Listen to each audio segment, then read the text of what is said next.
Hello, ladies and gentlemen, welcome. We have to cast. We have to cast the top player games. Let's do it. Hopping into Age of Mythology right meow. And then we'll go get them. Hopefully some are playing right now. I'm pretty sure they are. I mean, surely they are playing, right? We're going until I no longer feel comfortable in terms of my voice, and then if I still have some energy, maybe we'll play a little bit at the end. But today's stream is more about casting, more about importing a little bit of knowledge that I might have on the matter, and then we'll see. Liam is here. We've also got Olvadi and Kim in the chat. Welcome. We're on all them platforms, of course. Favorite legacy and beta map is Mediterranean. All right. See, I think Mediterranean has just gotten a lot more interesting with the water rework. By the way, I recorded my script for the top 10 changes between legacy and retold. So, yeah, that should be coming up early next week, and then I'll definitely be highlighting a bunch of the better matches from the streams and maybe from today's cast. So now let me see if I can find some people. Ovadi, thank you so much for your sub. Much appreciated, buddy. Legend is here as well. Very good. Campaign, I might quickly play through in the evening, but we'll see. So I'm looking for some good games to cast. Just clicking through these lobbies real quick, and then we'll get going.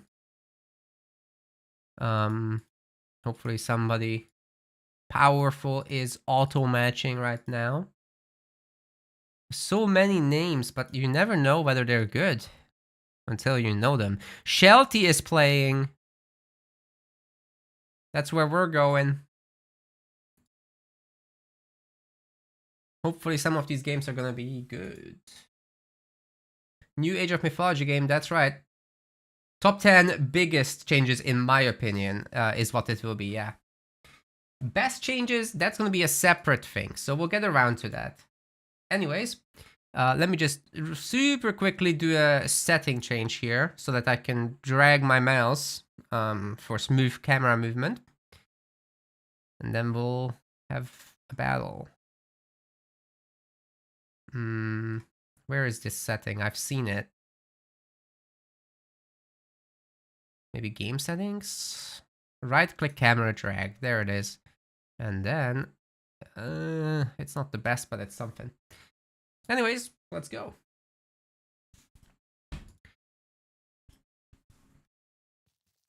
Game. Ladies and gentlemen, we have a cast of Age of Mythology Retold. Finally, the time has come. In the blue color, this is Shelty, one of the top legacy Age of Mythology players. We'll see if his skill carries over to Retold. He's very well known for barely using any hotkeys, so that's going to be rough without autocue. But he's certainly very creative and highly aggressive, very entertaining to watch. And he sure knows his fundamentals. Now, on the other side, we've got a person I actually don't know, but seems to be playing well. This is Baynak. I guess we're gonna just call him Bay. If I recall correctly, isn't the lure now also a drop-off site? So he built a granary next to it, even though the villagers are dropping the resources off to the to the lure. That's a bit superfluous. The villagers glitched out. Oh man, that's annoying. But yeah, he's playing as Poseidon, obviously. Poseidon is, I think, one of the weaker gods now, which is a huge shame. He used to be so strong in the old version of the game, but now certainly a lot weaker. Ooh, I have to get used to this right-click drag. Every other game does middle mouse button. This game does right clicks. Oh well. We are gonna get used to it eventually. So there's a bit of villagers on wood and gold very early on for that quicker tempo. But you can see our Poseidon player is accumulating a lot of additional resources because of this. I like to go a little bit lighter on this for the slightly quicker advance. Also the villagers, you really got to spread them out between the hunt huntable animals, because if they clump up this much, they're just not gonna gather, right? They're blocking each other from gathering. Now the map is Giza, I believe it's called, right? No, it's not. It's Elysium, excuse me. So the gold mines are basically marked by these water spots. Their Set Gamer has found some animals, bringing them home. That's the special shtick of Set, that you can just convert the animals with the priest, bringing home. They have, however, less food in them. So definitely some losses will be suffered there. But yeah, our Set player is also gearing up with the temple, and soon enough, we will get there. Trying to get husbandry at the moment. There's no more hunting dogs, by the way. So the cost of the temple is actually a pretty big deal over there. Can we hide this panel in any form? That would be fantastic, but I don't think any of these buttons do that. I don't always want to have it up. I want to, like, see what people are making and stuff. Like this villager is blocked here in the queue, although we have the double queue. But it's still interesting to see. Set's monuments have this bloody glow, or whatever you want to call it, because they make stuff around them cheaper in barracks and Migdol strongholds. So Shelty should definitely build some barracks around here. I'm thinking he's waiting to queue up. He cut some villager time, but no matter, it worked out. Our Poseidon player should be aging up as well by now, of course. It would be great to see both of these at the same time. It's a pretty quick age up at... would have been a 4:15 with perfect execution, because villagers now take 15 seconds. So all the age up increments should be in 15 seconds these days for these basic civs. And then we'll see how Atlanteans work when they get released into the beta. Centaur has been significantly changed, guys. This guy now has a volley attack rather than a single target attack for the special ability. Otherwise, it still shoots single arrows. I like that you can click on these and it jumps to the building where it's coming from. So Atalanta is now going to be the second Age hero. All the former third Age heroes are now the second Age heroes for Greek. And all the Greek heroes can attack up. So they can shoot at flying units, whether they are a ranged hero or not, they still have a bow. Shelty is bringing over his converted gazelles and the stuff that he got out of the temple for aging up to the second town center, which means that is where these villagers will be going to work at some point. You do want to use this free food, obviously. Shelty is actually not going to make use of the barracks. This is going to be a fast heroic, considering the resource distribution being so heavy on gold, but it's a 2-town center semi-fast heroic to be exact. So you don't purely... Oh, that was a disaster for a Centaur player. A Poseidon player, I mean. So anyway, the build order is not a rush to the third age. It is a slight version of that, with an extra town center, with a potential extra town center on top. We will see. He could also be going for farming, but right now, as long as he feels safe, everything's fine. We've got the Pegasus coming in also. The Priest and the Vajet could be making quick work of that, but it's actually quick enough to avoid the Vajet shots, as well as the town center ones, of course. So yeah, early on, you can definitely dodge projectiles, either through sheer speed, or just changing direction. It really depends on what the track rating of each unit is. And we don't know that because it doesn't show the stats. We would have to crawl the game files and find it out. Anyways, once you are heroic, you get the ballistics upgrade in the armory, which makes the hits, makes the arrows always hit, unless the unit changes direction. So it takes the speed out of the equation at that point, but you can still dodge by wiggling your units as the arrows approach. That was a nice little denial of gold, but ultimately the towers and the units of Shelty will keep him safe, so it wasn't really much to comment on. And our Greek player is also aiming for that second town center. It's going to build very slowly when you only put 3 villagers on it, however, so that should definitely be 5 or 6 or maybe even 7 at some point. What I quickly want to also point out is that these maps have now 4 relics, and maps that used to have 4 relics, like Marsh, for example, that has 6 relics. So we've got the Oseberg wagon, which is still much the same as before. It's faster, cheaper caravans, very powerful stuff.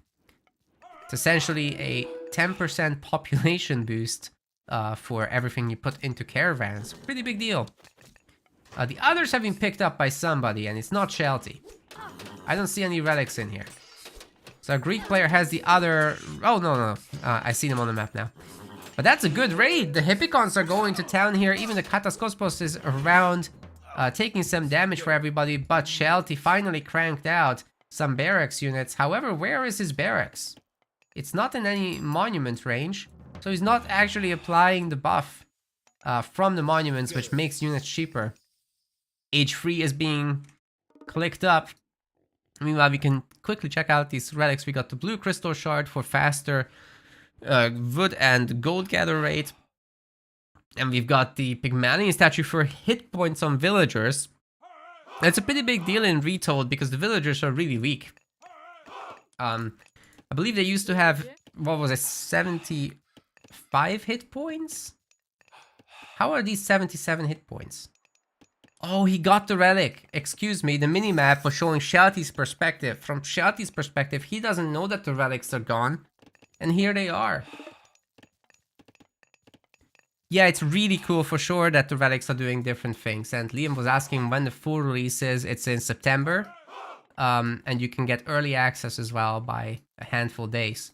Our Greek player is queuing up way too many cavalry units in these stables. He should make an extra stable. To spread that out a little bit more.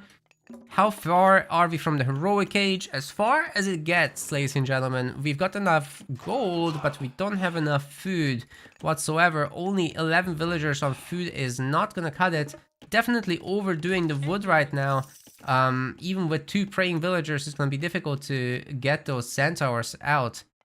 So I'm not quite sure what the plan is. Are we getting upgrades on these Hippeos? No, it doesn't look like it. The Spearmen should be able to handle themselves anyhow.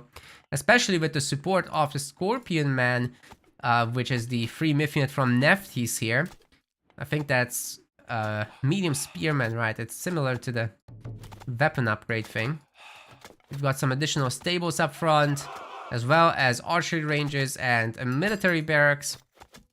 And also the third town center is coming up for our Greek player, but with Shelty securing this front position with the Migdol Stronghold and extra siege works and the triple barracks spam potentially continuing soon, Shelty is in a rather good spot, is able to send these villagers back to where they came from and force the Hippicon to engage, at which point he can cast the Ancestor's God Power, which will summon a ton of zombos and potentially put these away completely. I wonder if there's gonna be any extra Scorpion Men. It looks like it's a very one-fronted fight. I don't see anything else moving around on the minimap. Hero will be taken down here, and the Vadget and the Scorpion Man can just go to town. Theseus is completely glitched out. He's not attacking. Shelty has cleaned up. Ceasefire is being used to finish up this town center. That should work out, but the poison continues throughout Ceasefire, and one of the villagers does go down. More need to be pulled to finish this thing. Is that gonna happen? I'm not quite sure. I think Ceasefire is going to expire because it has been significantly nerfed. Oh boy. Das nicht gut. Gathering a little bit from the berries as well. And yeah, as predicted, Shelty is shutting this down. He's got some elephants for massive building damage. Doesn't need to really clean up these barracks, however, because they will be spawning militia. However, Shelty has the numbers to deal with it if he should wish to. Pulling forward a bunch of villagers, I think, is an indication of him trying to build on here. We can see the foundations around the settlement. Although you don't have to build settlements on settlements anymore, you can make a village center anywhere on the map, but those are weaker versions of the town center. If you can secure a settlement, you should. Whereas a village center is just, if you're turtling and you want a bigger economy, you can technically go for that. Wouldn't recommend unless you have no other choice. Yeah, these militia are getting taken down. They have some new voice lines apparently.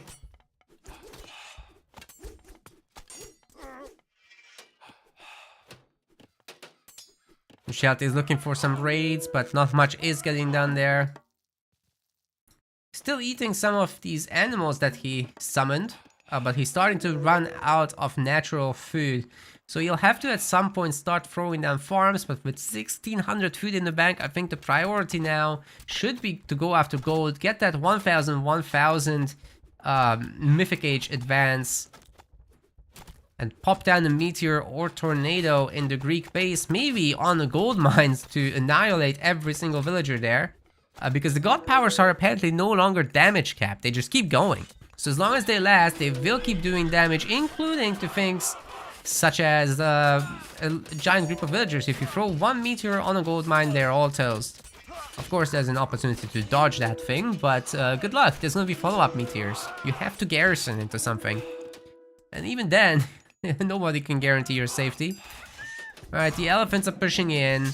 There's a bunch of siege towers, but Shelty is attacking these random barracks here. I think he's doing fine in terms of the score. Definitely showing how much of an advantage he has.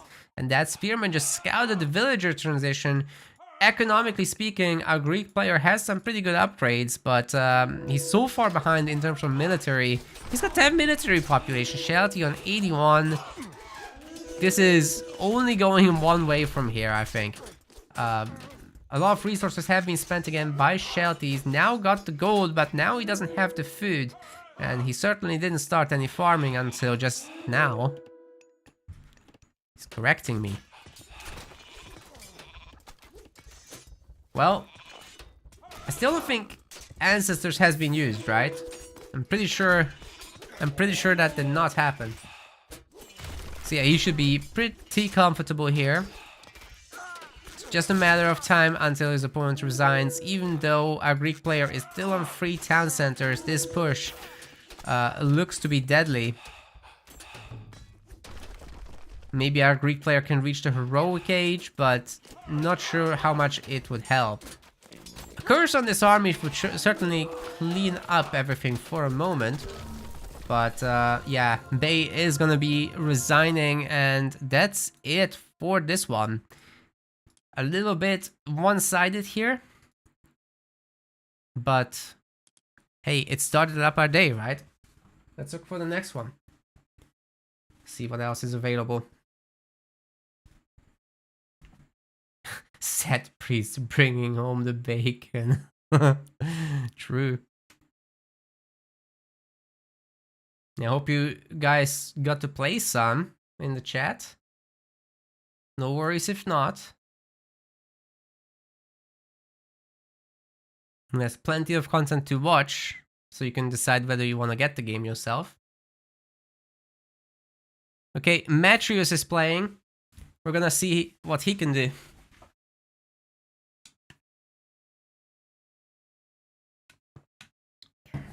We're warmed up. He's a pretty good gamer, I heard. I'm on a please wait screen, so hopefully that doesn't last all day. I'm trying to get in there. Don't lose the voice. I'll try. Hey, Nenny is around. Good to see you. Age of Mythology, yes. The one and only. Alright, this game is... I've been on this screen for 2 million years. So I'm gonna force shut down AOM. And we're gonna try that again.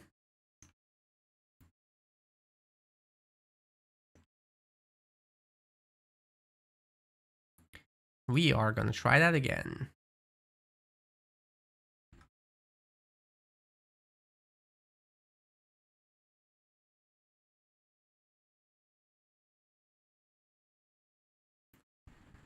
Already pro gamer tournaments? No, because the spectator mode barely works. It's not very good anyway. Like, you can't see so much. the original, well, the extended edition is actually a superior spectator mode, except obviously it lags like hell.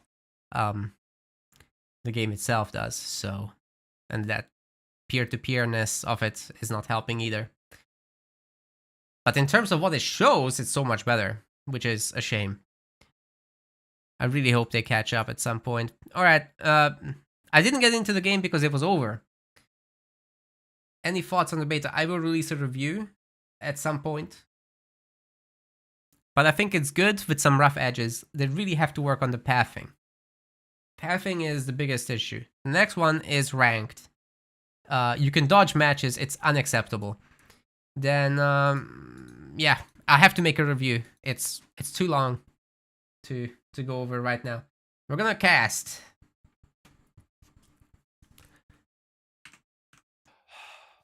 Ladies and gentlemen, we've got another casted game of Age of Mythology Retold here. This is Keen Victor playing in the blue color as Odin. And on the other side of the map, playing in the red color, this is, well, one and only Matrius. Many times tournament winner. Very powerful Greek player overall. And you know what? We're missing the music. Let's turn that on real quick. Everything's so much better with it. Now, playing as Hades here, it's a changed god in every way. Still defensive, still good with buildings, but no longer gets free attack from just being Hades. It's now a range, which is a lot more fair. His army isn't just straight up better anymore. So Soxodis are still very useful, but in a different way. You can micro them better. In terms of build order, he's going for the 2 wood, 2 gold, rest hunt kind of approach, which many people have been doing. It's very simple, and you have to juggle less, so it's good for walking time reasons. Doing a nice circle around the base, already finds the Anvil of Hephaestus relic. That's going to be very useful later if he wants to pick that up. He's also finding the Dwarven Calipers, which makes siege cheaper. The Anvil of Hephaestus is a armory upgrade, cost reduction. Whereas Victor, as Odin, is obviously focused on the hunt, but he's not using Great Hunt. I think he's going to use that on some second hunting spot at some point. Maybe he will use it on goats, which is also possible. It duplicates the food sources, essentially. Already got 3 people on gold. What is this build gonna be? We're finding some hunt in the corner, which is also very nice. The town centers have been found, and we've got the 3rd relic on the map, the Eye of Ornlu, which boosts counter infantry damage. That's throwing axemen for our Norse player, should he be going for that.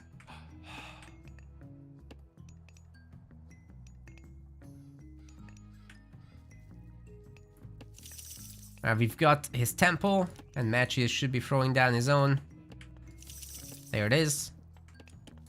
We're gonna turn on the revealed mode now that most of the map has been explored. So yeah, it's a pretty normal savanna. A good amount of hunt, however. Oh my god! As I say that, we find 5 rhinos. That is insane. So it's a good thing that Victor has been saving up on that front with Great Hunt. Using Great Hunt on... where is it? Oh, there it is. Wait, he only gets 4? And Machius gets 5. That's a little not cool. I think that needs to be the same for both sides. It's a small difference, but maybe the distribution is different. Who knows? Anyways, Odin's gonna spawn these ravens for you as soon as you make your temple. And the classical age should be coming in for both sides. Actually, Hersey is being made. And you know what? I'm thinking these gold villagers and the wood villagers could have shared the ox cart over there. Of course, the age up is gonna be Freya, right? Heimdall! Okay, that is fascinating. Especially with the home-based layout. Is he gonna get that upgrade safeguard, which is making all the defenses cheaper? That could be interesting. So Matrius, he's got a very heavy gold and wood economy. He's splitting his villagers into 2 wood cutting groups because he's fearing a possible forest fire. So you want to make sure you have a backup already up. It's cheaper than having to have 6 villagers on idle. Now, the Minotaur He went through Athena to the classical age. Now the Minotaur will be searching on the side for something to do. Maybe finding a hunting group is his objective. He's also going to be sending out his Achilles hero to do a little bit of harassment. Like I said, in the past, the former 3rd age heroes are now the 2nd age heroes for the Greek. And that kind of just means that you get these fast heroes as Poseidon and Hades. So Achilles having the opportunity to just run around the enemy base. He also regenerates, by the way. We don't get to see all his stats, but he does in fact have a regeneration ability. Can we see that here? No. Well, that's unfortunate. Anyway. Victor is just kind of turtling up. He's got a great haul to train a bunch of cavalry. He's getting a 2nd one now, but then I'm surprised he didn't go Freya. What's the idea behind Heimdall here? He's used up all the food in his hunt. What? In his main base hunt, yeah. Didn't expand to anything else, so his idols are now definitely hurting him. Victor must have not have played as much as Matreus, who already has a 2nd town center, by the way, and he found his 5 rhinos, which are now 4 rhinos, which makes no sense. What happened here? It was 5 rhinos before. What? I'm not imagining this. I counted 5. What happened? Anyways, they're eating them. And Matreus is going for the good old Matreus. What? Matreus is going for the Matreus? Yeah, I'm very confused from these rhinos, okay? He's going for military and archery range, hoplites and toxotes. Very standard for the matchup, of course, and that's kind of what you need to do against raiding cavalry business. There's a spotting villager out here. I assume he would have liked to wall this off, but too late, buddy. The villagers will have to go in the tower, which, by the way, have a greater garrisoning capacity now of 10. Used to be just 5, but you can definitely hide a bunch of villagers there now. Minotaur's toast, and the relic has been picked up. That's a Trojan Gate hinge for cheaper walls and gates. No, sorry, it's better hit points on them. Keep mixing those up. Town center shooting down this raiding cavalry, but it's not taking too much damage. The villagers certainly cannot fight back as well as in the original, given their 55 hit points as opposed to 75.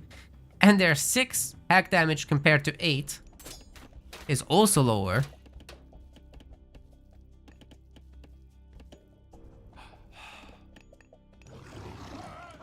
I wish I could just see what both are making. It's just more and more raiding cav for our Norse player. Getting now on top of these villagers. Our Greek was not ready here. Matthew is getting kind of pummeled. Or hammered, you could say. But then again, these hearse here are expensive. They do not want to die. Odin will help them regenerate over time, of course. Almost 1 hit point per second. I think it's 0.7 hit points per second of regeneration.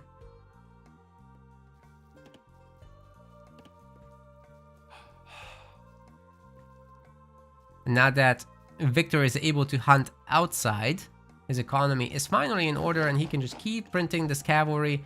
Hopefully, wow, these controls are awful. I hate this right-click drag thing. I want that on the middle mouse button. I don't want my mouse to move while I'm doing it. It's so confusing. Anyway, I also want a follow command so that I can just select a bunch of units and it smoothly follows the camera. That would be so nice. AoE 4 has this. We need it here too. Matthew's walling up, which is going to shut down these raids, but at great cost. These walls aren't going to be cheap. And the Norse player already has 1,000 gold in the bank, a lot of wood, so I would highly recommend a bunch of throwing axemen or even a double town center grab real quick with those hearse here. Where are they anyway? I like the double hunting group, but the Hershey are out raiding rather than grabbing town centers, even though the resources are very available right now. And Matreus is getting his walling villager picked off. This opens up for an attack on the other side. However, the raiding cap could have broken through that wall. They're not that powerful in Retold. As long as they fight hoplites, these raiding cav have absolutely no chance to do anything. Have to leave here. Yeah, breaking through the wall, great idea. The repair rate is abysmal, by the way, so there is that. Oh, the villager goes outside. That was a bad idea. I'm sure Matthews didn't order that. Raiders break through, but they're idling. Now trying to jump on the Toxotes, but being followed around by the hoplites is no fun. No fun at all. 2 raiding cav are toast already. The rest escape with their lives, but just barely. They will, of course, regenerate over time. It's a pretty even game overall. Our Odin player on 36 villagers, Matthews on 48 though. As long as the Odin has a military advantage, some damage could be dealt, but it needs to be soon. And at second TC, it must be discovered, right? It is known that it happened, I think. It seems like Victor has seen it. I assume the map updates that correctly. What has been seen and what has not been seen, right? I would hope so. Looking at Matchius' view, he is aware apparently of the double Great Hall. Because he has his scout on, I assume, auto scout. That's now a functionality that's available, so once you explore the map, you might as well turn that on. Or you could patrol between gold mines, like this and this gold mine. Keep an eye on both with the one scout that you've got. Finds the hunters here with the rhinos. I think it might be time for Matrius to go on the offense and actually offend Victor a little bit. That would be great. But I think he might be gearing up for a heroic age transition. He's already slapping down his armory, getting the goatees. He's got the... Surely he's got the husbandry upgrade as well as the other stuff. So he's ready for a farm transition beyond this point. Although there's a bunch of berries and zebra in the back to gather from, he should do that. Still good to be ready for the eventual switch in case you get raided. H3 is coming up, and it's gonna be through Apollo rather than... Okay, I like that and I dislike that. It's one of those strange things. Apollo is great because manticores are great and the healing temple is dirt cheap.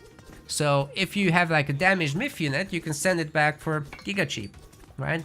That's fantastic. It looks like Matrix also has the armory relic thing.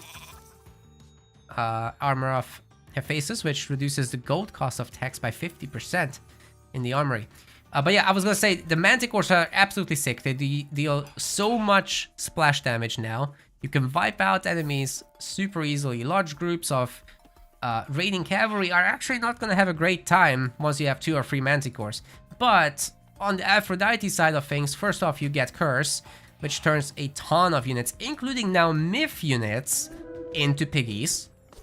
Right, so that's an insta-kill right there. And then, on top of that, you've got the Nemean Lion, whose roar is now a stun, just like in Deathmatch patch in the original. Very cool to see that make its way to Retold.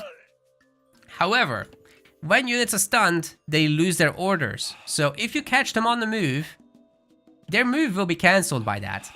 It's a big deal. Which means you can get your units on top of them and get a full surround like that. It's huge. A bunch of Nemean Lions can wipe an enemy army out. 2 roars, I believe, kill villagers without their health upgrade. And yeah, Matrius is working hard on these additional upgrades as well. He's getting heavy range soldiers, he's getting shaft mine, he's got the underworld passage ready to go right on top of these handful of villages. I think that was a little bit unnecessary. Why not plant that at the gold mine or something? That would have been a bigger payoff, but this is the one Matthews knew about, and now his Achilles alone can chase these down. I think that was a misuse of the god power. But hey, Matthews is getting rich behind this. He's just waiting for his gold to come in, of course. He's stealing the town center for extra flex. Yeah, the entire Norse army is coming. Our Odin player has advanced to the heroic age through Skadi, has now a Frost Giant, has the Frost God power, is making Huskarl from the hill fort that has already been made, and he's gearing up for Mythic Age. Just needs the gold, has the food already. And guess what? If Odin advances to Mythic, oh my god, he's done it. He's frozen the entire thing. He's advancing to Mythic Frontier, which is gonna be even bigger than this Frost, taking out the Underworld Passage and the entire army afterwards. That's gonna be guaranteed surround, by the way. Ooh, the Hoplites counter-attacking is so good as well, but Tyr is actually scary. So first off, you've got all these Huskarl that will deal with the archers and potentially the anti-building damage, but Fimbulwinter is the big deal. You cannot garrison your villagers! Oh, wait, he managed to garrison his villagers. That is epic. Oh, because the Fimbulwinter itself disables it, but Matthews just rang the bell before Fimbulwinter was cast in a quick reactionary play, saving all his villagers from absolute devastation, and now he can focus on the fighting. He's gold-starving Victor. Very, very good play from Matthews. That was impressive for sure. This little group is definitely toast. There's no chance that they can make it. The wolves are also attacking the baboons apparently. Screw these baboons in particular. They're all gone now, and Matthews is back to work. He's barely taken any damage other than the idle time, of course. And now he's gearing up for Mythic. I assume he's just gonna pick Artemis for Earthquake and finish this. Yeah, very clean play from Matthews overall. Sucks about losing that army, but just go hide behind your walls and you're fine. It's my opinion. Sure, he might lose the third town center, but he's been up 3 versus 1 town centers this whole time. He doesn't super need it right now. He is spending, however, all his resources. Was that for Mythic? No, he's making like Hippospist. They're heavy Hippospist, by the way, so that's a pretty big deal. Undermine, gonna cause some damage to the town center, and the fortress and the walls are already toast. They get insta-killed by it, but the actual important buildings didn't suffer too much from this. Now, all the god powers of our Odin player have been used up. I assume Great Hunt is just something we missed at some point. It must have happened somewhere. Somewhen. Armory had to be remade, of course. Now the fortress from Matthew is coming down. He's not in a rush to go Mythic whatsoever. He's happy to chill here in the Heroic Age. Hoplites and the Hippospist more than able to manage this. Iron Harrier boosting all these throwing X-Men damages. And also boosts the speeds, by the way, so you could kite better. But yeah, these Hippospists just get on top and absolutely murder them. Way more health than the throwing X-Men, so as long as they are on top, the Hippospists are absolutely gonna demolish the Norse army like that. Even the Frost Giants toast. Bronze armor coming in for Matthews, that's gonna be huge. Gonna resist all these damages that everybody deals. It's all hack damage. Except for the Goldie. He deals pierce damage with the throwing spears and stuff. We've got the Sentinel cast here on the forward town center. 5 Sentinels now in Retold rather than the 4 of the original. I think it's a good change. Hades is a very relevant god in my opinion. Matreus is a very good example of how to do this. He's got his perfect farm positioning. Which, by the way, now works like in AoE 4. You can just spam your farms on the town center directly and just click, click, click, click, click. The game will perfectly spread them out for you. Fimbulwinter Wolf didn't get to do much. Here's the second one, but if you bring them one at a time into the fight, they're pretty easy to kill. Whereas if you have a larger pack of like 5 or 6 running around, that's spooky. They now cost food, so with this heavy wood and gold economy that our Norse player has, it's going to be very difficult to make the Fenris Wolves. This is something I talked about many times, that the Norse late game should be mostly wood and gold, and all your food should be going into caravans. But yeah, this... oh wow, that's a nice run on the Achilles. There's absolutely no money here for trading and whatever. Matthews might get a little bit gold starved if he's not careful, but I think he's more than fine right now, economically speaking. He's training a ton of Toxotes behind all this. He's got a bunch of infantry units to block the way for the Huskarl to get in, but he does need something to deal with those ballista. And the sooner he sorts that out, the better. Once the number gets very high, and there's a bunch of... that's not a Fimbulwinter Wolf. What are you selecting, dude? That's a Frost Giant. I guess Matthews didn't have visibility over it, but we really need an everyone view. Right, so the Frost Giants protecting the Ballista also makes things a lot more difficult. What kind of upgrades do these guys have? Just armory and heavy upgrades. Kind of wish these infantry line upgrades stacked on top of each other. You guys regenerated to full and will be taking down the fortress indeed. Ballista now sieging the town center, but Magius does have at least one upgrade. Masons on this. That gives it the 15% crush armor as opposed to just 5.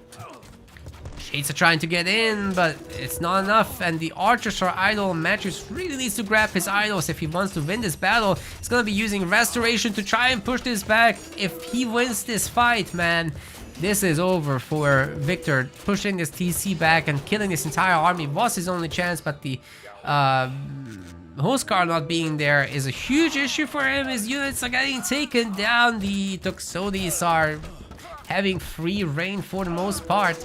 And now the Ballista are basically toast, and this is when the Huskar show up. Very unfortunate string of events for Victor. Hyperspist will show them who's boss. 5 times multiplier against infantry. Absolute bonkers business, and Matrius takes the game home. Very solid from him. He never really had to sweat too much except this one attack. The Fimbulwinter was completely hard countered with an early garrison. Beautiful work.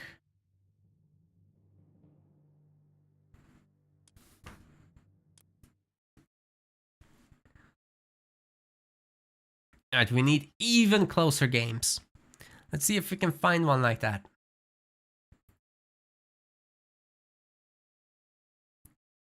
We need even closer games.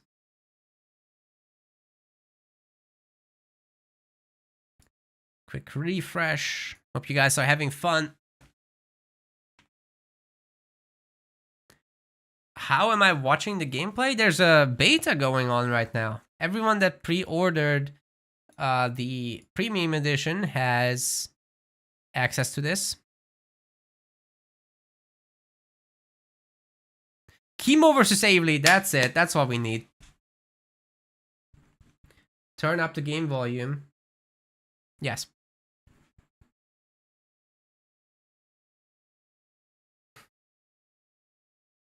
Yes, indeed. Let's do it.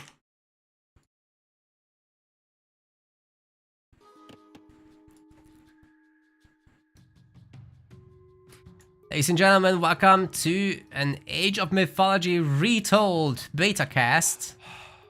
You can tell it's a beta with this thing. Constantly will bother you, but that's all fine. We've got Chemo here to help us out in the blue color. One of the top Age of Mythology players. He's probably gonna be pretty comfortable here on Retold as well, although I heard he's had some struggles playing as Set here. Let's see what he can do. On the other side, coming back to Age of Mythology from AoE 4 is Avely. He used to be an AOM player originally, and now he's gonna show what he's made of once more. Playing as Odin. Odin is very commonly seen around these parts. Very long distance for the villagers to walk, but the map is Highland anyway. Let's reveal it real quick. It's got this big river in the middle, so you gotta go for that and get these fishing spots. There are not many fishing spots, and they're quite uneven. As you can see, the middle spot has 9 fish, then the left side has 3, but the right side has 6. So you're kind of gambling with your initial dock placement, and you know, Chemo really got the short end of this right now. Avely is right in front of the fish, but Chemo, he's not going to be able to take any of this, I don't think. He's going to go to the side, find out that it's not here. Gonna steal one of Avely's spots. There's going to be some heavy fighting over this. Early advances are going to be important because in Retold, you got all 3 ship types available in the classical age. Which means you can easily siege down stuff. Okay, Avely has fixed his unit positioning here. Now the Ox Cart is right next to these guys. We got a question in the chat. That Greek still beats Norse easily? No! No, actually Norse is, I think, advantaged throughout the classical age. Then in heroic, it turns around, but you really need some good raids. It's just the Norse army is so good in classical, you can be in so many places at once. Greek have a harder time doing that. But for this match, we're looking at Egypt, and Chemo's already put 4 workers on gold, signifying that he's wanting to be ready with his temple soon enough, but maybe he wants to make many docks. We will see which one he's going for. I think it should be rather a quick temple with a second dock soon. But we'll see exactly what way this will go. The bear of Set is attacking this Norse dock, as Set can convert animals and stuff. Although in the archaic age they will be significantly weakened, so they can't really do that much damage. Still, the chip damage does matter a little bit. Why can we not see the health move? Oh my god, it resists the half damage, of course. 30% armor. Alright, the temple for Chemo is coming up. He does not have a monument just yet. Set's big bonus in Retold is that he can put his barracks around monuments, and then he gets a discount on the units within. But being a water map, that's of less importance. And we're gonna see probably a naval heavy fight. The second dock for Chemo is already being placed down. This is where all his food is after all. So he wants to protect that and keep it safe. Avely. Oh, wait a second. Chemo figured out that the docks can now shoot at fishing ships. That's gonna shut down this entire operation over here. Very interesting. Avely is still making a ton of fishing ships. Maybe it's gonna be a bit of a later advance for him as well. Yeah, this is like a 5 minutes advance almost. 4:45? Something like that. You can definitely get an age up of 4:15. That would be ideal. That's when you can start making the combat ships. And yeah, the hero is going for the relic. We've got Hecate's torches, which reduces god power reuse cost and cooldown time by 10%. New relic indeed. Freya is going to be the choice here for the classical age. Where are the ravens? It doesn't look like they went in for the quick forest fire. You can definitely shut down Chemo's economy a little bit here, especially if he doesn't react quickly to the forest fire. The Valkyries going after the bears of Set. Bet Chemo wishes he had brought them home, because they're not only not doing a lot of damage, but they're getting killed by the Valkyrie. The Raven flies into all this, but we got the first of the ships. Chemo is going for the war barges. Bear in mind they are slow, and the hammer ships counter them super hard. Chemo has a third dock as well. Funnily enough, placed here rather than closer to the fishing ships.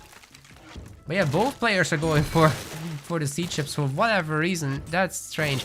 Also, this is shallow terrain, which means that the units can actually walk over it. Cabinet is getting added in by Chemo. He's got a dock advantage overall, and it seems to me he's got like a fishing ship advantage as well. It's very nice to see. Avely might be considering something on the side of a fast heroic, considering how many resources he's got saved up. If he puts a few more on gold, I could totally see him getting a fast heroic while still making ships. Not a naked fast heroic, of course. Just a quick one is what I'm trying to say. Yeah, both players are gearing up for a big fight. Chemo has a lot more ships, however, and he would win a straight up fight. He can outrange the dock as well. It's only got 18 range, so these war barges can go to town from range. Even the animals are creating little distractions for the Norse ships. And Avely really has got to get his act together if he wants to get something done. But I think he's really aiming for that heroic, although I don't see any market or armory from him. He's got a ton of food right now. Yeah, that's what that is.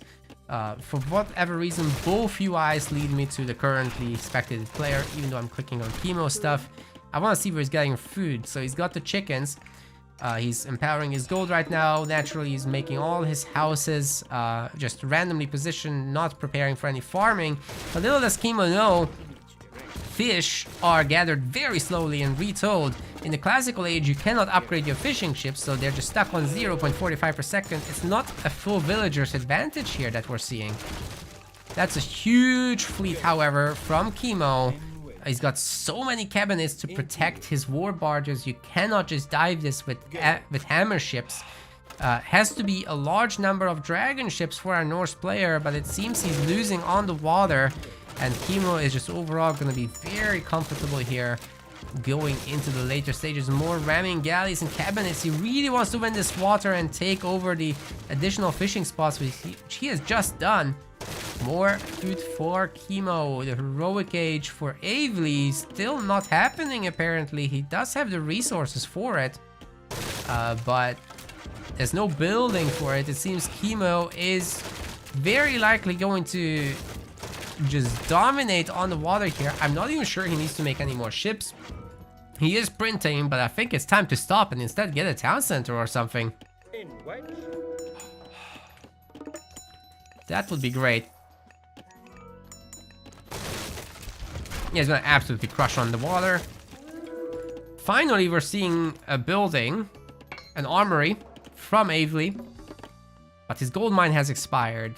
Little problematic. He's got the resources, however, but he has to go to the next gold mine. If Chemo now was to have units, or if he got a heroic age out of all this, that would be great for him, but unfortunately for Chemo, he's got almost nothing food related, just a bunch of fishing ships here.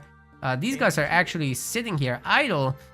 You should take over these fishing spots as soon as possible. Ships are just watching over nothing over there. But he is gonna clean up the docks now. Oh, we've got a proxy. Avely is gonna build up here. A Great Hall and the Longhouse are coming up. He potentially wants to gold starve Chemo. Chemo is getting a town center, but it doesn't protect the gold mine. So as long as our Norse player is able to control both of these sides without letting Chemo get too far ahead on the water in terms of fishing, with Heroic Age coming up, Skadi is gonna be the choice. I would have kind of liked a mountain giant attack with the trees right now. Honestly, you could remake the temple here, right there, and delete the old one so that the mountain giant spawns at the front. Obviously, that would be sucky for that relic, but you're not gonna make use of that anyway anytime soon. So yeah, get the mountain giant, get the trees, get a second mountain giant if you can, a bunch of units, and boom, boom, boom, smack everything, and then use your unit advantage to gold control. This is a problem. Chemo is definitely going to have access to a ton of food now. And win a market, he could trade for gold if he really wanted to. But he now has 27 villagers on food as he's transferred a bunch of cows to the new town center. That's exactly how you should do it. Avely going for the hill fort up front as well as a bunch of Jarl. Now the Jarl no longer have the bonus damage against myth units. So they're just a tough cavalry unit without the Njord upgrade, Ringgiver. I'm not quite sure what the purpose of it is, but Chemo is setting up a triple barracks real quick, as well as a ramming galley. I'm just kidding, that is a monument. The game is kidding too. That is some weird bug. Oh my god, Dressier says chemotherapy. I'm dying, dude. That's amazing. Thanks, Dressier. I'm gonna reuse that and steal it. Wait, in the other order. Chemotherapy.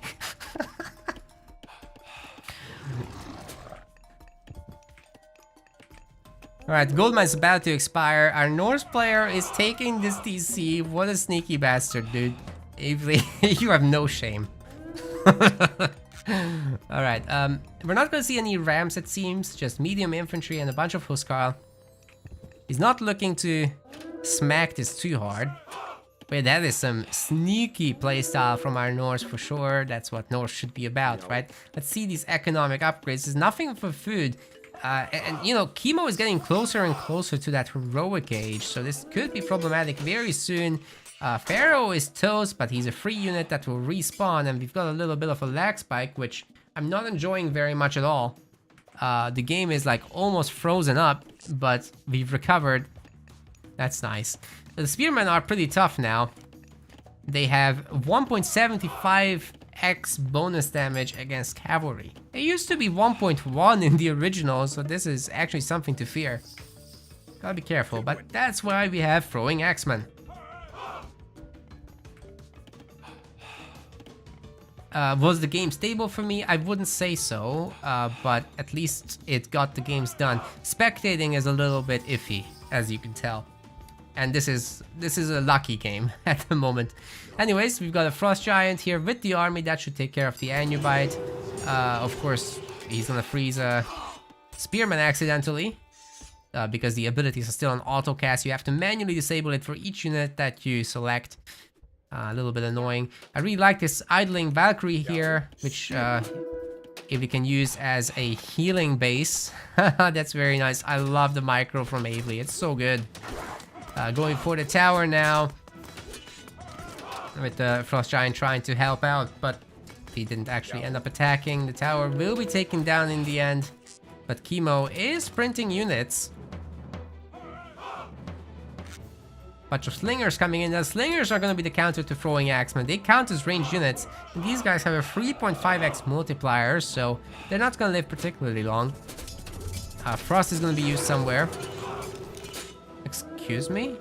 Oh, he got the gold villagers, but not all of them. The cast was a little bit off-center. He wanted to get the hunters too, but the range isn't quite that big. So he was hoping that, I guess, freezing the entire economy off Chemo would create problems. And you know what? He's probably correct. Chemo will need to slap down a market instantly if he wants to recoup a little bit of gold from what else he's gathering. The slingers are doing a good job microing down the throwing axemen. However, Chemo's army is essentially toast. He doesn't have gold. He needs gold to make absolutely anything at all. He doesn't have favor. He's not able to make any myth units. He's getting Serpent Spear for the Spearmen, which is going to give them a poison damage that he can slowly whittle down the Norse army with. But guess what? He's going up against Odin. They're actively regenerating anyway, so it's just enough to offset that. Not very exciting. Oh my god, the frozen units don't remember their orders and they idle down after firing. That's a huge issue. Chemo, wake up. Wake up. Help. Oh, that's so painful, dude. Avely's Hill Fort is ready. It has been ready for a long time. It means that he can go Mythic as soon as he has the resources for it. He just needs a little bit of extra food. He has so much gold right now. This gold mine's about to expire, but he's just gonna go to the next one, no problem. That's it. Going through this fleet is a little bit painful for him. That's why I would have liked to see a temple up front so he can make the new giants from there and stuff. Slamming down this armory with the portable rams is a move. It's one of the moves of all time. It's a free building. Those of Chemo can very easily remake it, no worries. Where is the throwing axeman group? It's gone. That's a problem going up against all these spearmen with the Cav. But the Jarl are pretty strong. They're Ulf Jarl now, which means medium. They should probably not get the classic name, but just medium. And now that they're just a human unit and nothing special. That said, this is a very strong looking army for our Norse player. He's not going to be going for Mythic just yet. Spent all his resources on miscellaneous business. Spearmen are, however, poisoning these cavalry units and they're melting, dude. There are 3 portable rams on this. You see the villagers coming around with the kitchen knives to shank these naked men. They never had a chance. But unfortunately for the villagers, the cavalry is on top of them. And now Avely has the town center advantage. He could potentially even get a 3rd town center behind this should he wish, as that doesn't cost food anymore. He's gearing up for that Mythic. If he was to get access to Ragnarok, I think Chemo would be in fact toast. But all these cavalry running right into the medium spearmen with Serpent Spear, that is not gonna be very pretty whatsoever. Matrius is not in this game, however, Avely is kicking butt. Wow, that was a great save. Good job, me. Yeah, Avely giving Chemo some Avely therapy, it seems. I'm told in the chat that the lag spike is just the actual game ending. I believe you. That should be still smoothed out though. It's not nice. You know, it should be smooth. It should be silky smooth. Imagine that in tournaments. It's just not a good look. Anyway, Mythic. Mythic. Mythic. Mythic. Give it to me. I wonder what he's gonna go for. Oh, he's spending. He's going for more units. At some point, this is gonna happen. Whether you like it or not. Please like it. I think Chemo might be patrolling these guys. I like that a lot. For this land bridge area, you gotta cover it. So why not just patrol on the land bridges with half the fleet each? Oh, Chemo, the sneaky bastard. Look at this guy. He's going for the gold mine. I love it. This little raid is still cool. And the map hacker, Raven, is watching closely. Avely slowly but surely creeping closer to this main base of Chemo. He's only still on one town center each. The villagers are gonna find each other. And against heavy raiding cavalry with several armory upgrades, you just gotta run. You have to respect this business. Yeah, more and more houses are getting taken down here. And Avely is starting some good farming operations. Hopefully he will get some of these villagers got turned into berserks. I like that a lot. I was gonna say, hopefully he gets winter harvest. That's a really good upgrade to increase your food income for the Norse. He's even getting ballistics, Avely is. Whereas Chemo is just kind of hard stuck in the situation that he's currently got. He's printing units from all these barracks, but what good is that gonna do when you're up against a technologically superior faction?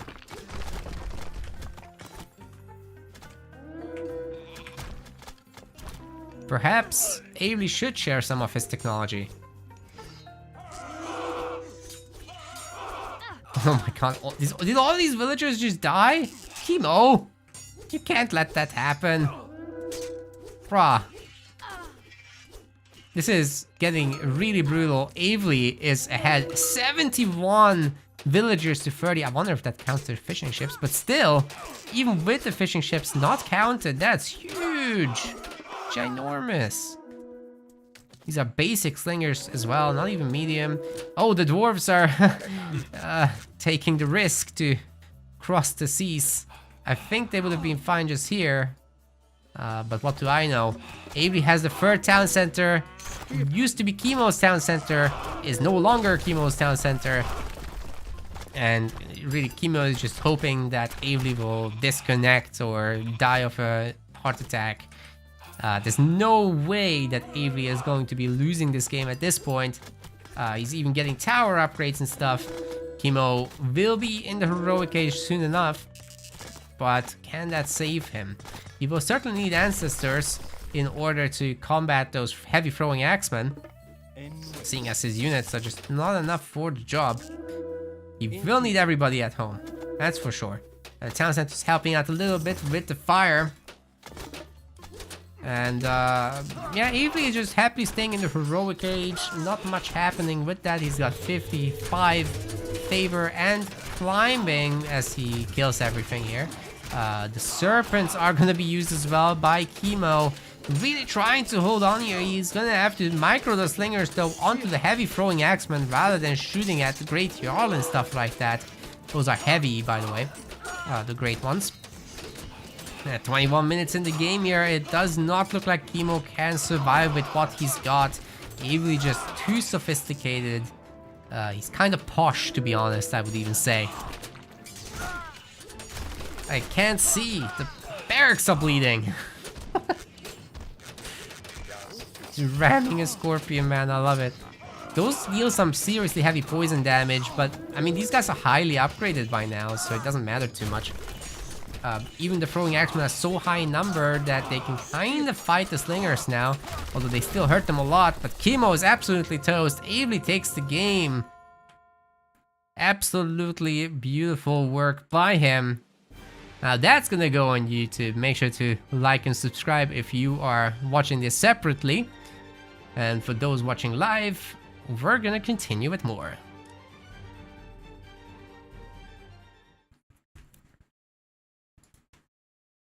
Alright, that was a really good game. I like that. I would have liked the Ragnarok tour from Avery, you know, just to really rub that in. But he felt comfortable without it. It's fine. Alright, let's see these custom games. Is there anybody that we know?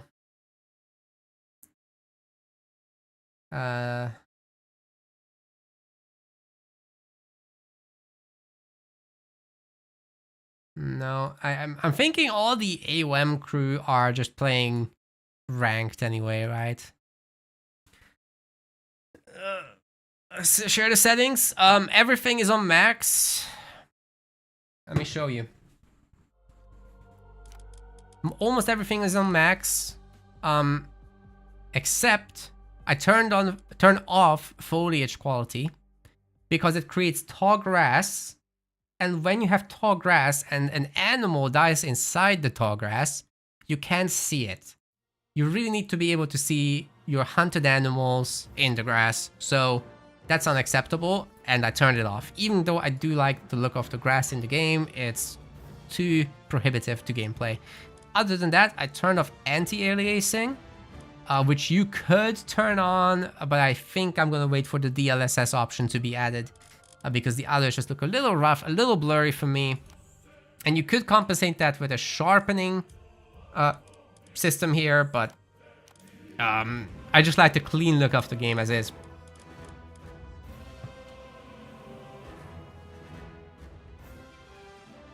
Whew. All right, next one. Just need to find someone. Chemo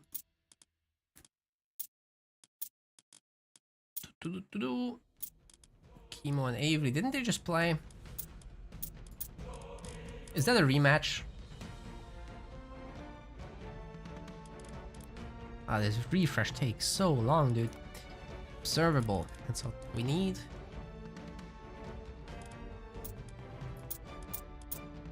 Avery versus El Matador. Shelty versus Chemo. Yeah, I love that side build for sure.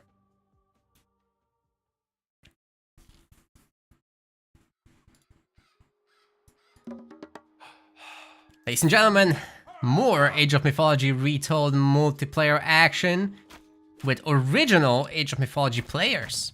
This year, in the blue color, is Shelty playing as Loki. Now, Loki is Loki, one of those gods that just doesn't get enough coverage right now. I think he might be a little bit weak. But let's see if Shelty can figure it out. Perhaps I'm just missing something. I think Odin is better, but experimentation leads to progress. I'll try Shelty. On the other side, we have got Chemo. We've cast a game of his already, but he's sticking with Set anyway. Didn't go well for him the last time, but this map is not a water map, so perhaps here he can figure his life out a little bit better. This is Nile Shallows. There's gonna be a lot of shallow water, but that does not make it a water map. There's actually no fish around here as far as I know. Yeah, it's just very wet. Don't think you can build a dock or anything either. It's just like this. Anyway, there's a lot of hunt. And the forests are actually kind of small, so you have to be careful with forest fires. Not gonna be a problem for this, but one more reason why Odin can be really good, because some of these retold maps have tiny forests. If you only have 3 tiny forests in your main base and one of them gets chopped down or burned down by forest fire, that's a big deal. Loki will have to be far more conventional and rely on his new bonus of military units just getting a better multiplier against their counters. Potential summons of myth units, which the heroes can do best, but the human units now also contribute towards that hidden favor pool. The way... Oh... Excuse me, Shelty just pissed off that crocodile and it's fighting Chemo's priest. If Shelty can get ahead of that priest and get a bunch of good attacks in, he might be able to kill that thing. Chemo is desperately running back. Can he make it to the tower? The berserk is too fierce. Run for the tower. He's going for it. Might need a villager. Nah, Shelty breaks off. It just wasn't enough. That's unfortunate. That was not enough, ladies and gentlemen. We tried. It is hard to path block in the Retold beta, honestly. The pathing has improved for large armies, definitely. But the smaller groups, they often get stuck in each other, they push each other, and they slip out from in between spaces that shouldn't make it possible. So yeah, there's a lot of weirdness going on with that.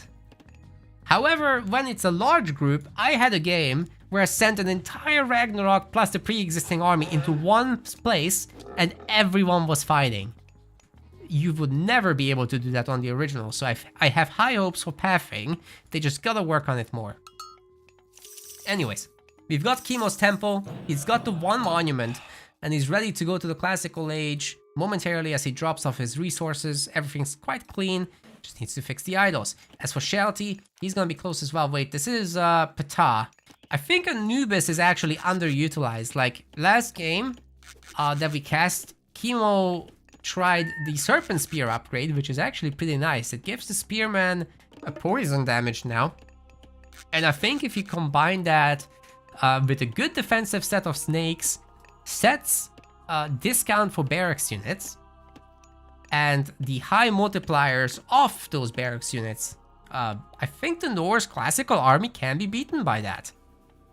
I'd love to see more of it, and maybe, just maybe, you boom alongside that. So you do a 2 town center classical fight, maybe even go up to 3 town centers if you feel comfy. I would love to see something like that getting attempted here. As for Shelty, what I'm interested in seeing is, will he go for mass Hersier once he's in the classical age? Hersier can be trained in a temple as well as the Great Hall. Shifting Sands is coming in. There's a little bit of warning to it now. These animals are right on top of the villagers, and the villagers are weak, so they're gonna be going down very quickly. The Pharaoh attack is so high now compared relatively to the health of these individual villagers. I don't think you need to care about the Norse units around. You're not here to win the efficiency war. You're here to kill villagers. The more you get, the more you win. That is the way to go. You no longer get to steal the villagers for free with Shifting Sands. You cannot target enemy villagers whatsoever. But doing this, a little bit of commitment of your time with your existing units and the free stuff that you get from the classical age advance, I think that's pretty good business. Now the game has essentially frozen down as we're having this little performance glitch, but no worries, it's back to normal. This keeps happening. Shelty is once again trying to get a 6 surround here, but like I said, the surround pathing is somehow off. He just can't get it. He's trying to click ahead, but the units just push each other rather than walk past each other. So that really needs some adjustments, I think. Age of Mythology is so cool when you can get the fast units ahead of the slow ones, then get a little chip damage in, block it by walking in front, put down a building even as your Norse, and completely block the path. Those are some really cool plays that are possible in this kind of game, and I'd love to see more of it. Anyways, Chemo is now very nicely ahead in terms of overall population. 23 to 19 villagers is probably the biggest deal of all.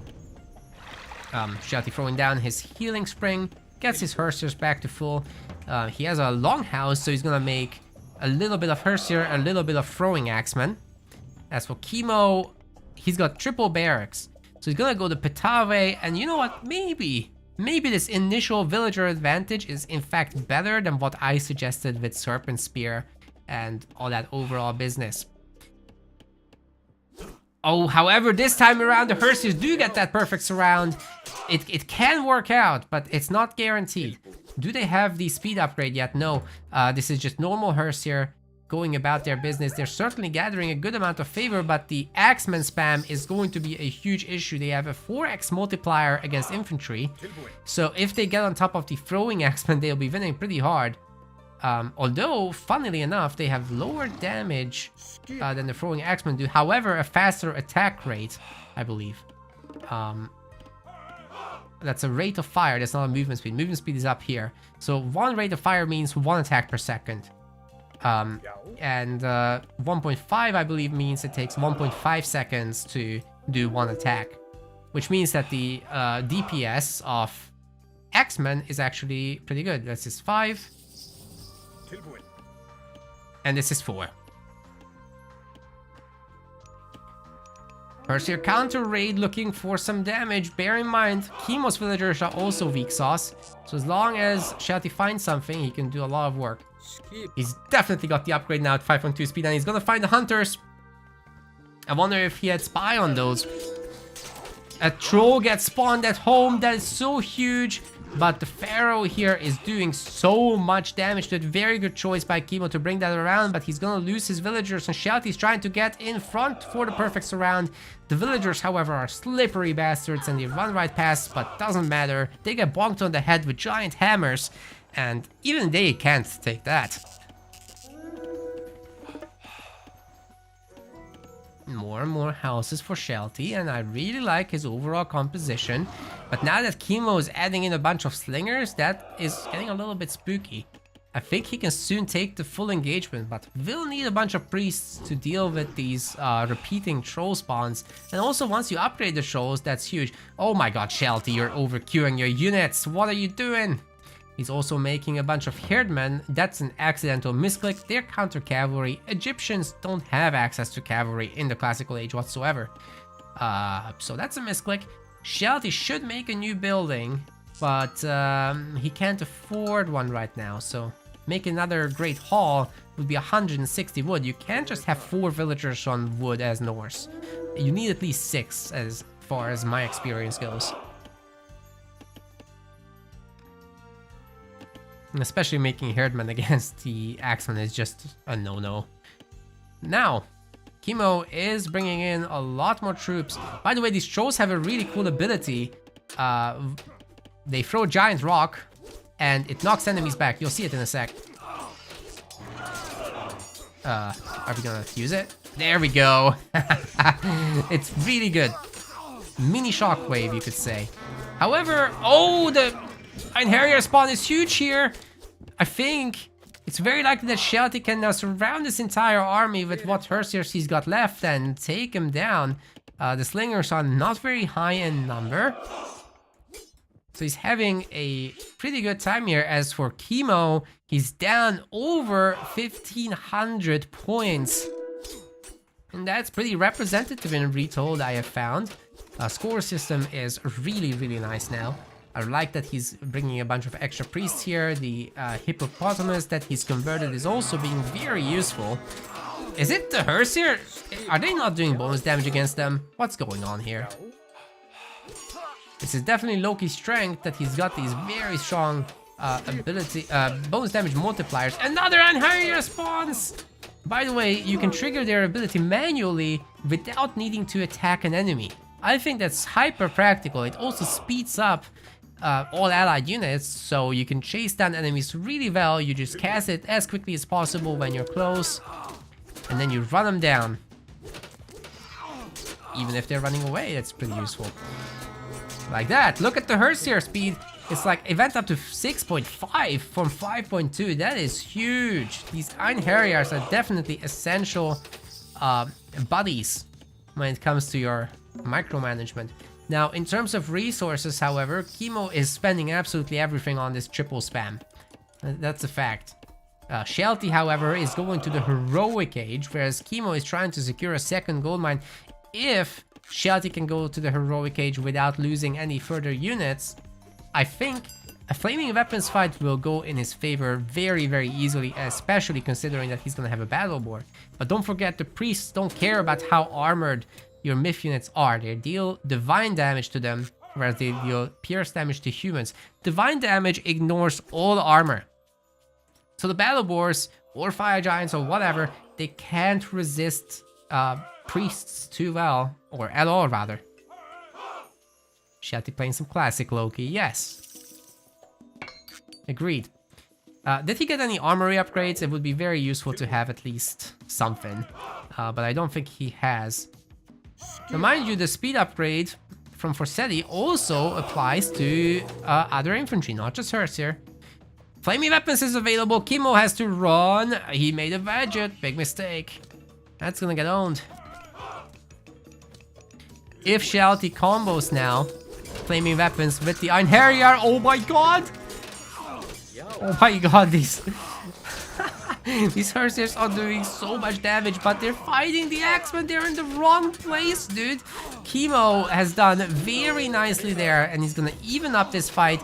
The throwing Axemen are getting absolutely melted by the Slingers. Beautiful micro by Kimo, so much better than that of Shelty's, and he's absolutely stomping this army. It wasn't even close, but Shelty does have a lot of resources behind this. Unfortunately, his flaming weapons is absolutely toast. It's completely wasted. He should have built up.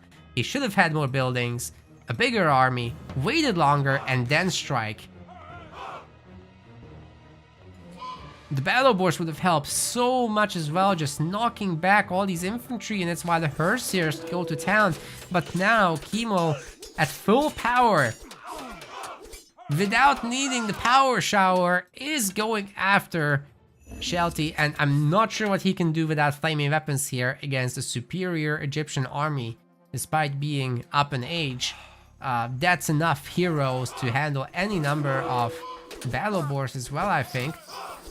And there's gonna be no cavalry here to try to offset the lack of spearmen. Kimo could potentially get a second town center behind this at some point once he has the gold for it. Does he have the upgrades? I wonder. Hopefully, yes. Unfortunately, this UI doesn't show me any of that, nor can I switch to that view while watching a fight. Very unfortunate. Extended edition did this part better. Troll is spawned in, but the battle boar is really not fighting. The pharaoh goes to hunt it down. However, like I said, Shelty just doesn't have much of a muchness going on. And Kimo plows through everything. I think Shelty's gonna have to give up. This is gonna be gold control from here. Kimo's just quickly taking down these last units, then he can disengage. Don't have to care about these houses, just go for the gold mine. I'm sure he knows where it is as well, right?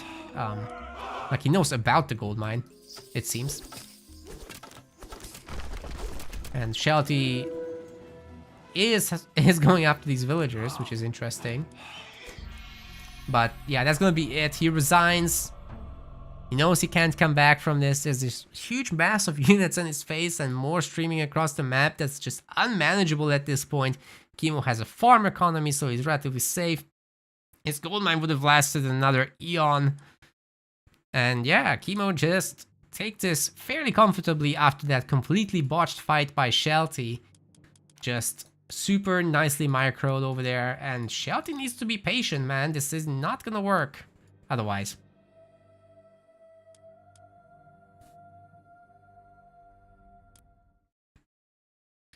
Whew.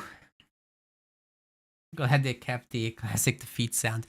Alright guys, I'm gonna need a quick bathroom break, and then we will continue with more casts. We'll definitely find some good games. Just give me a moment. Make sure to like and subscribe on YouTube. On Twitch, please press the follow button. I've got way more where that came from. I just hope we find games.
Welcome back.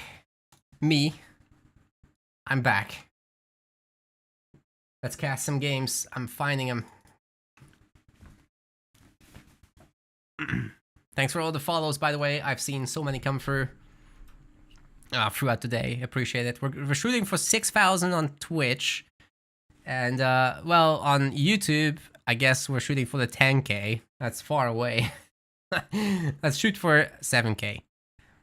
With AOM once it comes out. Obviously, I'll be making all sorts of guides and whatnot, especially new player oriented. I really want to put together a fundamentals series for AOM, where I explain how you have to think about income, how you have to balance your economy. Rather than just giving you a recipe for a build order, I want to explain how you can make one yourself, basically, is my biggest goal. I want to teach people how to micro and why it's good. I think understanding matters more than just having the presentation of it. So this is really something I want to tackle so that we can have a new player-friendly environment. Obviously, a ton of Age of series players will already know that stuff, but supposedly there will be a lot of people getting into the multiplayer anyway. From outside of our existing community. Okay, there's an Avely versus El Matador game. Why you should micro with the damage multiplier system. No, that's not what I meant. That's too fundamental. Maybe. I mean the deeper parts. Like arrow dodging, like pullback micro, that stuff.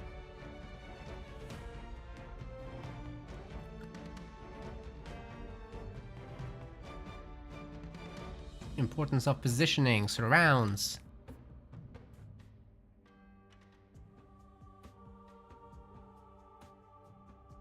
Hello, Faithful Exit, good to see you.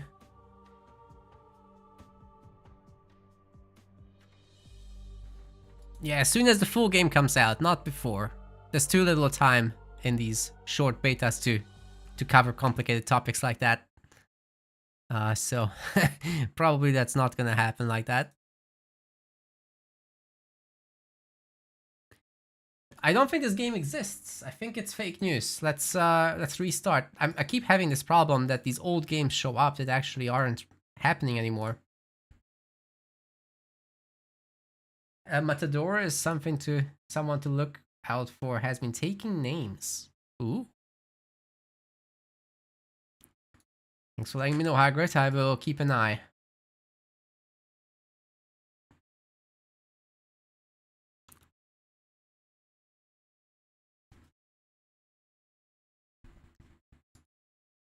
I will keep an eye on that.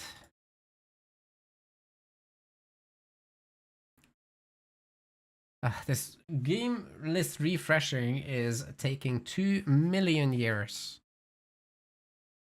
2 million.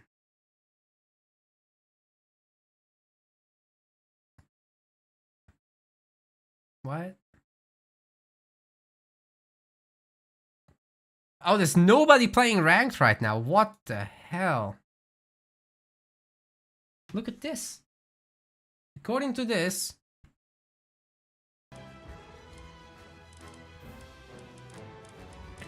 nobody's playing ranked. But that's an issue. How can I cast if that's not happening? Oh, now it's filling up.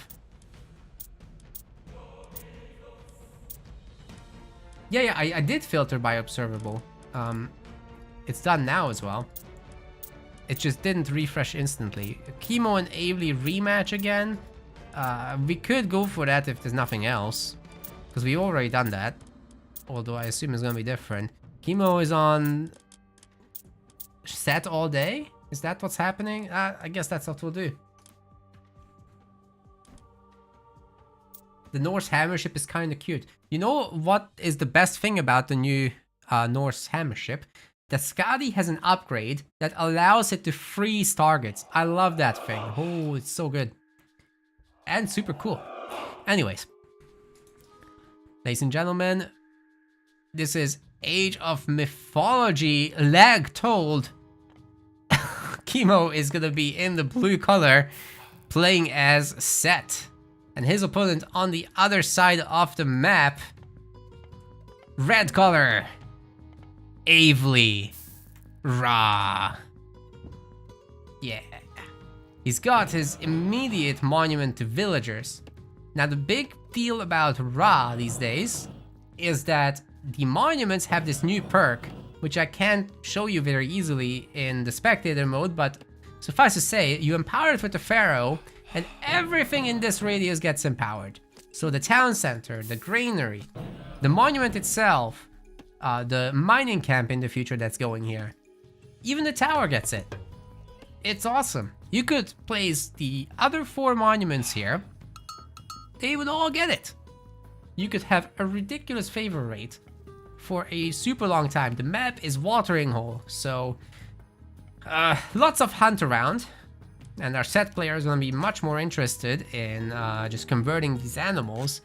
Set doesn't get any bonus like that. Like, you got the monument that will make barracks and Migdol units cheaper in its area, but nothing else. And if you empower it, there's really no difference. So I think Set loses out on that front, but obviously the animal conversion thing is a pretty big deal. And Set's unique upgrade, I think it's called Clairvoyance, makes it so that vision becomes free on reuse. It's epic. So you can have this, every now and then, this map hack, essentially. And if you want to reuse a shifting sense later on, you can do it as a surprise anytime. Wait for the enemy to come to you, pop a bunch of elephants and siege towers on them. I've seen Joey Bads do this to Chemo before, and Chemo just fell over and died. We got a bunch of new relics in Retold, of course, which is super cool. We got Uller's bow, giving ranged attack. Wait, this is range to range units. Avely hasn't found any. He's looking around with his priest as well, which is one more benefit that you get out of this monument situation. By the way, there's 2 monuments now, and like I said, you could put extra monuments here and just get them empowered. So instead of 0.1 favor per second, now they both get 0.12 per second. It's not the pharaoh's full empowerment rate, obviously, but it's better to empower 4 things with lower returns than to empower 1 thing with higher returns in this case. And Priest is still looking for stuff. There's nothing for him to empower, although there would be this temple.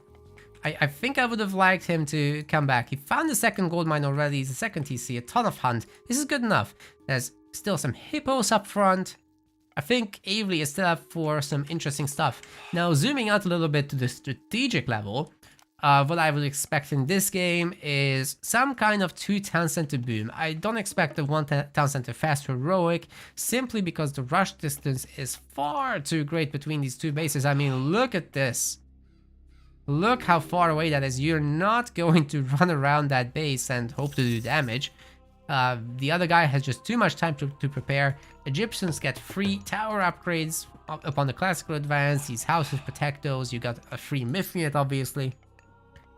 So no, town centers, yes. Booming economy, yes. Forward town center, maybe not. That seems a little iffy. They're so far out. I wouldn't expect it. Not for a long time. Anyways, it's gonna be Bast for our Ra player. I love it.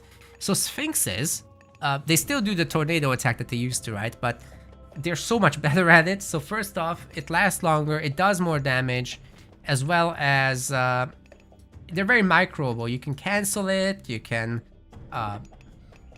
stutter step with the Sphinxes.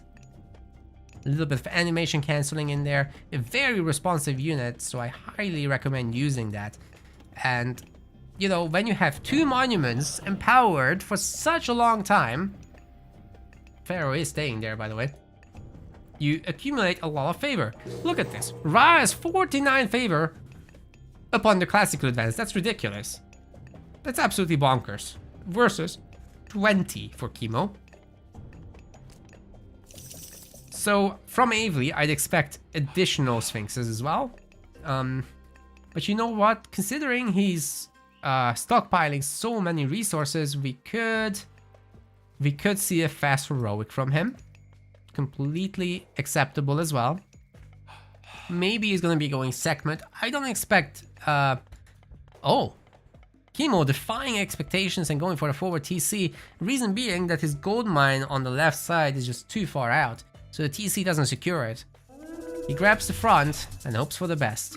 Sees the Sphinx, does a vision and is preparing for a shifting sands. What can he see? Oh! He just scouted the map. But Chemo, didn't you already see that? Wait, what? How did he see this? Did he have an animal around? Anyway, he's sending Avery back into the Stone Ages. I wish this tag didn't go over the fights all the time when it's getting interesting. So that's one villager killed, the priest is probably toast. And Avery is having to deal with some idle time on these villagers, they're not working. And that's not very good for capitalism overall. However, these set animals will make some good food. Just put another granary here and you're golden. Don't go to the pit, you can eat the hunt and get it empowered too. No, Avery, no. Oh man, he could have used the hunt. I guess he doesn't know that yet. Elephants for Chemo in the middle. And the Sphinx raiding hasn't seemed to do much of a muchness, so...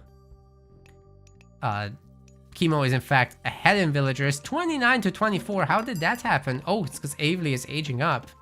And also because he actually lost some. Did he get housed? There's no way. Somehow Chemo... Oh, he's up 2 TCs, of course. Just derping here. Alright, we're getting to see some little bit of Sphinx raiding, but this priest will deal with it. Just a little bit of healing required. It's essentially already taken care of. Wait, they're showing at full hit point bars because I'm watching from Avery's perspective. That's misleading, they were actually hurt, but the priest does heal them up. Chemo is looking for some more damage, but he's not gonna find any. As for Avery, he's gonna have to do something with his lower villager count and soon. So that is a segment advance, right? Yeah, Sobek? Okay, Sobek is no longer getting, it's former half war, no longer gets the free rock whatsoever. So that's problematic. Now he's completely stuck in his base with no real ability to do anything. Obviously, that Sphinx out on the map could look for a juicy locust swarm, but Chemo has very well spread out villagers other than the gold miner, so that's the one target that Avery could hope for. Let's see if he can get it. If he can block their path and set off a locust swarm here, that could be ginormous. There's still a little bit of gold in the gold mine here, and the Sphinx is gonna go in to try and find that. Also, we got the Migdal Stronghold up here for Avery. He's gonna hunt out here. It's the real shame about these animals. So he's finally getting around to them. And Chemo is building up his front base. We're seeing the Sphinx do a little bit of work, but Chemo has split up his villagers. Very smart of him to do so. And now there's really no good target for Locust Swarm. So Avery is working with not too much here. One of the next steps he could be taking, however, is to go for a quicker Mythic Age.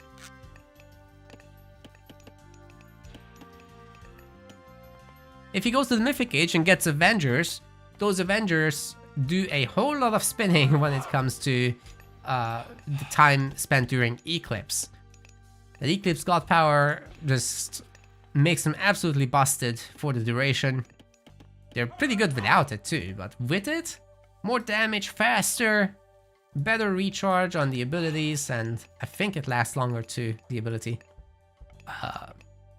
Bonkers. Bonkers. You can raid very nicely with that for sure. And it does look to me like Avery is doing that. Just he's also spending a little bit of resources on some chariots. Which is fine. I wonder, would it be worth it to pick up these relics? I mean, especially this one. Villagers regenerating hit points. The staff of Dionysus got changed. Very nice. Harmonious necklace. Villagers gather faster. Great relic. Thundercloud shawl. Increases pierce armor of human soldiers. Meanwhile, we're getting the hunting equipment research, which is going to increase villager hit points to begin with. We've got Uller's bow, which we talked about earlier. And here's Chemo's army. It's quite similar to that of Avely's, so nobody's going to be winning much of a muchness at all. But Chemo being up 2-1 TCs for so long, 53 villagers to 34, that's no longer acceptable. Horus is going to have to do... It's Osiris! Avely! What are you doing? This is all the wrong choices. I'm curious what he's doing with it. I'm kind of kidding there. You know, a mummy is actually pretty good because it can one-hit kill villagers, especially during Eclipse. You could turn this entire group of villagers into minions. And then you basically have Ancestors Eclipse at home from just the one cast. You find that, you're gonna have a pretty good time. Oh, the Locust Swarm going down on the villagers, but it's not that good. They literally stayed alive. What is going on here? While being shot at by chariots, why is... Dude, Sobek sucks. I don't care. Like, they butchered the rock. They nerfed Locust Swarm. Pistachios are what they used to be. Mercenaries decrease their hit points as they run out of their lifespan. Like, why the hell would anybody go Sobek? I don't understand. Just go Sekhmet. At least get Citadel out of it. Oh my god. Self Osiris is pretty good, I'll admit. This Ancestors isn't gonna do anything. In fact, Eclipse Mummy is gonna do the work, as previously described. So that's good. But the Sobek part I don't understand. It's not doing anything. Look at all those minions! He's a necromancer! Oh, the chariots are toast! What the hell are we witnessing? Avely has Ancestors Eclipse at home. He just beats that entire army with essentially 2 units. The others didn't need to be there at all.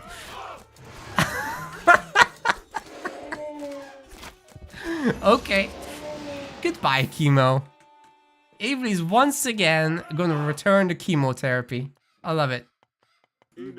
Now, this Son of Osiris, by the way, is dealing divine damage, so that's a pretty big deal. It's irresistible. Just like you, dear viewer. Just like you. Yeah, this is gonna hurt. Hey, where's the mummy?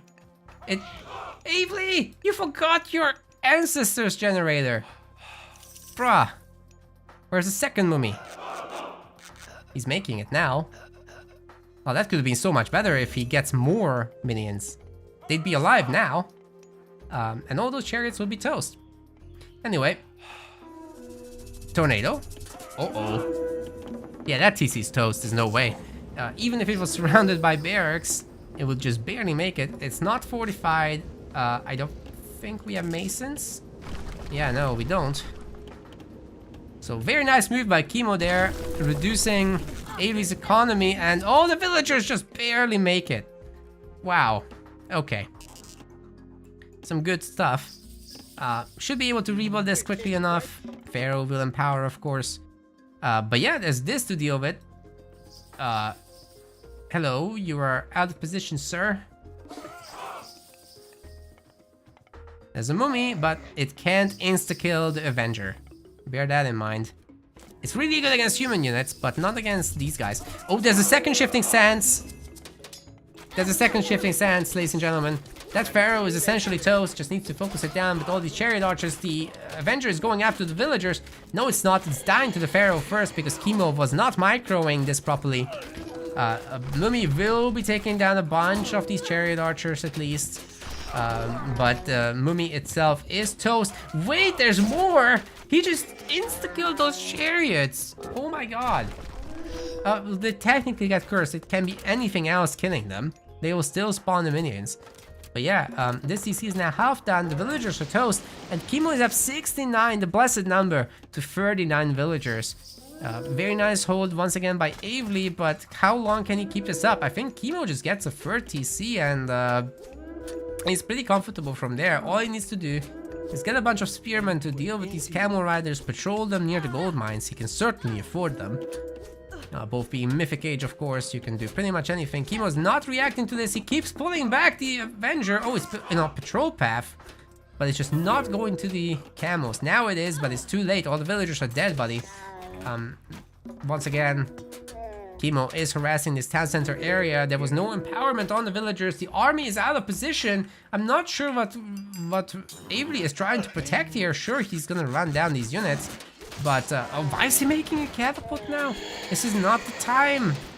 Now is the time when you hold all your army here and build that TC right back up.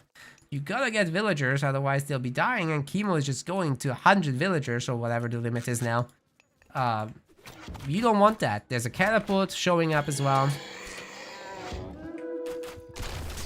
Mummy's having a good old time. Okay, the camels need to come home, I'm thinking. Or they need to find something else that they can raid. But bear in mind, for every villager they kill, 2 more will take their place, most likely.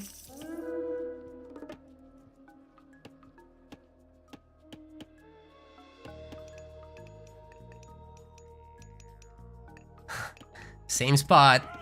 They will never see that coming. Those are champion camels, by the way. Very nice for Avely to get those going. But yeah, for Chemo, I mean, look. He's got his heavy camels, heavy chariots. He's not really behind in any way. Sure, it was rough for him to lose all those units, but Avely is completely boxed in into his main base. Chemo will take this happily. He's got other gold mines to mine from. It's all good. All these Migdals are affected by the discount, by the way. So Chemo gets the cheap units. Even Shaduf is on the way. Now that he feels the need to farm.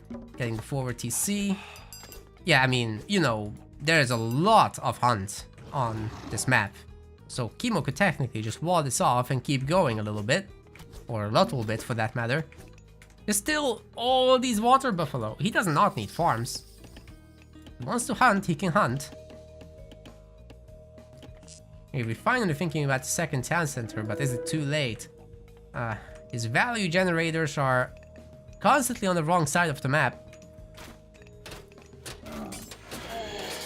Chemo does not care about this area, really. But you know what? There is a universe in which Avely can just turn this around by plowing down the middle. Look how many minions he's gonna get. The triple mummy, Vizier mummies, by the way, are really doing work. Locust Swarm is gonna go through these villagers. In fact, Chemo is gonna walk his villagers back into the Locust Swarm for all of them to die. Bet that's not what he wanted. Son of Osiris doing divine damage to this, but getting shot back at by the town center. He doesn't have very high stats because he doesn't have armory upgrades right now. That would really help him resist these arrows. I think Avely is gonna lose his Son of Osiris. Oh no. Sure, the town center is gonna go down to all of this, but come on, man, that was Son of Osiris. Daddy's not gonna be happy about that. More mummies. It's the way. Keep going. Keep going.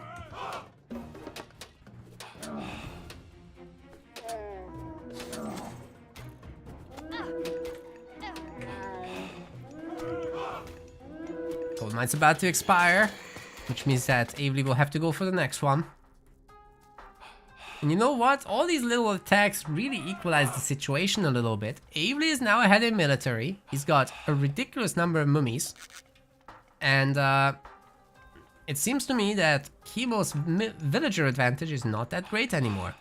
Especially if he loses another group here. If the mummies were to find this villager group, I think they're toast. Oh my god, there's a gap. There's a gap! The mummies could go through. This is Avely's time to strike. If he kills all these villagers, we're even. That's all he's gonna do. Oh my god, I think the camels can totally block their escape as well, and the mummies will convert them all. Oh boy. They can't run. They can't hide. Here come the mummies. They're all cursed. Oh my god. An entire gold mine's worth of villagers destroyed by Avery just now.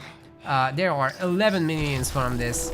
And the next army is totally manageable too, by the way. And if Avery can afford some additional monuments, that would be huge. Dude, Chemo is in such an advantage, but I gotta be a little biased towards the losing side, so we get a longer game. We haven't really gotten to cast late game before, so I think the time has come for that.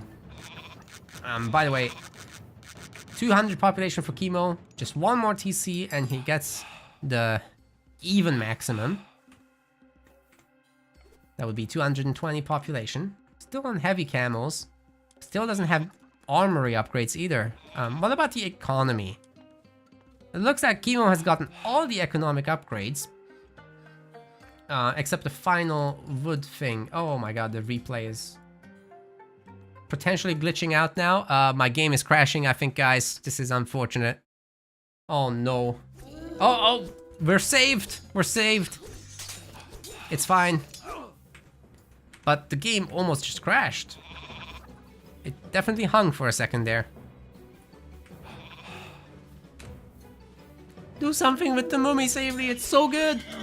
Dude, if he was a little bit more active with those. Imagine what could be done. Imagine. I'm imagining so hard right now. I hope you guys are too. Would be nice to re-garrison those relics. I like the cavalry raids, but I think it's the mummy raids. That's where it's at. Chemo has some very spread out villagers mining the gold. He's getting the third town center finally, but this might actually be caught by Avery. Champion camels are in for Chemo. But you know what? Camels' set is kind of weird. I would have liked to see spearmen. Especially when you go Horus, you get the Horus spears. They are gonna get a plus 1x multiplier. So that's gonna make them do 2.75x against Cav once you get the upgrade. That's bonkers, man. That's what Chemo needs. And the mummies are absolutely going to town against the straight group. This is what I was talking about. Keep those mummies alive, keep them healed, and keep engaging. And then you just kill all the units. It's so good. Camels are doing work though. Dude, those Avengers are insane. I just killed 2 camels without any issue. Really sacrificing a lot here. That cooldown is ridiculous. He just spun it. What the hell is going... Why do they need to spin so much? Wow. That's insane.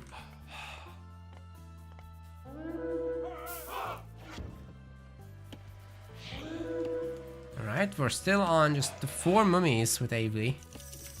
I wonder if he can afford some more. It's a matter of favor right now. Oh, the catapult!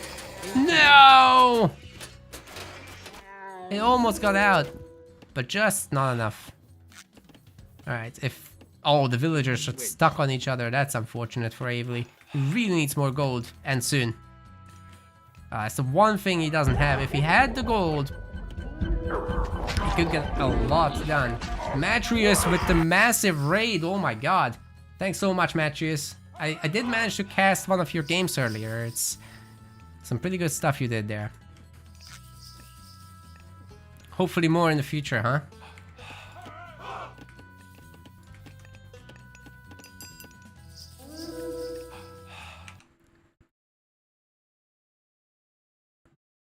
Okay.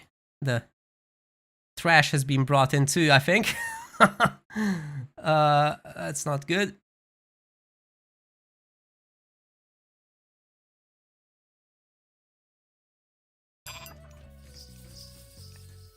Thankfully, I cast the game you won. That's true. That's true. Anyway. 4 mummies, guys. 4 mummies. You guys know what these do? Have you seen that many mummies used in a fight before? what they do is they curse enemies and then they turn stuff into minions when they die. It doesn't matter if it's the mummy killing them or not. They're just gonna do a lot of work. And every time a minion is generated, so if you can keep using them on cooldown, an enormous amount of work can be done by that, especially something easy to kill like chariots, villagers, whatever. I really want to see people use them on cooldown, ready to go for the next fight every time. We're gonna get a demonstration right now what happens when they're used on those camels.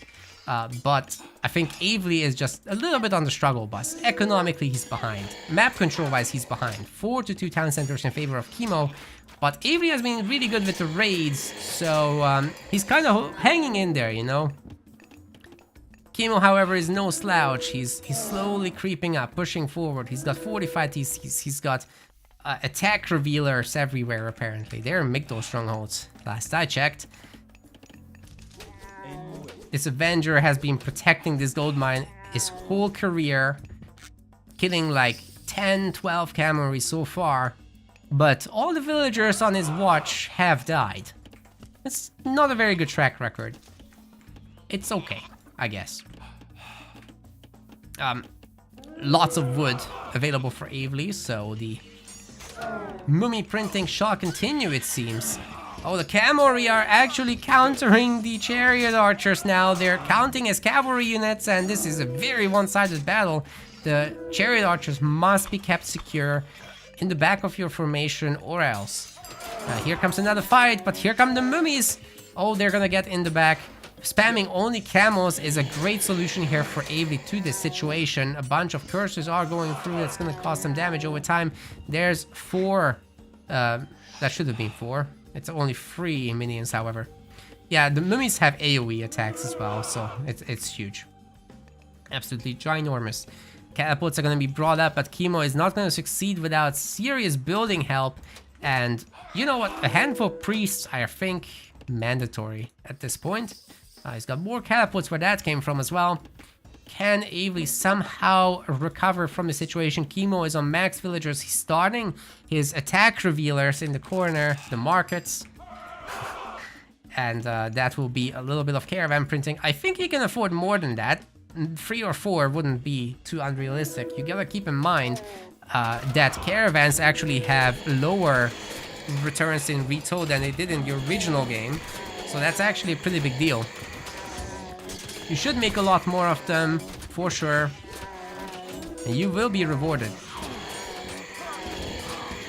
So you have all this extra population. Oh my god, that's an army of minions right there coming right up. We have ancestors at home. Especially if you can combine this with Eclipse. But there's not enough favor for that. That would be a little bit expensive at 150. Not a priority right now, but this is what I meant. Keep fighting with those mummies. They're healthy. Keep going. Do it again.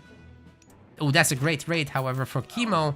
Catches this all with the Scorpion Men and the Camel Riders. Tons of Camel Caravans are being made, but guess what? Avely's Camel Riders are just better. They have higher attacks thanks to the Ra bonus, and actually, it looks like these mummies are protecting the catapult, and if the other units come around as well, I think they can actually keep it alive. Although that Scorpion Man might survive the curse, it might not last long enough. I think this TC is actually in a little bit of trouble, especially as these extra minions come in. Can Avely actually succeed with this little push? If he does, he actually has a legitimate chance to make a comeback happen. And that one chariot keeping the army at bay, that's hilarious. We've got a bunch of mercenary cavalry coming in, but guess what? Cavalry deal with that. Although there's not many cavalry left. What's going on with that? There's a lot more of Chemo stuff where that came from. And finally, he remembered that priests are a thing. He's bringing them in. Should be able to deal with the mummies now. And put an end to Avely's tyranny on that front. But I don't think that catapult is safe anymore either. So yeah, this push is probably over. And I'm not really sure now that the priests are finally on the field, what can Avely really do? Chemo has too much control. He's got the caravans up and running. This is a small count still. And they're only returning a little bit. 83 gold per trip though is not terrible, especially if you get to empower that later down the line, once it's a bigger number.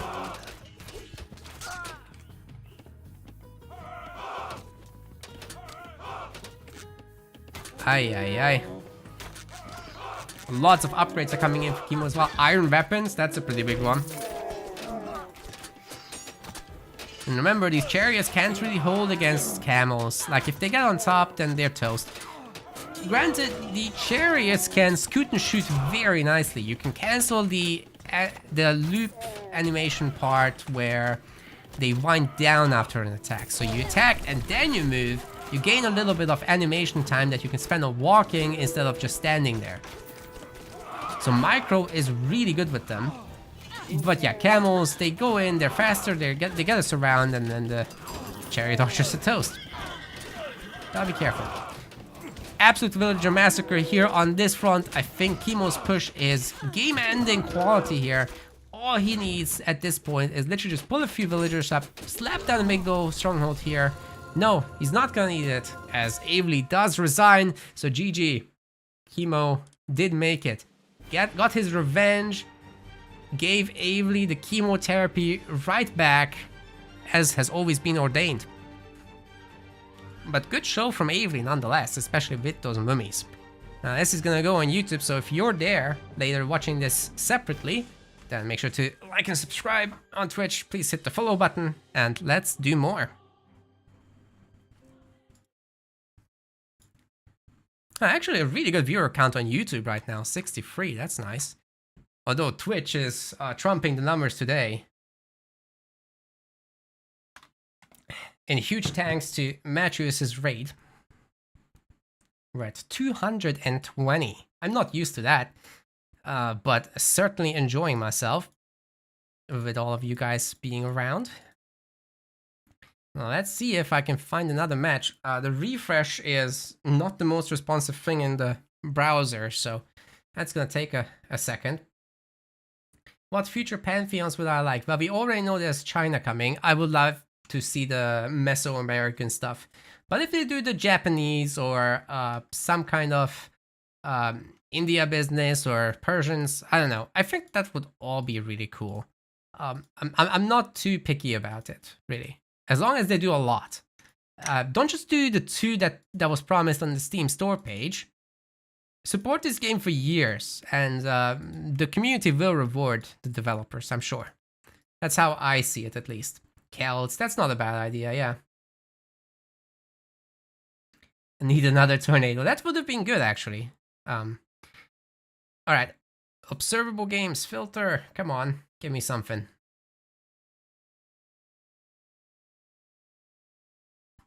I'm sure many people want the Celtics. Don't worry about it. You're gonna be fine.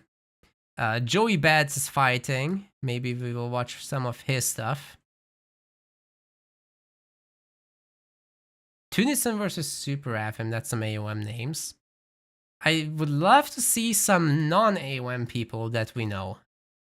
But there's apparently very few of those. Oh, we got Scotty versus El Matador. Let's go. That should be a good one. That's what we're gonna cast. They're on Mediterranean right now. Finally, a water map. Let's do this. Game, let me control you. Okay. Ladies and gentlemen, some water action here in Age of Mythology Retold. In the blue color, spawning as the Zeus player, this is Scotty. Mediterranean, a really good home map for Zeus, but same deal for Poseidon actually. It's not a huge difference between the two, but we'll get into that.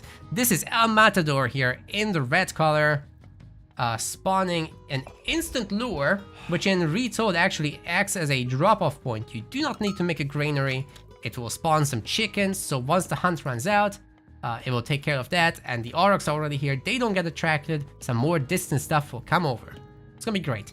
You obviously want to throw down the instant dock, and you want to get wood gathering instantly so that you can also train fishing ships while you make villagers. You're basically booming your economy from 2 spots. The dock is an inferior town center. You get fish, right next to it if you're lucky or you scout well. And Poseidon will have that scouting information very quickly with the hippocampus. Now you want 4 villagers on the hunt, because villagers gather at 1 per second from huntables, and you get 3. The reason for that is, oh sorry, he's got 5 on that already. You only need 4. The reason for 4 is that villagers training 15 seconds, they cost 50 resources. So you divide 50 by 15, you basically get like 0. What you get 3 point something, right? 3.3. And then you basically factor in a little bit of inefficiency from your villagers, and you want your food to grow slowly. So that's 4 villagers required to keep constant villager production going. Everything else should go into wood for constant fishing ship production, which is much the same, 50 wood, 1 per second. Once again, same math for this. So if you have 5 or 6 on wood, your wood will be growing at a nice pace, fast enough to afford houses, the storehouse for the gold, which you need for the temple. Yeah, I think I explained that sufficiently now. You guys get it. Even the new guys.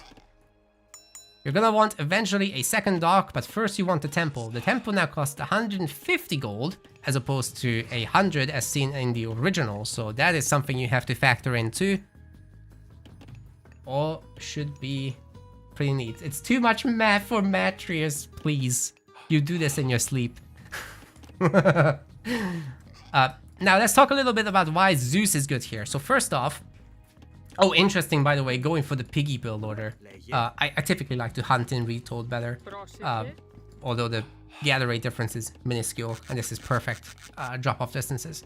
Anyways, Zeus is good because you have bolt, right? So in the navy fight, either you bolt a ship, or you bolt a hero as you send your own hero across the map to harass the wood line or the gold. We're gonna reveal the map now. The gold is not very exposed. You're not gonna be raiding that, but you sure as hell can raid this wood line. So you send your Minotaur there. You're gonna be going a fee now, obviously. You need restoration for your ships later. There will be major fighting over the water. So yeah, you send your Minotaur, your hero, and whatever you come across, you bolt the most dangerous thing. That should be one of the heroes, whatever is the tougher. Your hero can handle the myth unit that defends, and your Minotaur will be going to town. So on that front, Zeus has a small advantage over Poseidon. On the sea, I also think Zeus has a small advantage in terms of restoration being available, but if our Poseidon player goes for Ares and Pestilence, he can shut down these docks a little bit. Now in Retold, that's very important actually, because if you get ahead on the sea, you have access to all 3 ship types. The hammer ships, the arrow ships, as well as the siege ships, rather than just the arrow ships in the original. So the fights are a lot more strategic, they're a lot more intense, you got a lot more micro to do. And you can actually destroy docks once you're starting to win. Pestilence can put you in that position where you're starting to win. But these docks are so spread out, it is an Ares advance, it is gonna be with Pestilence, but when is it gonna be used? Also, Pestilence stops building from shooting, so yeah, it's overall pretty complicated, but I still would advantage Zeus personally. We're gonna see Theseus here. One thing you can do now with Greek, by the way, is during the age up, you just make the hero, it doesn't block anything. It's a new perk for the Greek heroes. You can make them while you make villagers, while you age up. Just parallel production for heroes specifically. Right, we're gonna see a bunch of triremes, we're gonna see a bunch of sea ships. Oh, and one more difference between Retold and the original, you cannot upgrade your fishing ships in the classical age. The upgrade got moved to heroic and to mythic respectively. There's 2 fishing ship upgrades. And yeah, so in classical, the advantage can't snowball too much thanks to that tag being gone. Is bolt not gonna be used here? Was it already used somewhere? This hero is gonna eat the Minotaur alive. Scatty's not microing, he's using bolt but on a ship. I'm pretty sure that was on a ship. And yeah, this didn't do anything. He doesn't have a hero out, so if the Cyclops does come across, he would be causing trouble. I assume he actually got the Cyclops with that. because he's not here. Anyway, let's watch the water fight. Pestilence is now on this, one of the things, right? No, it was used in the main. Excuse me? Why use it in the main? I guess he was hoping for a lot of work with the Cyclops, but it didn't work. Restoration is going to be used in desperation by Skadi's going up against a so much bigger fleet, but guess what? These hammer ships are actually really good at countering the Juggernauts. They only have 10% armor there. But then again, the Pentacondors have only 10% against pierce attacks, like from the Triremes. However, the special perk of them is that they are healthy. 330 health compared to the 275 health of Juggernauts. So I find that the Trireme plus Pentacondor combination is actually superior to the Trireme Juggernaut one. But if you're ahead, then the Juggernauts can obviously destroy docks way better than Pentacondors can. The docks shoot back with pierce damage, so the Pentacondors could be toast. Anyways, there's enough Triremes here to cover for the Juggernauts, but the Juggernauts really need to be targeting those Triremes over there, by the way, which they're really not doing so well. They are now. El Matador got his act together, and he's decimating Skadi's fleet. There's almost nothing left. Skadi's not allowed to gather food, and it's really showing. I'm pretty sure the man is not really able to train villagers at the pace that is required right now. The fleet fight split into two parts, so we're gonna zoom out a little bit. Very little pullback macro going on. It's still very important, of course. You're still gonna pull in the entire fleet chasing your one unit. It's just a little bit more complex now. Very important to make sure that all the right targets are being picked and there's no auto queue, most importantly. So your docks have to keep working during this. Oh, this Pentacounter spam is not working out one at a time. I think Skadi would have to garrison stuff in his dock if he wants to put together a comeback. There's only 2 siege ships, so he has some amount of time, but not very much. These dogs have 1600 health, so good for them. They are also shooting back a little bit at these targets, and he's starting to pack up his units inside, but no, he keeps ungarrisoning them, except from this. For this one Pentacondor, I think he's toast, and he's gonna give up. El Matador is just better. He's got more stuff, and he's victorious. He fended off the land raid. That's all really that needed to happen. Even though I think the unit composition was worse, he just had more, and that's all that you need. It's very close anyway. All you gotta do is micro that. But look at this. This chart tells the whole story. El Matador just significantly ahead. And once you're up 12 to 5 ships, you're not going to be losing anytime soon. 27 kills to 12.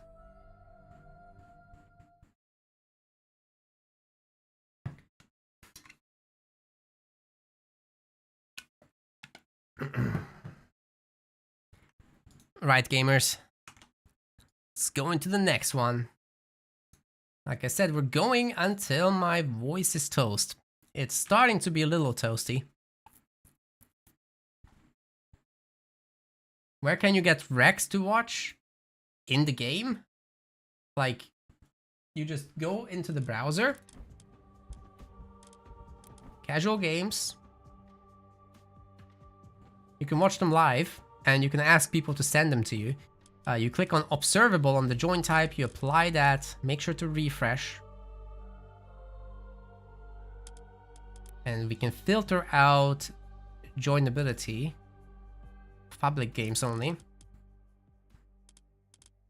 Where's the auto match? Oh, come on. How long will the beta stay open?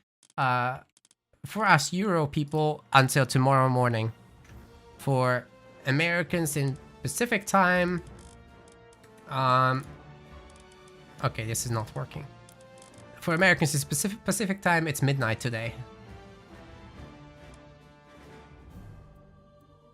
Okay, auto matches are counting as not public.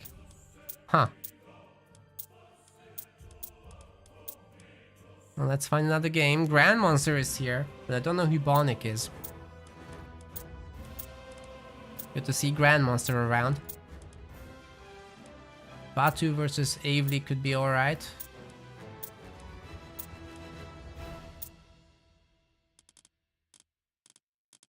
Is there no one else? Let's see what Joey Bats is up to. I hope he's playing against Nyan there. I can't read those characters.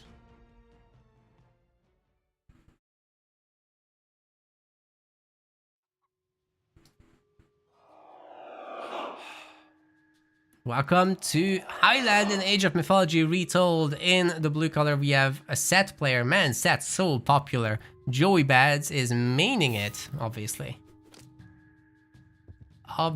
He says it's the only god, so take that how you will. Going for a hunt opener on Highland, however, is a little bit strange. Actually, this is Age of Mythology Retold, as it seems. Oh my god. The painful parts of a beta, I guess. On the other side, we have somebody with, I believe these are Japanese characters, if I'm correct. Not sure who that is. I'm just gonna refer to him as the Poseidon gamer. He's playing this more correctly, sending forward a villager for the dock. Needs a 4th villager, however, on hunt, and is gonna be pulling it in. But he could have just put down a lure here to act as a drop-off point, and you don't need the granary, because the lure is a drop-off point now. Well, it's a Poseidon as well, not just Set. So let's reveal this map. Let's take a look at what we've got. Joey Bads is known for his absolutely crazy strategies. He will never shy away from a little bit of cringe. He will mass your animals from the Pharaoh and go for shifting sands attack with them, or he will permanently feed himself huntable animals. Maybe he will just go for a Mythic Age with 0 units and just huntable animals and just go for a big rhino attack. I don't know. He does weird stuff. It should be very entertaining.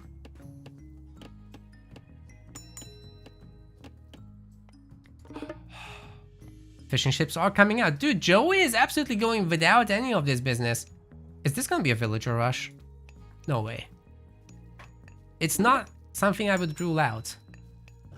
But Joey is going for this land style. And he knows it's water now. He does not care about the water. He says it doesn't bring enough returns. In Retold, fishing ships are significantly nerfed, by the way. At only 0.5 per second for income. Our Greek player is going to be throwing up dock after dock. Very close to the edge here. Would have expected something in the middle instead. But oh well. Does the trick, right? Temple's going to be... Yeah, Joey's hard committed to land only here.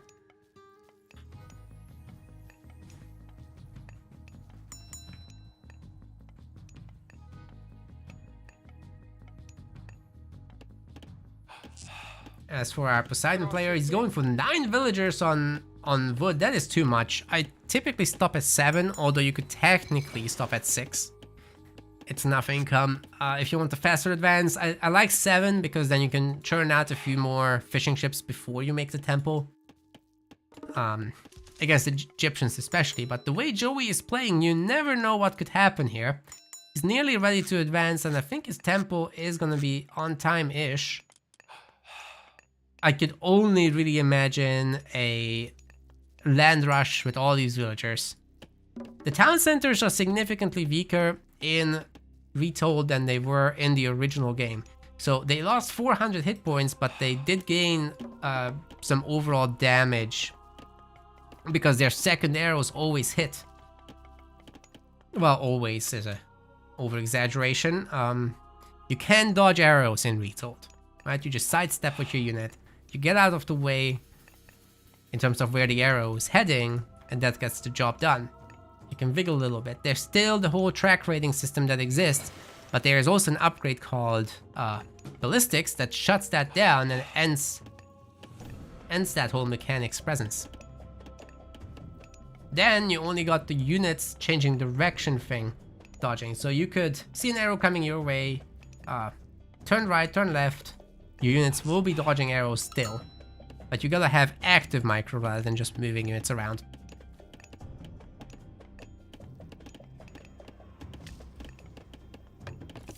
Temple's coming in, and Joey has Ptah, as predicted. Do it. No! He's not gonna do it. He is gathering from his free animals, and this is gonna be some form of fast heroic. If he gets a quick scarab out, he could technically end the game with that. That is, I assume, an armory. Very fascinating, Joey. Very fascinating. It could be also his other thing that he does, that he gets a bunch of siege towers rather than scarabs. And maybe he just goes up through Nephthys, gets ancestors, waits for a few siege towers, and then drops everything on top of our Greek player. It's very likely that that could happen.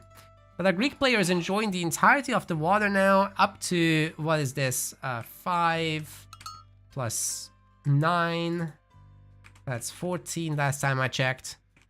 15 fishing ships now, and more docks are coming up.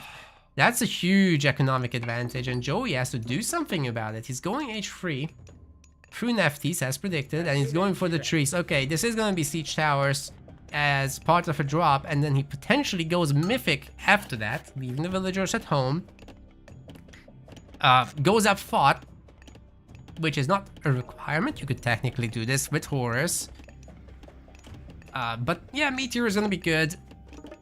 Elephants are gonna be good once he gets Valley of the Kings, which is gonna make the elephants train, not just the elephants, sorry, all the Migdol units train 2 at a time when you empower the Migdol, which is a pretty big deal. You can also make him cheaper with the Set Monument being nearby.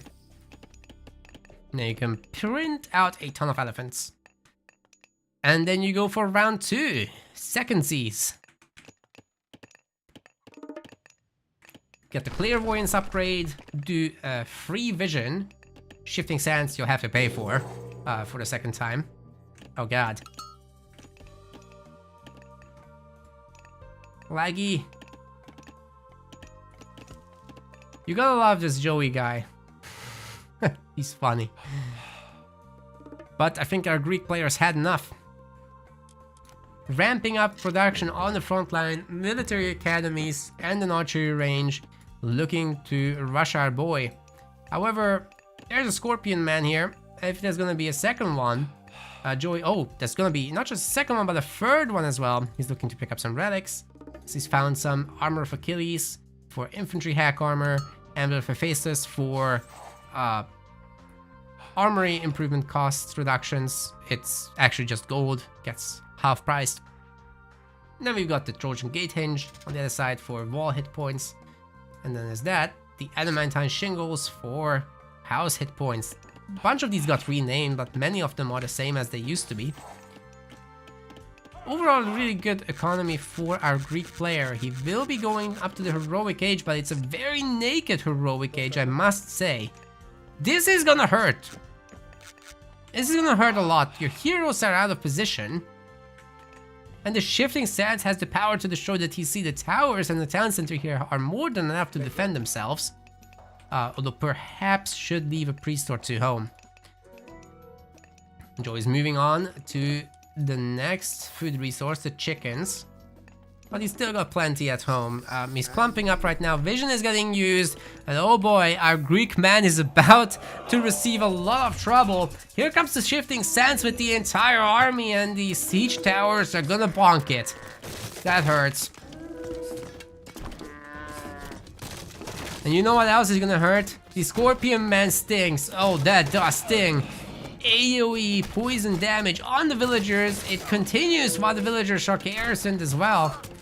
And guess what? Minions are next. There's a bunch of militia. Our Greek player is forcing all the army back home, but is it too late? The militia are taking so much damage from all these myth units. Sure, the siege towers are getting hurt by the villagers and the militia, but I think the Ancestors' god power is more than enough to manage here. Our Greek player is trying to expand, but will that actually happen? The Scorpion men are getting separated from the boys. And if they find those villagers, Mr. Poseidon is in a lot of trouble over there. One more tower has been destroyed. Now this is spawning a lot of militia and probably will kill the siege tower. Unfortunate for Joey, but it is what it is. You gotta deal with it. Scorpion Man needs some micro, getting pushed around by those human units for whatever reason. That's just retold things. Wish they didn't do that.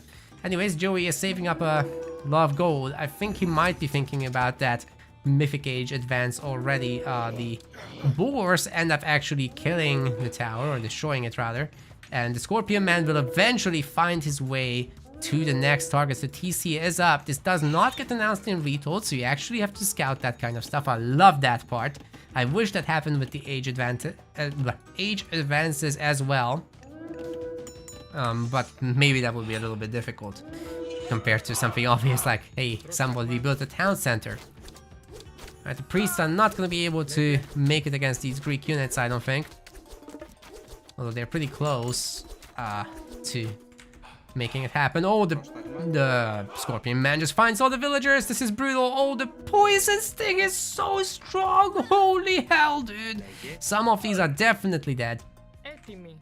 And by some of them, I mean 2. But the rest are pretty hurt. The Scorpions have done some work on this side as well. There's really not many villagers left for our Greek gamer. It's just a lot of food coming in from the sea.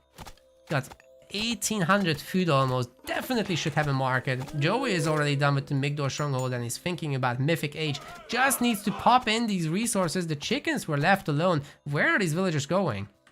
Joey, what are you doing? What's the plan here? Alright, they're just going for the next cows. Oh wait, Mythic Age is up. It's coming. It's gonna be taught. Could blast this front base, to be honest, but yeah, I think Joey is gonna need some help for these Scorpions. Just a bunch of chariots, literally anything to help out. Pestilence is a great idea here. Although it looks like the Pharaoh is gonna get down this Cyclops absolutely no problem, taking out crush damage from the equation. The Scorpion men are going to town on the units of villagers and the Pharaoh will be repairing. Is this enough to actually hold here? The stronghold could still make units, albeit very slowly. That's what Pestilence does now. Slows down the unit production rate. There's no harassment going on the other side, but it's just one town center against one. It's really the ships that are doing a lot of the heavy lifting. Joey does not have gold. He just spent it all on repairing. And I'm not quite sure how he can defend against this. Maybe a bunch of Scorpion men would be helpful. He certainly can afford them. He's about to get a Phoenix as well. So as long as these heroes are toast, it's not like the hoplites can shoot up. The heroes can, though. The heroes can. So you gotta watch out for that. Joey knows what he needs to do. He's getting a market. He's not getting gold, however. I would love to see him sneak a gold mine. But yeah, for a long time, the stronghold will remain down. There's no way this gets repaired. There's no way it gets rebuilt anytime soon. But yeah, the phony is getting to work. Did everyone just dodge that shot? I think so.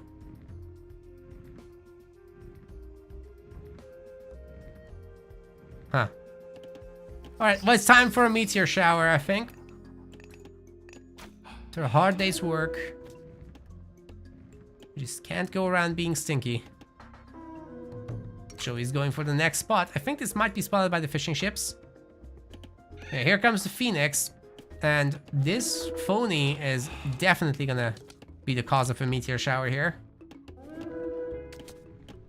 There it is. Lands on the villagers. Downs the town center. Goes for some trees. The villagers get away, funnily enough. And I think it's spent. That was it. It's a lot of damage, but our Greek player can't afford another town center. Could be going heroic after everything is done. and that Phoenix has some easy houses to kill, but if only Joey knew about this gold mine. Sneaking gold mines can be very powerful, especially if your opponent is kind of turtling up like Joey is right now. I think this dumpster fire of a game is gonna face some issues soon. Look, these fishing ships are not upgraded, but there's so many of them, I'm not sure it's super important to. 3,000 food. Like, you don't need to worry about food ever again. And our Greek player certainly isn't. Every villager on the land is going after gold and wood. Which means town centers are coming soon, which means age ups are coming soon.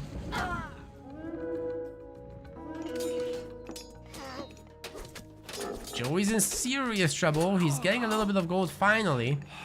But with so many hoplites to go up against, his elephant idea probably will not be working very well. He's getting Valley of the Kings. It's pretty cute, I think. The way you do that is you right-click attack. And then whenever you have the resources, it will be started automatically, rather than you having to keep spamming the button. It's like upgrade auto queue, I guess. But it can also gimp you. Phoenix is still alive, so all good there. The phony. Love it. I think it's beautiful. I also think it's over the top. Have you seen 10 of them flying around? It completely blocks the screen. Need to work on that a little bit, but otherwise it's fine. Alright, the second TC is coming up for a Greek player, or backup rather. We've got the free, I'm pretty sure Joey has clairvoyance. So now we are doing another shifting stance over here to this location. And that TC is absolutely toast. There's an Atalanta ready to protect against the Scorpion Man, which is very nice because the villagers might be able to actually get some damage in on these siege towers, but it doesn't look like it's going to be the case. Town center's toast, ladies and gentlemen. We've got a bunch of siege ships. A Scylla has been made automatically because our Poseidon player advanced to the heroic age. You get a Scylla automatically now. As Greek, as an Egyptian, you would get a Leviathan. So actually Joey's build would have been better if he just gets a free Leviathan just for 50 gold of building the dock. Or was it 60 gold? It's 50. Where that Scylla is gaining heads, although our Poseidon player has once again lost the town center and thus population space and most importantly villager production. But the hoplites are going to town on this Migdor stronghold and it will only last so much longer, although that one repairing villager is seriously fighting off a lot of damage coming in, but it's just gonna be too much. There is no axeman, and I don't think that Joey has anything left to give in this game. He can't make any more Scorpion Men. It would have been very useful, but these are now heavy hoplites. They have a divine damage as well, which is coming from the Ares upgrade, Phobos' Spear of Panic. Love that. That's a huge damage increase to hoplites overall. I think it also affects militia. Yes. Yes, it does. So you can't resist that. Another Migdol. Joey's attempting another sneak, but can he actually protect it? I think this game could be over very, very soon, as 71 military population is unlocked for our Greek player. If there was a market here for our Greek player, which I'm sure there is soon, it's an attack revealer, it's a market. If you sell some food, I'm sure you can go Mythic. I'm sure you can get Earthquake from Artemis and delete this base, and then Joey is toast. Especially if you run around with some Chimera afterwards. Where's the Pharaoh? You've got... I'm pretty sure the upgrade is done. Right? Valley of the Kings must be done. Elephant's gonna get absolutely wrecked by these hoplites. Bear in mind they do 25% bonus damage against cavalry units like the Elephant. I think so do the militia. Oh, they do 1.5. That is bonkers. So these elephants are not gonna make it. Neither are the Migdol strongholds. And all this is gonna get taken down. There's even a bunch of villagers coming in to help. They sure can do that. But Kitchen knives are getting pulled out by Joey Bats in the last act of desperation. And Greek Gamer still not going mythic somehow behind all this. Spent all his gold. Oh, now he's selling. Now he's getting ready for that mythic transition. He knows there's nothing else left to do here. Slaps down the first fortress off the game for the Greeks. But the villagers will be paying the price as this Migdor stronghold is sniping them. So always stay innocent.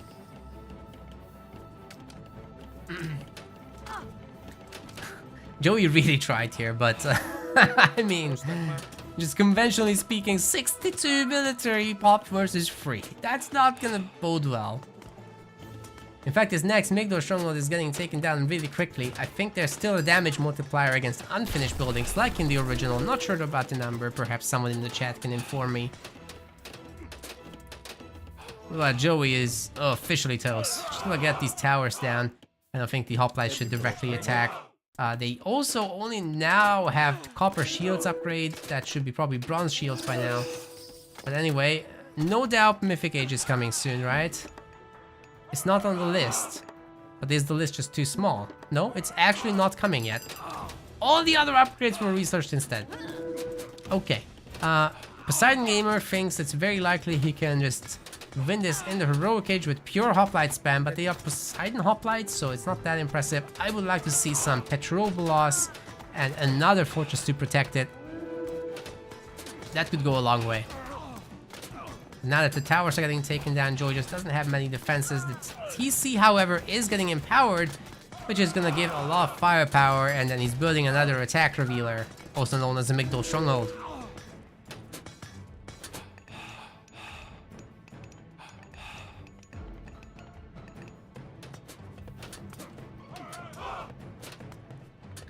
Question in the chat. Recently started watching Spellforce free content with mine. Is there more coming? Yes. Yes, I still have some replays locally stored that I haven't cast, and people keep sending them to me every few weeks, so definitely. But right now, we're on a timer here with Age of Mythology, so I'm gonna get out as much as I can while it's possible. So a bit of a break for Spellforce while this is on. And then I plan to be Age of Mythology heavy in the future, but still do Spellforce as well.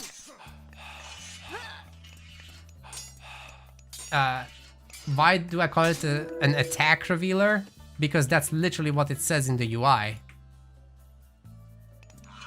When a building isn't visible and you're viewing the other player in this spectator mode, the game has all kinds of issues. Look at this flickering.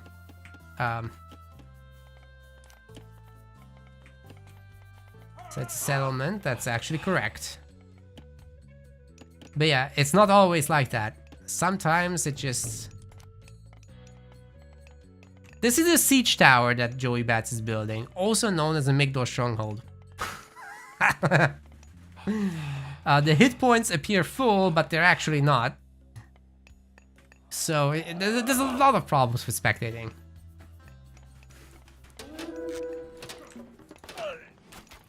We really need an everyone view in these replay modes for sure.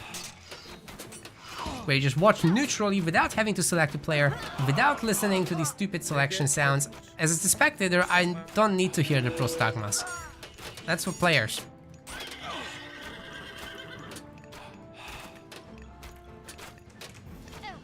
Anyways, Joey managed to survive. It's impressive. It's pretty good. But can he survive if our Greek player just goes mythic? Which I suppose is coming soon. Fishing ships have been upgraded, by the way, so they now have 0.75 gather speed instead of 0.5.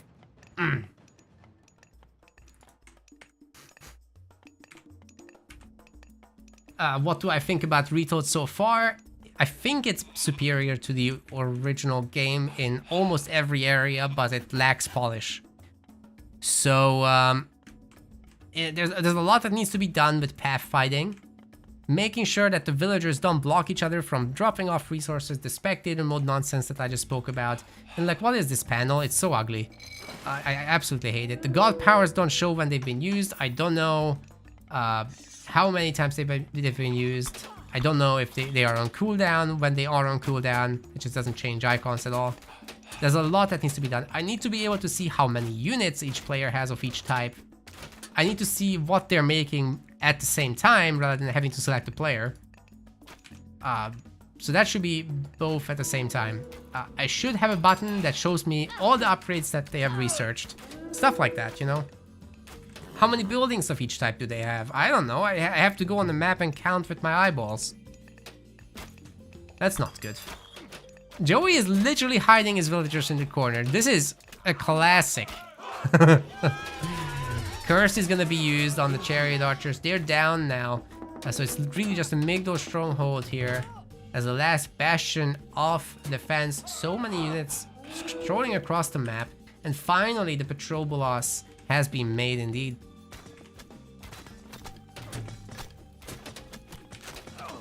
Another town center or a Migdol stronghold is being claimed. It shows full hit points on this thing. It's not full hit points. Artemis is up. Okay, here it comes. Here it comes. Any moment now, we should see an earthquake in the main base, followed up by Chimera raiding. This gold mine does not exist there, by the way. Suspected mode also should take care of that, I think. These buildings are half mythic, half heroic age in their textures. This really needs a lot of love, guys. It's not polished. But the core gameplay is so much better. Holy hell. It's so much more exciting. The myth units are powerful. They have interesting abilities. The god powers being reusable is exciting. Having a big army is exciting. In general, with the higher population cap, you're not just fighting with buildings anymore. And Joey is toast, which is... I guess it means go next. Unfortunately, we didn't really get to see the Nemean lion much in this, despite having gone Aphrodite. They have a stun attack now, which is super cool. Fortress is absolutely wrecking the villagers because all the arrows are hitting. Oh my god. In the original AOM, only one was hitting. Polyphemus, I want to see her ability. God damn it. Joey Bats is toast. He was super toast for the longest time. Never really had a chance to come back after he lost his forward position. It's unfortunate, but he was really creative with his strat. It's a shame it doesn't work. You really need the water. But I think with a bunch of adjustments, this could surprise people, right? Maybe you don't go mythic immediately after. It's a little greedy. But what if you follow it up with more heroic age? The initial drop was definitely good. If you hunt down the villagers, I think this can work. So Joey, back to the drawing board, but I think he's onto something for reals. Yet to see Egyptian win a single game, then you weren't here earlier. Did you see when Set beat Ra? No, there was a game where Set beat Loki as well. That said, they're probably not that crazy strong, I'll say that. Although the Scorpion Man special attack is bonkers. Elephants are pretty bonkers once they're in high numbers, but when you have this many hoplites, it's not an issue. I think we'll see some interesting stuff with that soon.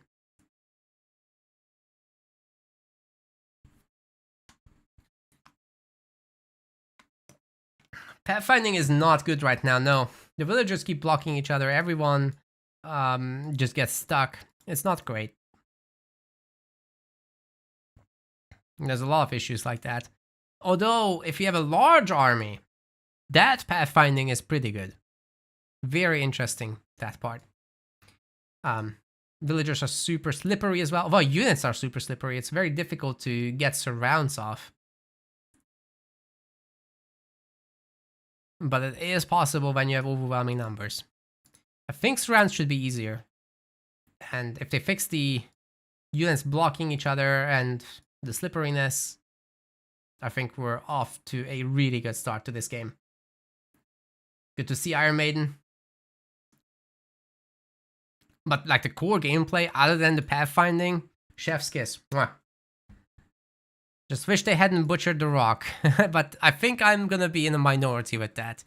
It's just replaced Hathor with Sobek and castrated him. That's what happened. It's kind of pointless to go for him, I think. You just go for any other god and you're gonna be better off, because the rock has to actually physically land to pick up stuff and to deploy stuff. So it's really just a delivery vehicle now. You can't really micro with that or save anything. Rock is not gone, it's just butchered. And mercenaries are shit. And Locust is sucky. So it's like the entire minor god has been butchered. And so much else has been giga buffed. I don't understand. Like everything about the Egyptian heroic age otherwise is buffed. So what are you doing playing Sobek? You just don't do it. You just don't do it. Alright, I'm not seeing any good game. Do I have a favorite faction? It's the Greeks for me. I'm really curious what they'll do to the Atlanteans. I don't dislike them either. I like playing as the Norse. I don't so much like playing as Egypt. At some point I'll have to learn them. I can only play them in deathmatch. I have not ever practiced them in Supremacy besides just briefly trying them out. I have to do so at some point. But the other 3 civs I can play properly.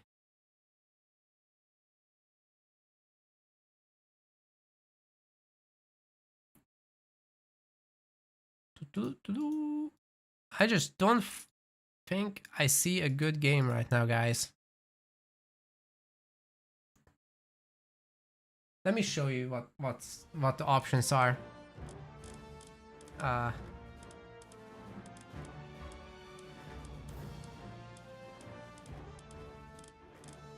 go for these auto matches. Yeah, Strauss House, Grand Monster. We might go with Grand Monster, I think. If you see someone that I should cast, let me know.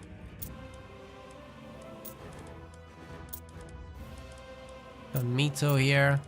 I think we're gonna go with Grand Monster, okay?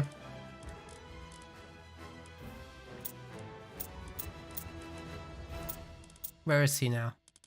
Oh, I really wish it said the names without having to click them. Let's go with that.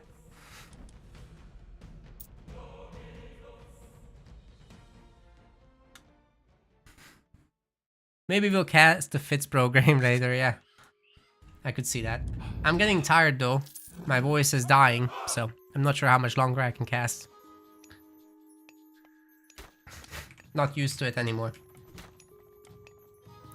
Alright, ladies and gentlemen, we've got a 4-gamer here. Grand Monster is back for Age of Mythology Retold.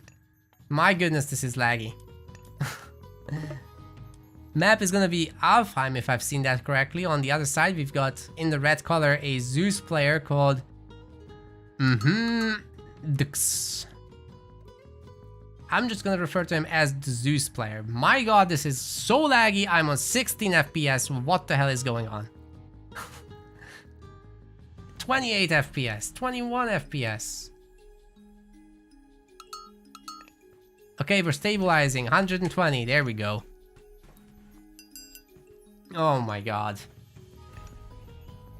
What was that slideshow? Anyways, Grand Monster has cast the Dwarven Mind God power back home. His initial toward dwarves are gonna be devouring that. He's also going for Hunt at the same time. He could be getting both Hunt and Wood here. But I think he's just gonna go for the straggler trees. That's totally fine. With Norse, you can just put like 3 villagers on these stragglers and chop them. Yeah, chop the stump, not the actual tree. Just like in real life. The Greek player is gonna go for wood before gold. After 7 villagers on food, that might be a little bit slow. This is very much a build order that would work in the old Legacy edition. But in Retold, you need 150 gold, so you're gonna definitely have way too much wood in the bank as a Zeus player like this. You gotta go for the gold first, I think. That should be the way to do this. Let's reveal the map. Alfheim has still 4 relics, just like in the old times. But many of the maps have 4 relics where they used to have 2, so the relic count has increased significantly. We got the blue crystal shard for faster gold and wood gathering. We got the thundercloud shawl as well for pierce armor for human units. Then we've got the Tower of Cestus for arrow attack. What? Damage bonus against myth units. Oh. That changed. That's a very specific use case, oh my god. Okay, we've got the scales of Echidna, which is making myth units cheaper. Alright, so as far as the matchup goes, one thing 4 can do is slap down an early armory, a dwarven armory, and that way you can get some extra dwarves if you get the upgrades. You can do that later as well as part of your natural progression, but anyway, Norse vs. Zeus should be, for the most part, be about getting a bunch of raiding cav going, having a bunch of throwing axemen as buffer at home so that you don't get just overrun by hoplites. And then the two together should be able to deal with hoplites and Toxotes, considering they both wield pretty good bonus damages compared to the hoplite Toxotes group. Especially the throwing axemen are the advantaged ones here. They get to hard counter the hoplites, whereas the Toxotes don't get to hard counter the throwing axemen. And my game has frozen up again. Now this keeps happening, but the stream's still running, so I think. Oh, my game is completely locked up, but it's recovered. Excellent. And now it's smooth again. Yeah, spectating is not the smoothest. Sometimes you get these little hiccups. These forward hunters are very risky for a Zeus player for sure. Grand Monster's gearing up for the classical age transition, needs to force drop off these food resources that he's gathering. He's got so much. All these villagers, he would have had like 520 food by now if he had dropped off. Anyways, he's going classical through Freya, which is the usual choice. Our Greek player is going through Hermes, so that's gonna mean centaurs. Hermes has been quite significantly changed as well. So the centaurs themselves have a volley attack that's gonna rain arrows from the sky essentially.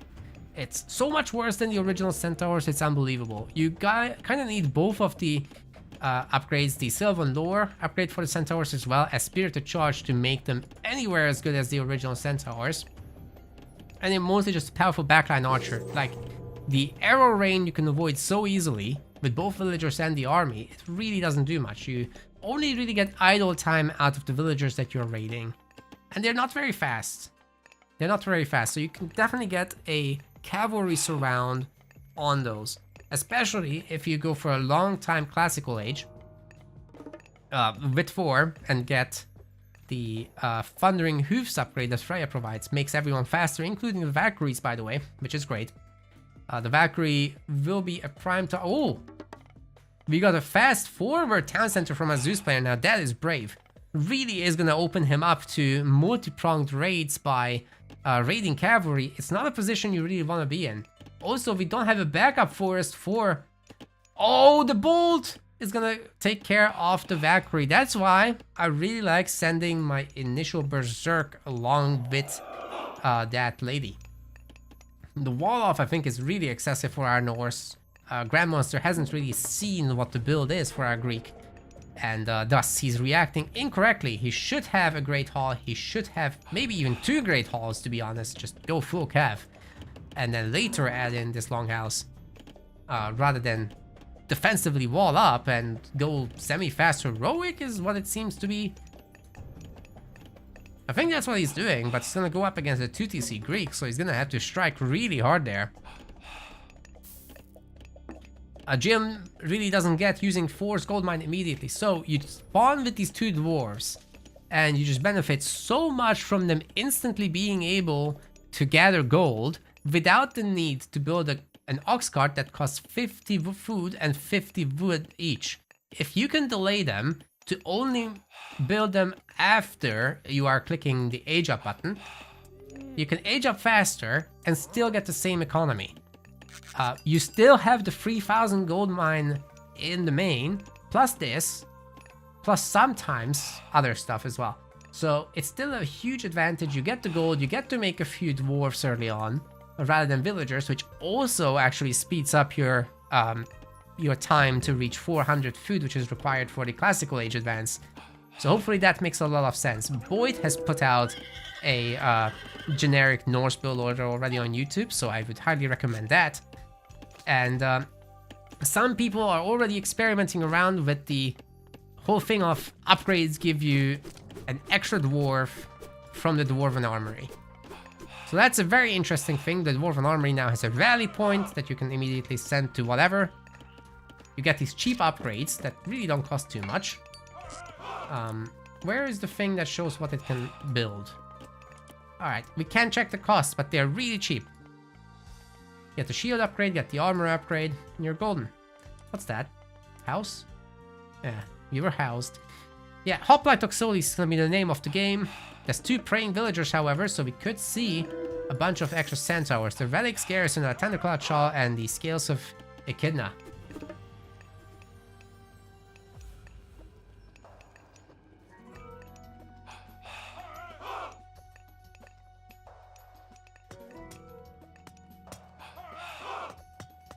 Wooden wall is getting bullied. Take that, wooden wall. What was that rains the arrows? That was the centaur.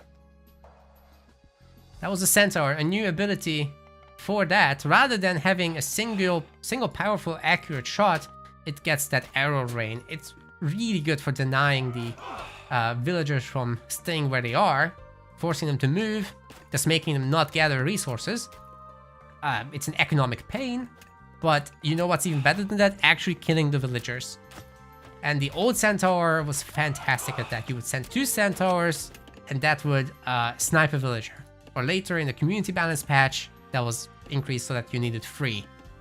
But still, you had those 3 centaurs running around, sniping a villager and getting the hell out of there with high speed. Now you have these chunky, slow centaurs that can deny area, but everybody avoids it very easily, and it's just minor damage, so you don't really want to commit your entire economy to wooden favor. You rather just get a TC, or you go for Athena instead and get some real Hoplite Toxotes aggression going. I think those are the stronger plays. But it remains to be seen. So far, everybody I spoke to, everybody I've seen on the Twitch chats, everybody's saying the centaurs suck, and I tend to agree. Don't know if anyone else has different opinions here, but that's what I think. Vengeworm says thanks for casting the game. Did you have the Japanese name there? I don't recall your name, so it must have been. Anyways, Scotty's up. Happy to do that, by the way. It was good. Yeah, the Frost Giant is a fantastic anchor here, and also I really like this forward hill fort. It's gonna protect the gold mine, which is gonna be important in a few minutes when this gold mine runs out. Grand Monster does need to migrate there, and the addition of Huskars is gonna be fantastic. So the entire Norse army can be hard counter based, with the Throwing Axeman dealing with the infantry and the Huskar dealing with the Toxotes.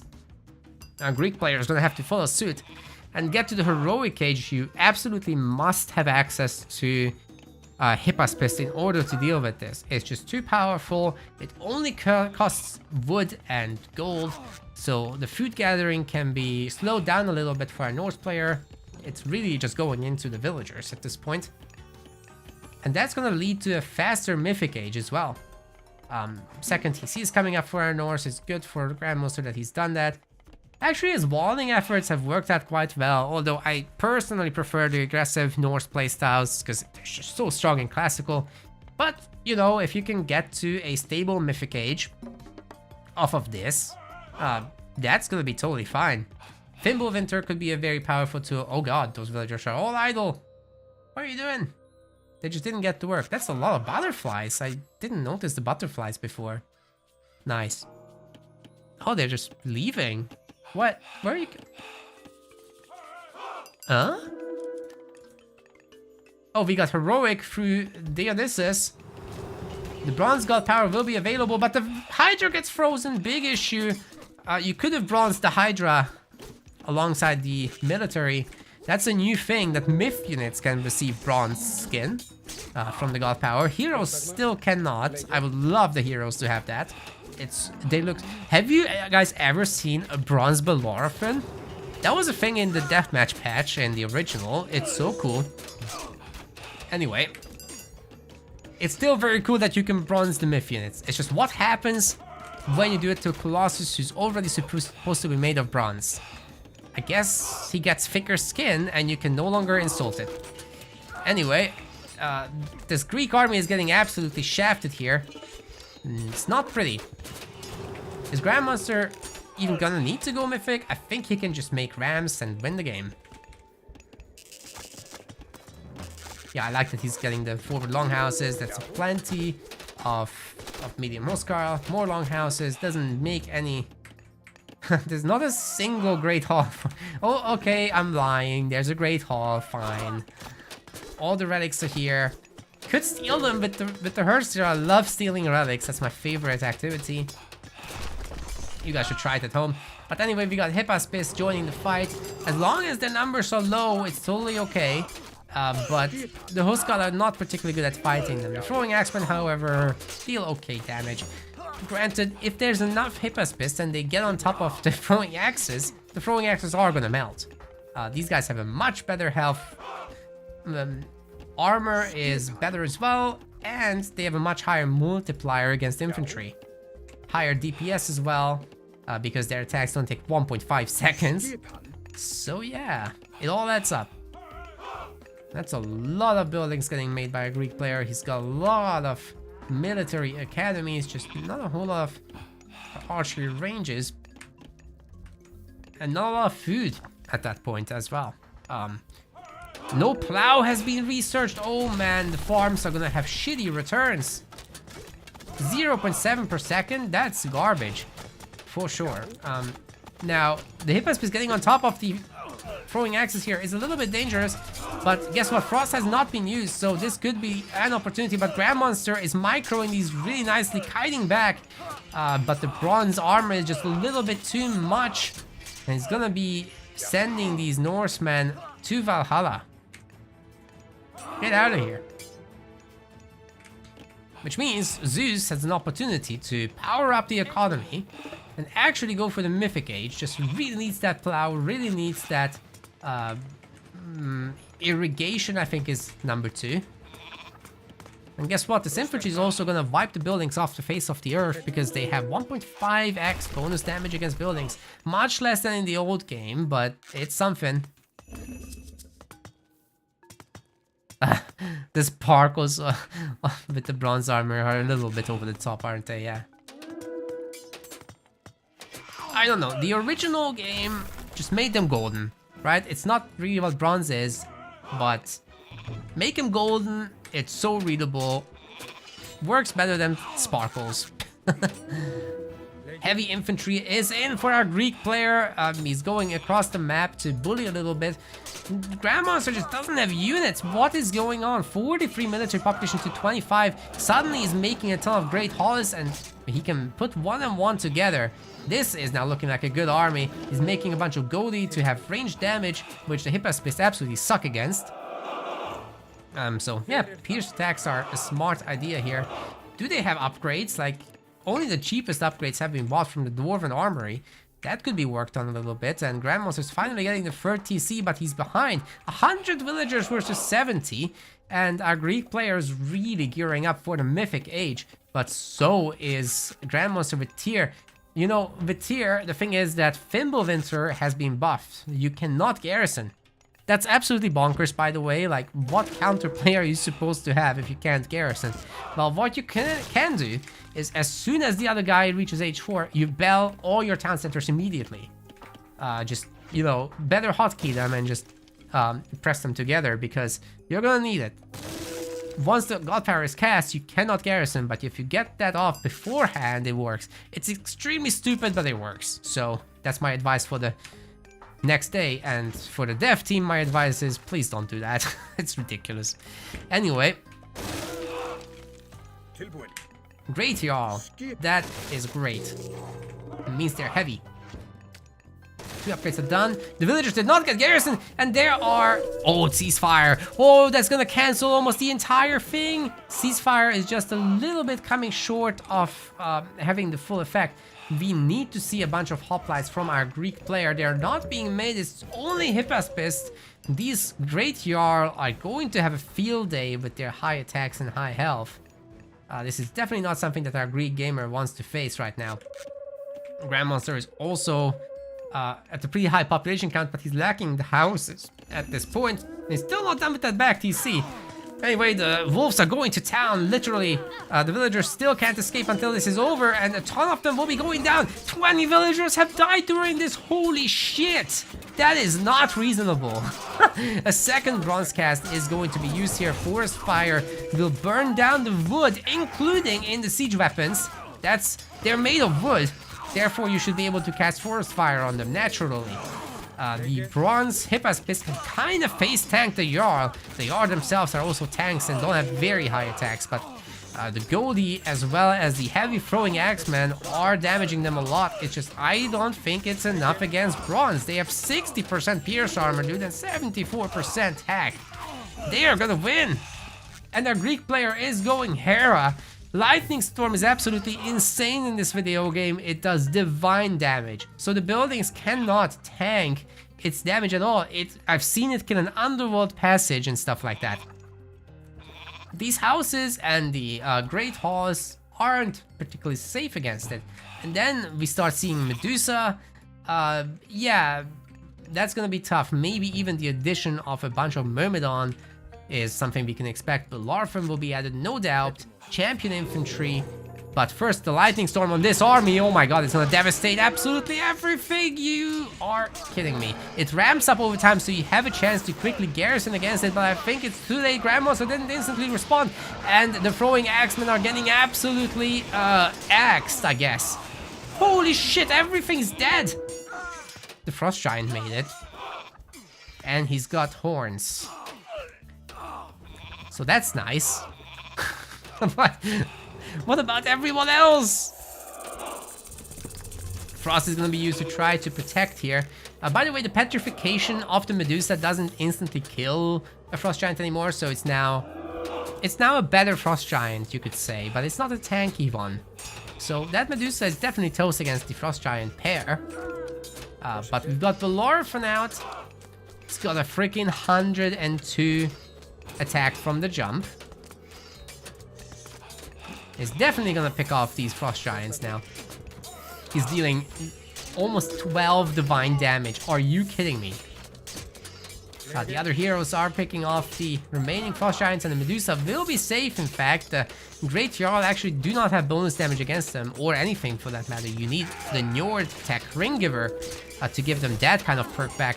Frost is about to expire, and our Greek guy is going to town with a group of Myrmidons, and hoplites getting added back into the force. I would like to see further fortresses so that we can make some Helipolis.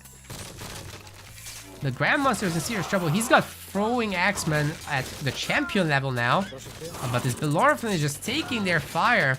Unfortunately, won't be able to heal it. There's no Temple of Healing in this match. Apollo does need to be picked for that. But what we could get is a Hydra. A Greek player does not have the resources for that at the moment. I think the Medusa are actually costing wood, however. So the wood could be spent, the fever could be spent. Get a bunch of Medusa, kill those Jarl. I think that's the way to go forward. Running into these throwing axemen with Hippaspist one at a time is certainly not going to work. So the efficiency getting put together by Grandmonster here is in fact huge. What did I just select with my middle mouse button? Looks like I'm selecting my idols with my middle mouse button. That's my hotkey, I think, that I set.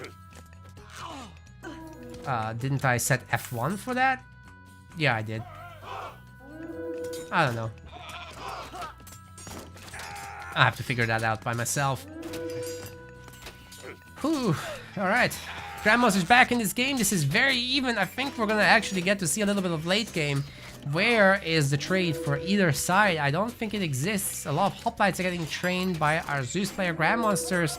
A little light on unit production, or it's so many units being made that it's getting cut off the production queue, which by the way shouldn't happen. We need a bigger production queue size there, as well as the units should be grouped. I don't need to see that he's queuing up 4 dwarves, just say 4 on the dwarf. They only make 1 at a time anyway. In the 1 TC, that is. Well, still just hoplites against throwing axes. It's not gonna go well. Is there any way to see the ranking of the players? No. It's really stupid. There's no leaderboard in the game. That's another huge issue, actually. And the entire ranked environment is as well. The problem with that is you can just leave the game in the lobby. Because you can see the enemy god, you're actually very likely to do so.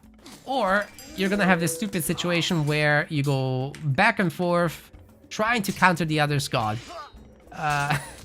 It's not fine. And then people get tired of it and leave, or they think their opponent is too strong and they leave because of that. Then they don't lose points. It's just silly. We need a fair environment in ranked. Anyways, this Norse army is starting to look pretty dang good. In terms of the upgrades research, we've got the full bronze line, I think. No, we don't have the weapons yet, but we've got champion cavalry, we've got champion infantry. And they are stomping the Greek units. These throwing axemen especially are doing a lot of good work.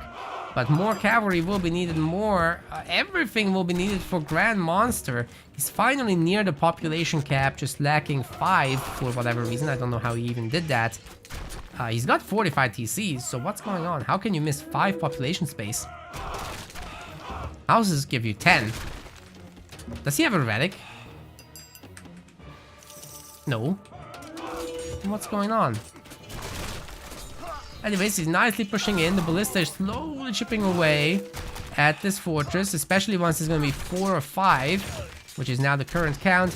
I really love the usage of the choke point, making sure that all these throwing axemen get to stay in the back. But as long as they're attacking the hero does not take bonus damage, even though it's technically like looking like infantry, but it's not. It's a hero.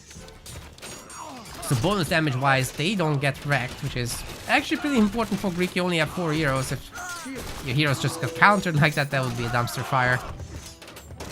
Still, these highly upgraded hoplites are also doing pretty well. We've got iron armor, which is actually something to prioritize against Norse, so that they can take this kind of damage. And guess what? They just melted all the throwing axemen. They're getting on top of the ballista, and those hoplites are actually pretty tanky. They could go after the fortified town center, maybe putting Grand Monster to sleep. We've got the trade finally coming up. A bunch of hoplites getting made to get rid of this random longhouse here. Excuse me. And yeah, this trade, how much is it bringing back? It just started, so we're about to find out. 4? No. Stop lying to me. Oh, there's a market here. Oh no. Greek player is getting on top of the wood villagers over there, trying to cut some trees down. Instead, they are getting cut down. That's rough, buddy. So much infantry is getting printed. Even Belorphin is back in the field. He's got 850 hit points, and Grand Monster is gonna have to resign to our unknown Zeus player, who's done super well here. The infantry printer has worked out indeed. Great economic recovery. The early boom has paid off. Although that was a very peaceful game until the very end. That lightning storm really was the highlight point though, where the entire Norse army just disappeared. Absolutely bonkerinos. I'm gonna press good game. They're not gonna see it. But you are, and you are the ones that matter. So yeah, to everyone on YouTube watching this separately, make sure to hit that like and subscribe. On Twitch, you can hit the follow if you're watching live. Oh, YouTube is watching live actually, but yeah. More soon. Yeah, 850 hit points on Bellarfin. You have to have Olympic parentage for that from Zeus. But, I mean, that's a high amount of health. And you get that divine damage. So that old damage is now split into normal hack and divine. You can't resist divine, and it still has that multiplier carried against myth units. So yeah, pretty bonkers.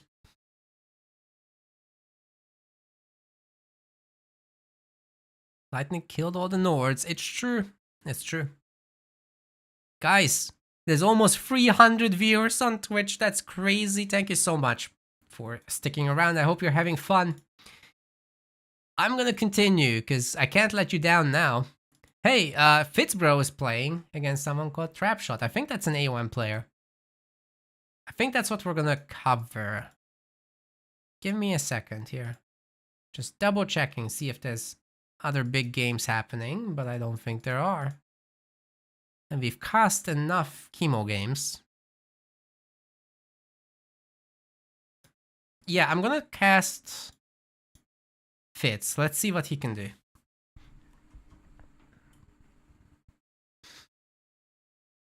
The lobby gives you Warhammer 1 PvP PTSD. I'm sorry. Yeah, you can just leave in there too. It's very sad. Well, you guys wanted Egyptian? You get Egyptian.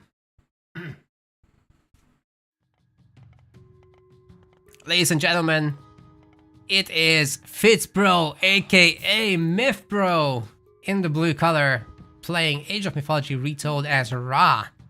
I think the map's Oasis, yes it is. And on the other side we have got a gamer called Trapshot playing as the Red Hades. Now this is an interesting matchup for this map in particular because Ra greatly benefits from maps with little to no hunt. Now Retold did give a lot of extra food in the base in general, as well as the extra hunt has been increased, including on Oasis. So you got these little patches of hunt around at least. It's not nothing, certainly not, but Ra obviously gets rain. So if you can squeeze out a build order that gives you enough gold so that for your age advance you can plop down a bunch of farms and then cast rain, you benefit from it, the other guy does not. Very annoying for Greeks. And especially if after that your follow-up is that you get a second town center, or let alone do the variant where you first get a town center and then rain on like 14, 15 farms. That's huge.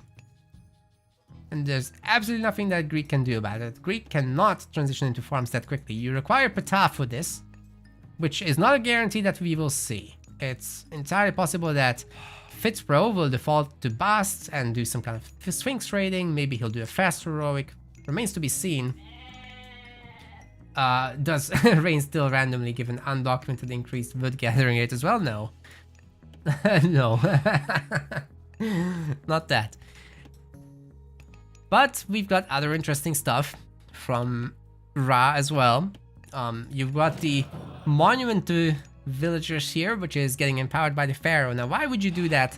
Thinks the old Age of Mythology player. Well, let me tell you, it applies the priest's buff. I know I said priest.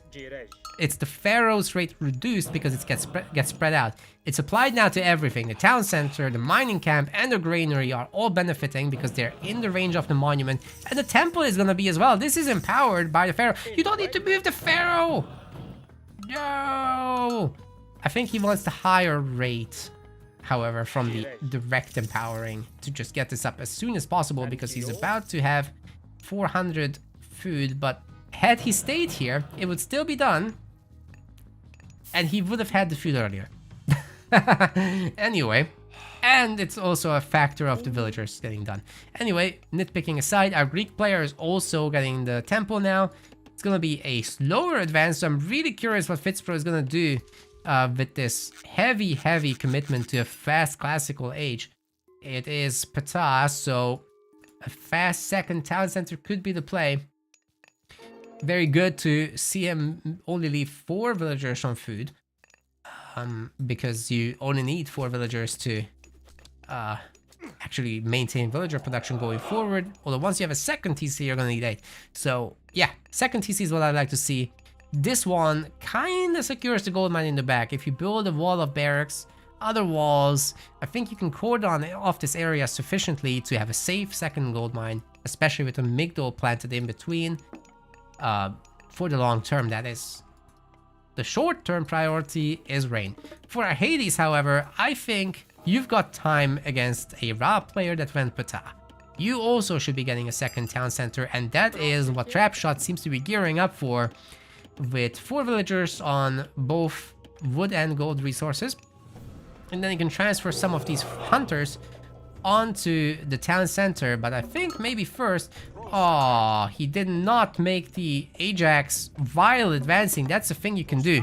The hero queue is now separate from aging up and making villagers. So yeah. Then we've got the Cyclops as well. I wish those two, and even the next hero, Achilles, see now he's making them simultaneously with the villager. That's how it should be done. If these 3 are in the enemy base and you throw down Pestilence, and you go after the gold villagers, I think you can cause some serious havoc. Or alternatively, prevent this town center from ever coming up. That could be a pretty big deal. But it's just gonna be relics. I don't think the scouting is sufficient here for Trapshot. He does not know about this town center. His scout is on the other side of the map and he's not gonna see this coming. Achilles is going for relics as well. The Pygmalion statue for villager hit points. That's a good one, to be fair. And the arrows of Heracles are not bad either. You know, with like ranged attacks getting increased throughout. We've got an early armory from our Hades player. What is going on? Is he gearing up for a faster heroic? But then why commit so much to gold and wood? Should have been a fast TC. This is a little bit of a nothing burger build. I'm not sure I see the point. Fitzbro is going to be on 2 TCs, however. He can put together some farming operations. He's getting a second gold mine already up. And mining outside of your main base is... it's good and bad. You've got the split, right? Which means that if this outer gets harassed, the inner one will still have more gold in it, so you can stay safe. On the other hand, you require empowerment on both separately.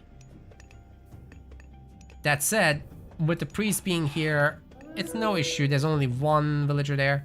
It's gonna transfer a lot. How much does this cost right now? 35. So he got Shaduf, which is nice. He's gonna have a good amount of farms. Go up to like 10 to 13 and then cast rain. He's gonna be in a fantastic position. He's got 9 here. 13, cast rain. Go. And Trapshot isn't gonna benefit. Like, he's going goats. That's fine. Should have gone chickens first. Oh, in my opinion, guys, always go chickens before you go goats. Let those goats fatten. Get your husbandry upgrade, and then your chickens are getting gathered from almost as fast as hunt. Definitely worth it. It's not different anyway. It's just the villagers having to walk there. Second TC for our Greek players coming in, but it's very late in the game. That should have happened immediately after the advance. And there's a rain. How many farms is that, Fitzbro? We got 5, we got 15. That's really good. That's really good. Should have gotten plow. That's one thing that's triggering me about this. If you don't get plow, your gather rate is just a little bit worse than it should be. Also, you really gotta empower that business. He's got the gold almost to advance to the classical age, but not empowering rain is a sin, in my opinion. At least get that monument empowered. You know, switch these 2 guys out. We're gonna see an armory and a market, so you can sell resources. Could Fitzbro potentially go straight mythic? Like, you know, if plow had been done and everything is empowered, I think he just shoots straight to Mythic. And then he gets a tornado that can wipe out the enemy vills plus a TC, the main one for example, or this, doesn't matter. Both are valid. Trapshot is gonna have a faster heroic though with the town center. Not too many villagers have been made by this town center just yet, but it's happening soon. And a bunch of Tuxodes are coming in. But guess what? So is Fitz. And at some point, he will be slapping down a Migdol stronghold out here. Then both the town center and the Migdol will be guarding this. It's just a matter of... Okay, Sekhmet, good choice. Do not mess around with Sobek, guys. I don't recommend it. It sucks. Everything about it is worse than in Legacy. Everything about everything else is better than in Legacy. Combine the two together, it's a double whammy. Don't nerf yourself. Play Sekhmet or Nephthys depending on which Egyptian you are. Just no point in that, really. Like, your rock is useless. It's not even given to you for free. Your Locust Worm can't kill villagers. What's the point? Migdol Stronghold is gonna be thrown up front, which is fascinating. Trapshot could be getting on top of this. He's right here, man. Oh, that is unfortunate. If this scout was just a little bit forward, he would see. Also, we've got the Manticore, which is extremely powerful. They're able to deliver such ridiculous splash damage. It's one of the more powerful units for sure. Certainly could be very interesting to see that used in this situation before the Migdol comes up, but it's too late, bro. It's too late, Fitz, bro. We've got all these priests here, they'll take care of it, plus a pharaoh, plus the empowering, which is gonna make these units faster. The town center is getting empowered as well, so all these farm returns are better. The villager upgrades are hopefully looking much nicer. Fitz, bro, is actually playing a pretty good Ra here. I would just like to see a few extra units. You can't live off one Migdol stronghold, I'll say that much. Although empowered, it's not too bad. I still want to see some supporting barracks, because the all the units have like increased multipliers, except a handful. More has been buffed than has not been buffed. Oh, they're looking for the gold mine raid. So yeah, anyway, get some slingers, take care of those Tuxodes. That said, have to be careful with the Manticore, that's spooky, I'll say. Okay, here it comes. Take a look at those villagers. This is gonna hurt. Oof. Even the Cyclops throwing them, although it doesn't deal much damage. That used to be an insta-kill. Please bring it back. At least on weak units like villagers and archers and whatnot. It's so underwhelming now. We've got the Cavalry raid, which is gonna be a double raid down the line. We'll get there. Citadel has been used. How much is the recast for that? 200 favor, Jesus Christ. Yeah, we're not gonna see that for a while. Yeah, that one Citadel is impenetrable now. Could of course be a victim to Earthquake. That would work pretty well, I think.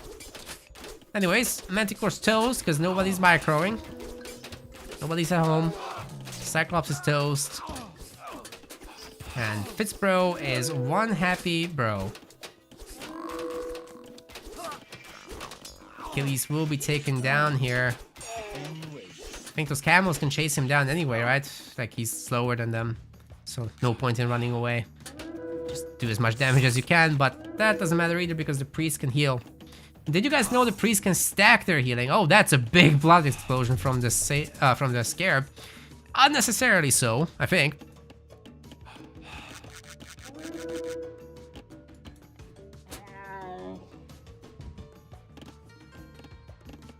So what's Trapshot up to?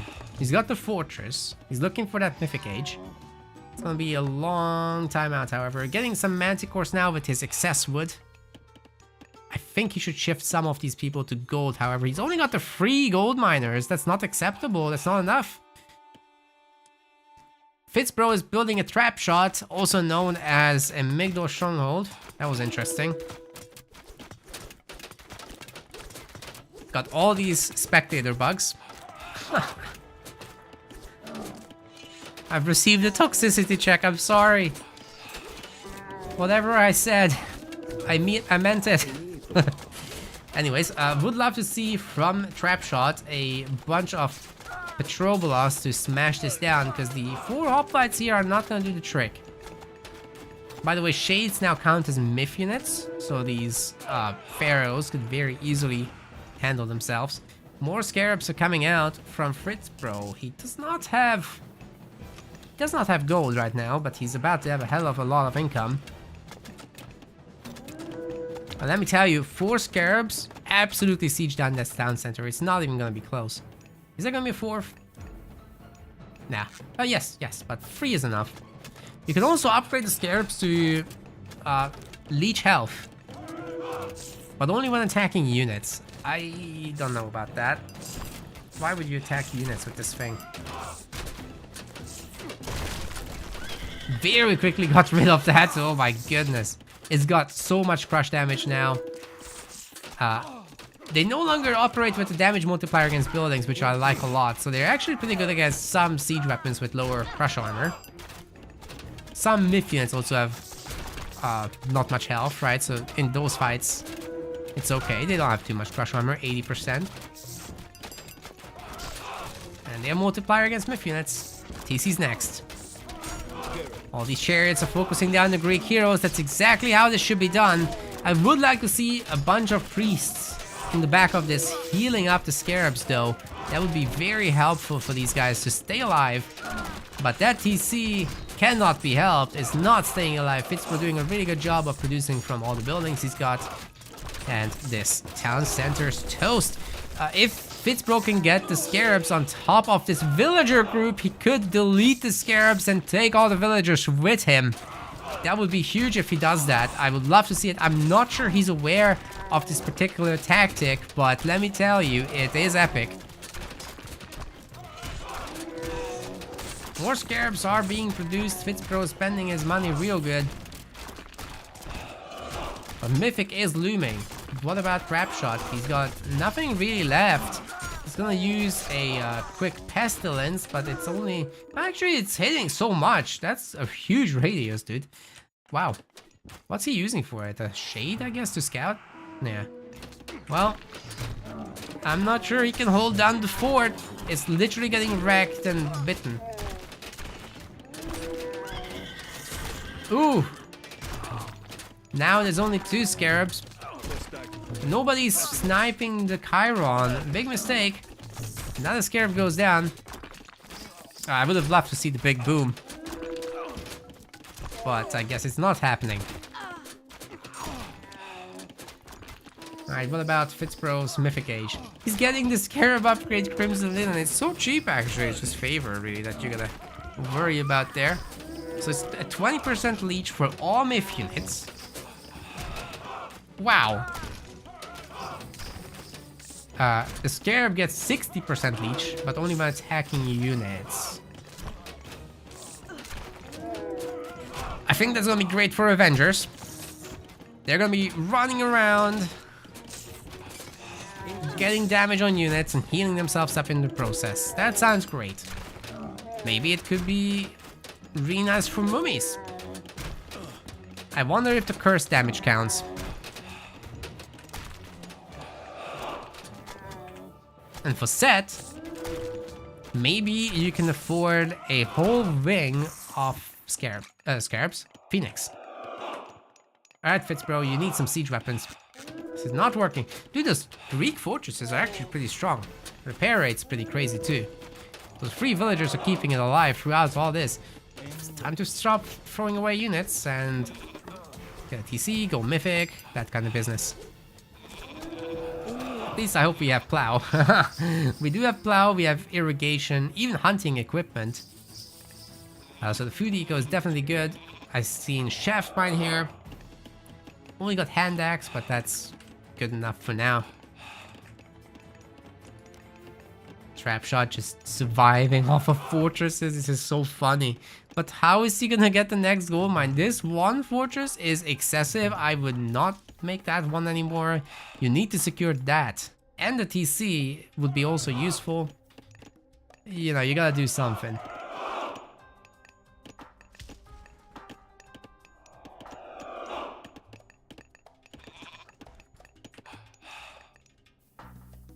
More and more farms getting made by Fitz.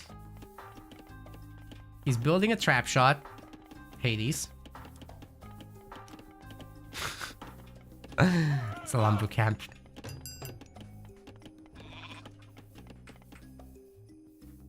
Everybody to favor! Fitzbro is going Horus. That could be a game ender here on this farming location. It would be absolutely brutal. We've got Enyo's Bow of Horror, which is gonna give more damage to Toxotes only. What? Just Toxotes? TC is almost built already. These camel riders are spotting all this, so Fitz can go and do something about it. You think he's gonna tornado the villagers? That'll be busted. Fitz was really holding back right now. He's got the tornado ready to go whenever.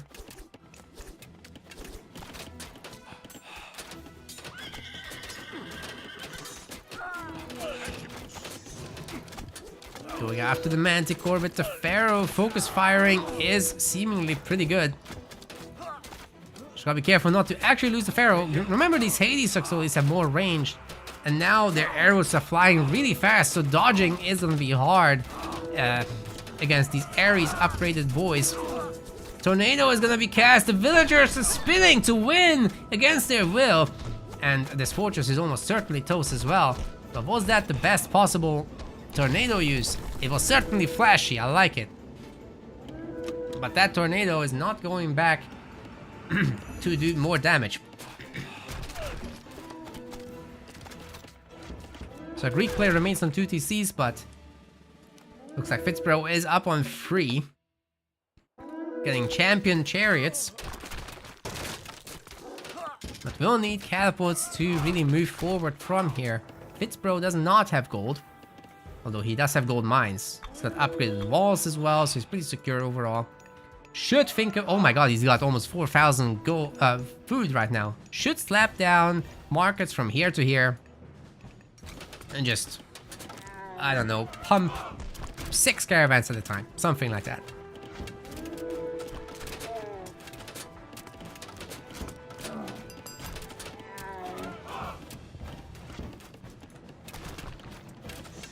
Alright, after 4 hours of casting, my voice is finally starting to die. It's been pretty non-stop. Avengers getting made finally. Oh yeah. That could really turn the tide, but Fitzbro just needs a little bit more of a solid push here.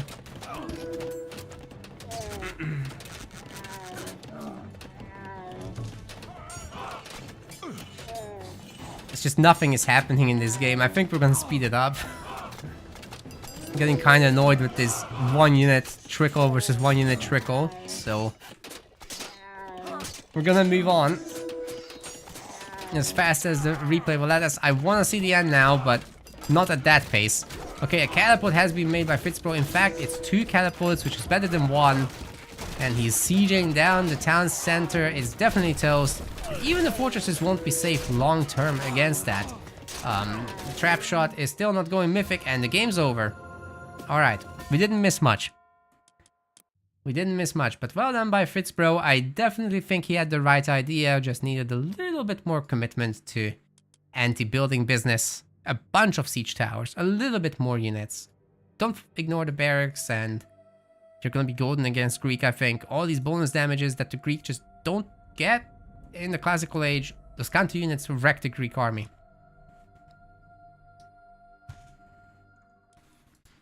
Ooh. Alright. That was a brutal casting session. What I'm gonna do now is I'll do perhaps an hour of playing myself, if that's okay. Unless there's an absolutely crazy game going on right now. Then I'm willing to do 1 more cast, but it has to be tip-top. Tip-top or GTFO. Otherwise, I'm playing.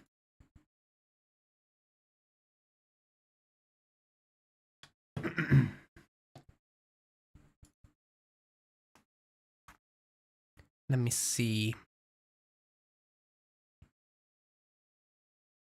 swear to God, these games don't update. What I'm seeing on the list is what I've seen an hour ago.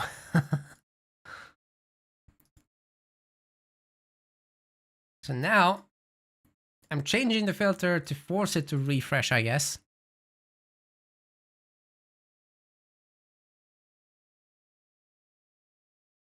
Alright, now it has definitely refreshed, but I still don't see any top player versus top player setup.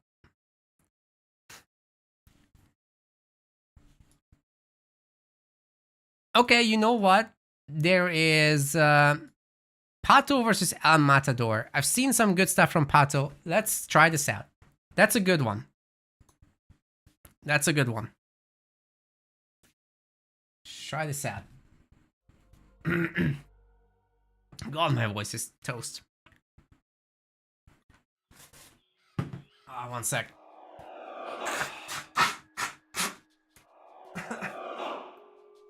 Excuse me. Alright, let's do this. Ladies and gentlemen, we've got more Age of Mythology Retold right here, spawning in the blue color. Playing as Ra, this is Pato. On the other side, we have got our Greek player, El Matador, playing as Zeus. So both main gods of each pantheon are around in Age of Mythology Retold, and now we're back to good frame rates, because the beginning is wonky like that. Yeah, the frames, they die whenever I start a new spectated match. However, it stabilizes after a few seconds. It's weird. There's no reason for it. I'm running the game at 120 FPS now, so...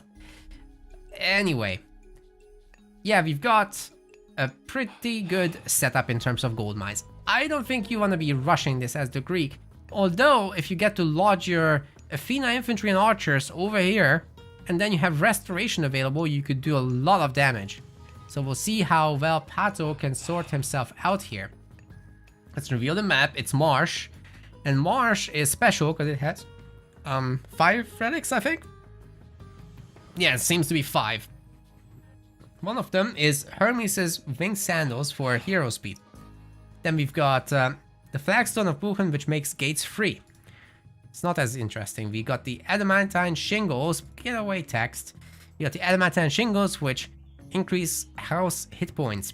And then we've got the scarab pendant, which increases siege weapon against building damage. Sorry, all action damage. It's all crush damages of siege weapons and scarabs get increased. Only scarabs? What about behemoths? What? Don't count, I guess. Gugnir, Odin Spear for infantry melee attacks. Now, build order wise, we're gonna have a pretty quick classical age here from Pato supposedly. This monument is beautifully empowering the mining camp, as well as the granary, as well as the town center, should that be needed at some later point, plus the temple as well. But it's at the rate of a priest rather than at the rate of the pharaoh. And once again, we're having a complete breakdown of the game. Sorry. I'm not doing this, I swear. Our Greek player is a little bit less organized and doesn't appear to be having a temple just yet. Even though he has been having the resources for that for a long time. Only now is he shifting over to it.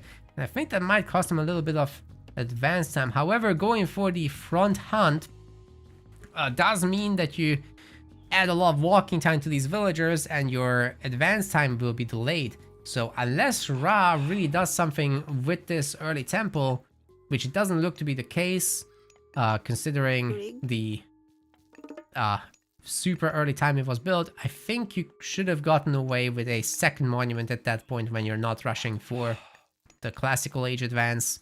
It's still gonna be a tasty 5-minute-ish advance, I think. Maybe a 4:45. 4:30? Yeah, 4:30 for our Ra. Oh, he canceled the villager. Okay. For the faster Ptah. Maybe the shifting sands can do something. Maybe it's just, however, for the second town center. We are about to find out. There's not many people on gold right now.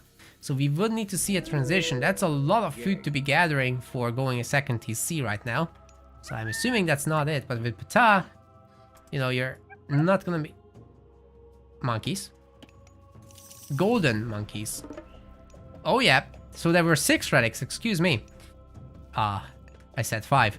But yeah, schools of Cercopes, I guess that's how you pronounce that, spawns monkeys, and they're pretty good, and they're high in number now, unlike in the original edition, so this is a pretty big deal.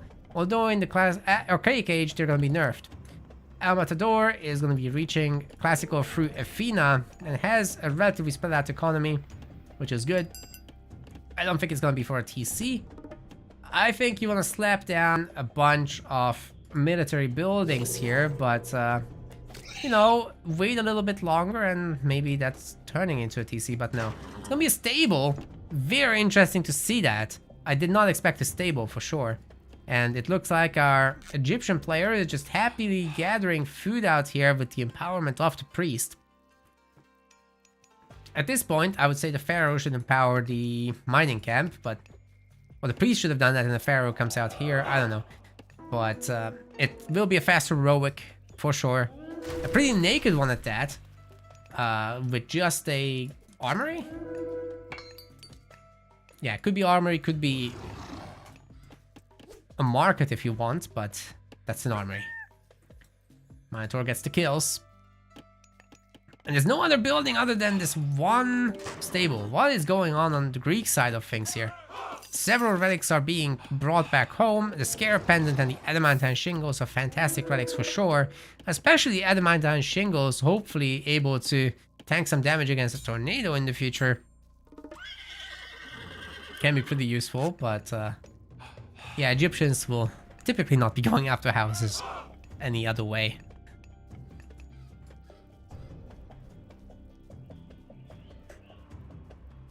Next relic will be Grugnir Odin's Spear. I just don't know about this Hippeos business, guys.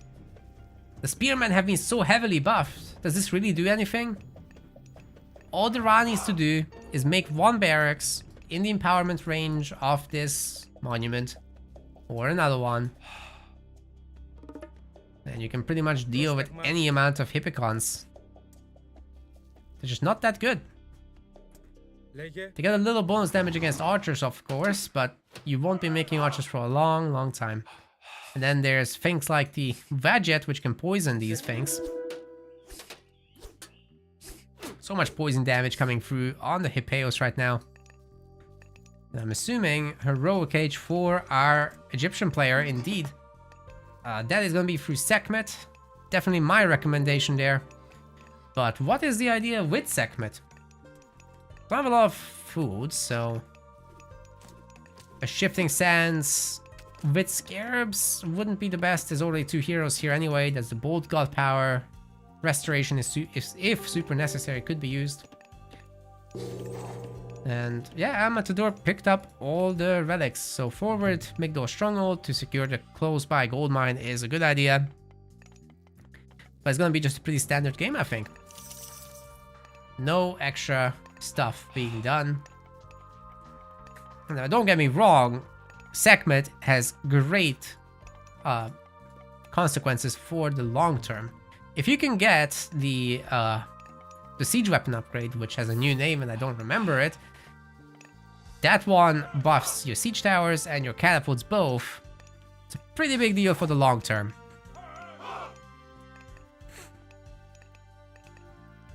Highly would recommend that. Monkeys are back. Wait, these Cav are not getting anything done. Our Greek player is now going for the second town center in the back. It will be a very long time until the Heroic Age. That's a second stable. Gonna go up against the double bonus damage against cavalry camel riders. So, compositionally speaking, that's gonna be ugly. If you could go to the Heroic Age, however, and swap to Prodromos, now then we're talking, because guess what? Both the camel rider and the chariot archer count as cavalry. And of course the elephants count as cavalry too. So Prodromos counters the entire Migdol Stronghold roster. It's pretty powerful, that. Did not used to be that way. Prodromos used to get wrecked by chariots, but no more. That got turned around.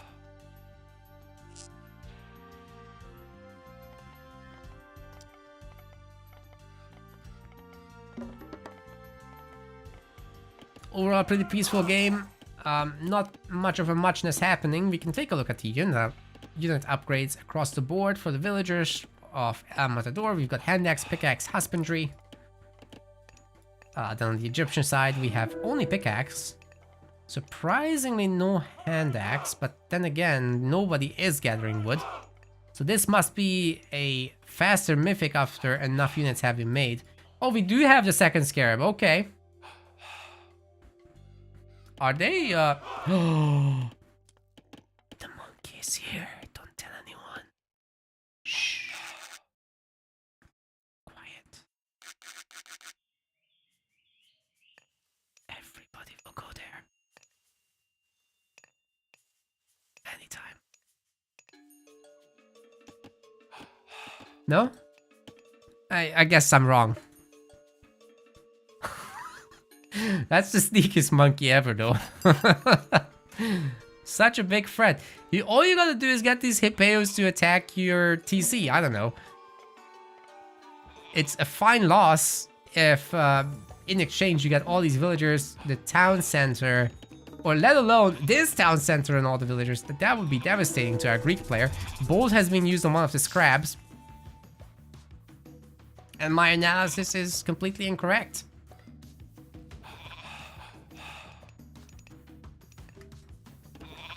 Aww. I really wanted him to go for it. Especially while these Hippicon are out of position. They're getting really high in numbers though. That matters. A bunch of farms have been placed and rain has been cast. We're talking about 9 farms here. The villagers do not have plow. A great sin has been committed. This is also not being empowered because the priest is just not very interested in committing to society. Contributing, I mean.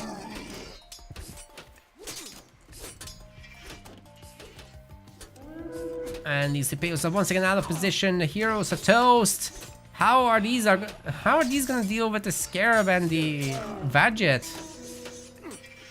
They're not even getting a good surround on the army.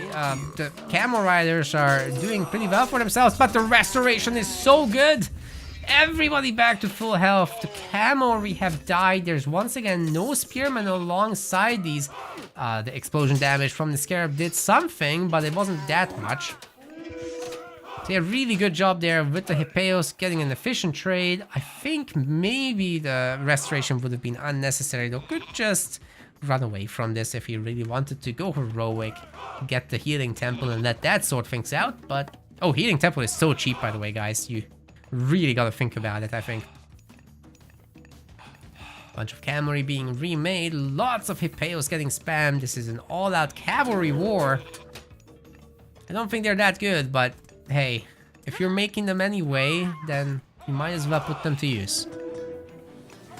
And this idle time is good use. That previous engagement was a good use. This little raid is a good use. It all adds up. So even though the unit isn't the best once facing off the much cheaper spearman, so far so good for El Matador. I think this specific fight wasn't the best for him though. He definitely cannot re-engage now. But guess what? A Greek player has a little bit too much food. I think it's time to transfer as many villagers as possible to gold, including these hunters. It's no longer necessary. Or just stop a little bit of the Hippeos production. Actually go to the heroic age, because we've been waiting for this. And you know what would really help against all these armies? Manticores. Get out 2 or 3 manticores, and suddenly chariot archers and camel riders alike are not gonna have a great time anymore. Especially during the special attacks. You would get underworld passage, potentially leading to gold control situations. where you could, I don't know, have one here and have one here and just pop between them with a superior army. But now that the Hippicons have been sacrificed before a time when we're going heroic, I don't know about that. Like, you know, when they're already weak, just go home, get them healed up at the temple, once you're heroic, that is. Get heavy cavalry, get bronze armor, and then re-engage. I think that would be better. Maybe add Prodromos. Prodromos would help a lot. No doubt. But it seems El Matador prefers to spend all his resources.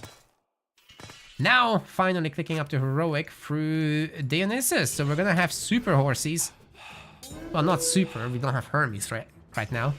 That was an Athena advance. What did they change with the spearmen? They now have more bonus damage against cavalry. So they used to have 10% bonus damage and now they receive 75. It's a huge buff to spearmen. They're the same cost, same base stats-ish. You wanna know what that snack is called? It's called the Budget.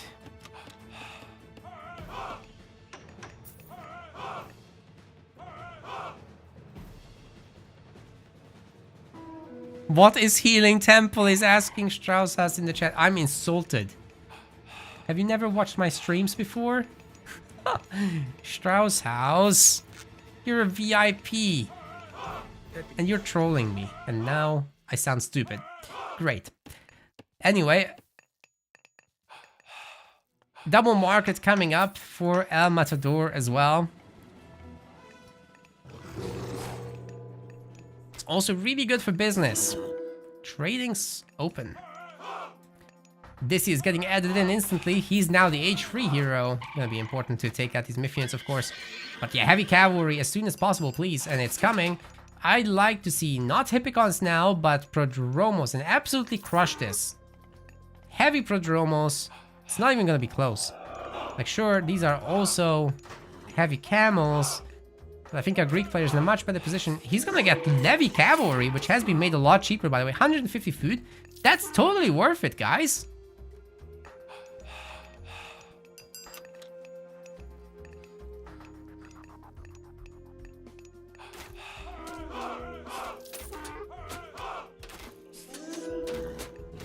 We've got the Hydra coming in as well. Bronze is going to be huge when it happens. We've got heavy cavalry now. A bunch of the first Prodromos should also be joining. Heavy got the trade going as well. Not yet, but we're about to see the biggest fight so far. It's time for bronze. And everybody's bronze except the heroes, I'm pretty sure. These Hippicons, Hippeos have 60% hack armor, 73% pierce. Against the 24% hack armor of the Camel Riders. They're gonna have a pretty good time, these Hippicons are. And the Prodromos are now in as well. The Hydra is eating well. Got 3 heads already. It's time for 4 head. Let me see it in the chat, that 4 head. The entire Egyptian army has evaporated. You have to run from bronze. This thing is insanely powerful. As much as I'd like to see it on heroes, maybe it's for the best that it's not happening. Jesus Christ. Hydra has 4 heads. The time has come. The horses are pushing him around though. What the hell? Alright, so that's a lot of bonk damage now getting delivered. You can see the damage increasing with each head. It's got 60 crush damage. That is absolutely nuts. Eating the monkeys. Even that is gonna give it some XP. I wish we had an XP bar on this thing so we could see how much left for the next head. That would be so nice. Maybe in Age of Mythology too. Greek player on 3 town centers having time of his life with 100 villagers, a functioning trade route, and now looking to take down this Migdor stronghold. It's a little bit too late, I think, Pato, for your spearmen. It's been a good run, but now the horses are inside your base. Oh no, the Hydra is gonna get the business. It's not regenerating yet. You gotta get an upgrade for that thing. Hopefully we'll get to see it. Oh my god, 5 head. 5 head. 75 crush attack. 150 hack. This is bonkers. Somebody ring the alarm bells. How much are these caravans bringing home? 67? Huh? Okay, to be fair, you could really put them here. Anyways, Pato's toast. El Matador has played this very, very nicely, and what a crushing defeat for Pato, thinking, oh, I made the counter cavalry unit, why aren't they winning? Well, you didn't have the numbers, good sir, and you've been shown the door, especially with that bronze god power. Jesus Christ, you cannot fight bronze in any reasonable engagement. You gotta have walls to protect yourself against that kind of thing. And then a lot of counter units, and hopefully more walls behind that. Jeez. Well, for the YouTube peoples, really hope you had fun with that. Make sure to like and subscribe. Twitch, you can follow if you haven't already. And we're off to the next adventure here on the live stream. Which is, I believe, video gaming.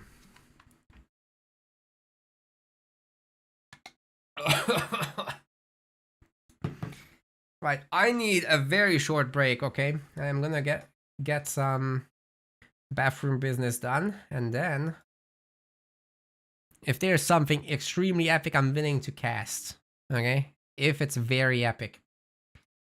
If not, I'm playing. But it has to be more epic than this. Although that was a pretty good game, actually. I'll say. Be right back.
Okay, everybody. Thank you so much for waiting.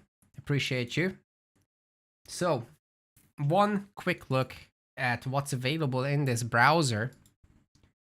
Is any good game. What do we think 0 to 10 in terms of the We're rating for the beta. I'm gonna give it a solid 8. Maybe a 7.5. It could be better. But, and that's a big but, I'm gonna give bonus points for the gameplay.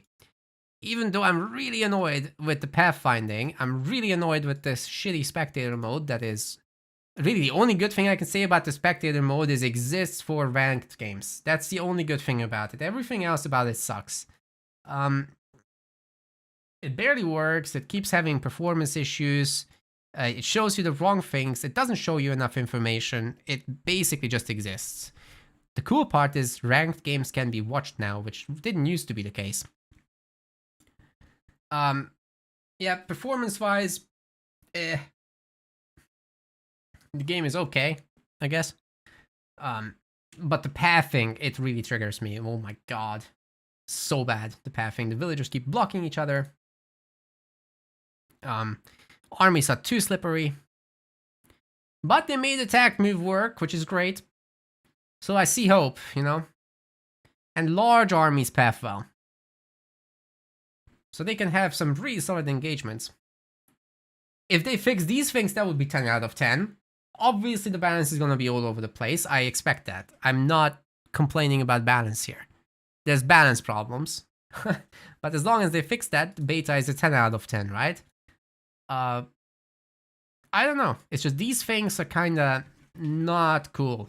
And we're very close to launch, so being in the game industry myself, I know many of these are not going to be appropriately fixed.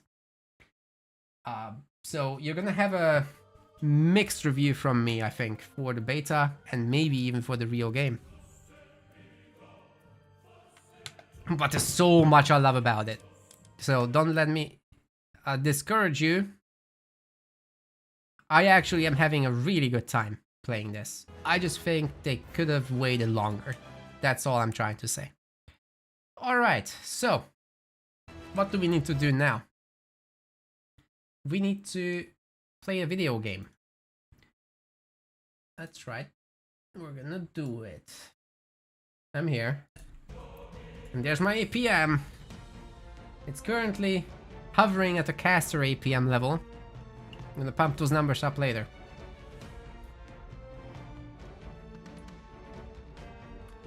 Yes, the treasury section is good, but the old game had that connected to the tech tree directly. So you were able to essentially view the tech tree at the same time as checking unit stats. After 25 years, we finally have a move. Classic. That is super classic. Finally, undistilled cringe. Oh my god.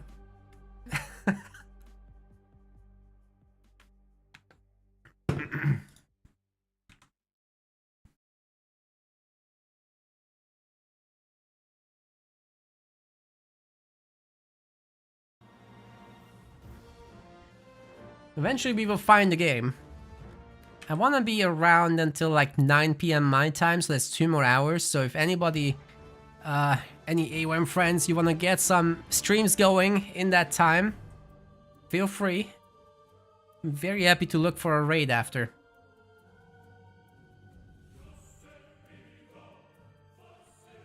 Just want to play a handful of games first. And you're still gonna have quite a bunch of hours, whereas I'm spent. That's gonna be a bunch of videos on my YouTube though, and I'm still gonna put together a bunch of pieces. Like I wanna do the... I already recorded the voice stuff for the top 10 things that changed in the beta compared to the original. I also wanna record a beta review. I also want to do maybe a bunch of tier lists, and obviously you'll have the casts that I just did and a bunch of my best matches. So we'll have AOM content slapping the YouTube left and right.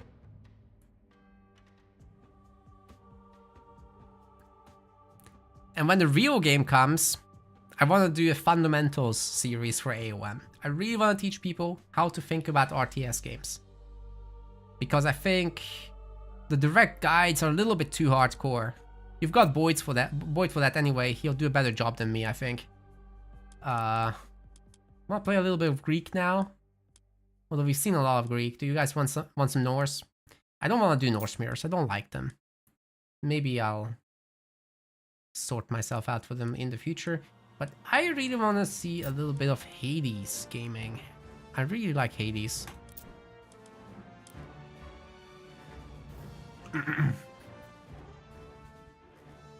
Yeah, I just think straight up build loader guys are very hardcore for new players, so I don't want to start there.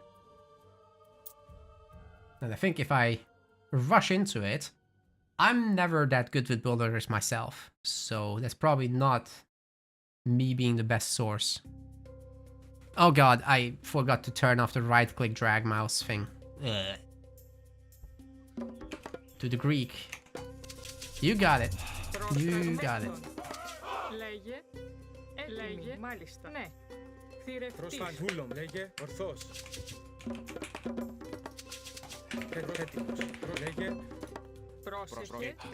Okay, I like to play differently from all these guys that we've seen. I like my early gold here with my very first villager. Oh, this is horrible. When I click too quickly,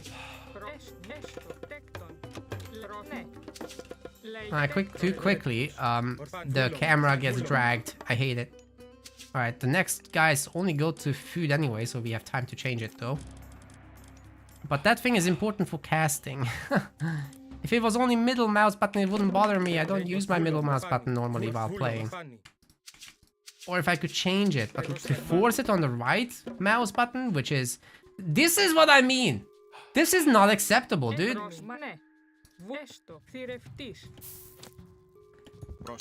Alright.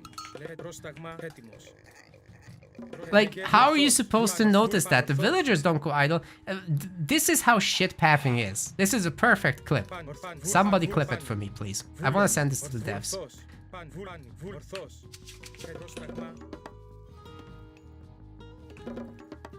Alright, we got... Oh! Did YouTube die?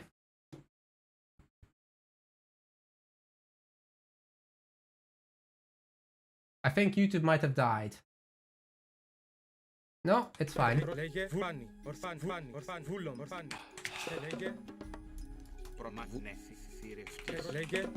Let me know, YouTube chat. Or even Twitch chat if you could help, please. Thank you, Iron Maiden.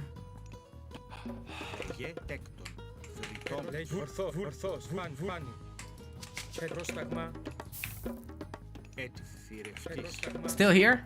Okay, it's showing that YouTube is not getting enough video data to maintain a smooth stream. What the hell? Anyway.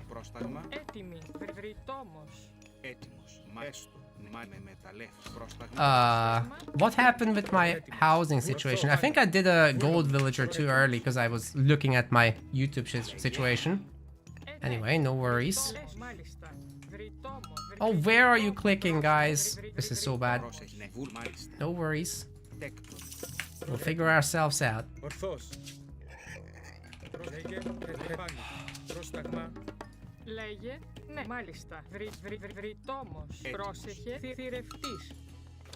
But be careful to not put too many villagers on the same animal. That's not gonna end well, let's just say that. So much hunt on this map, my goodness.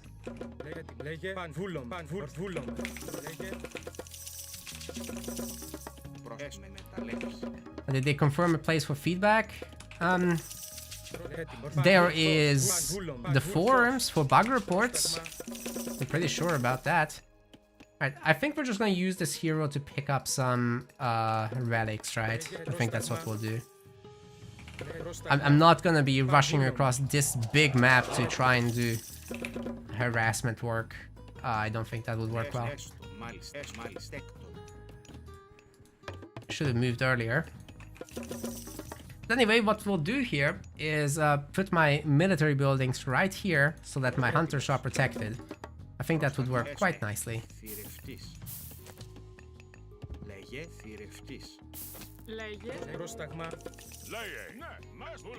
Get the relics. Place yourselves nicely, please. Oh, that villager was idle this whole time. Come on, dude. Ah, that's a very forward temple. So this guy's staying at home. That villager is idle now. Oh, please.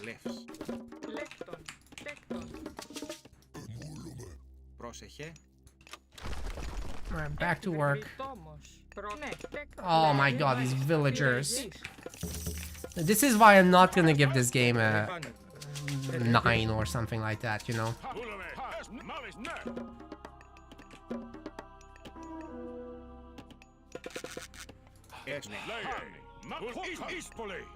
Wow.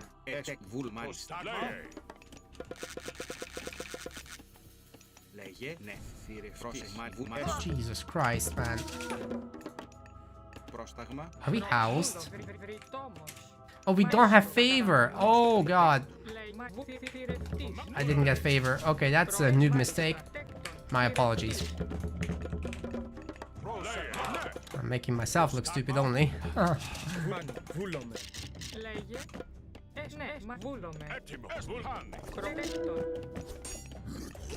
Alright, this is going well enough.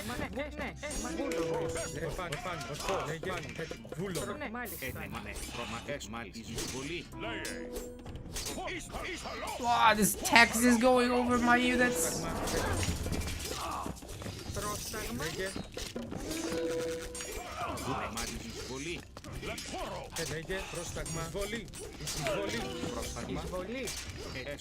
Okay, villagers, over to the other one.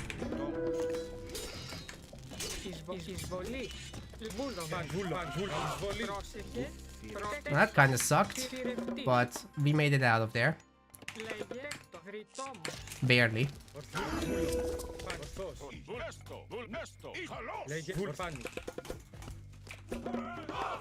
Can we soon make this guy or what?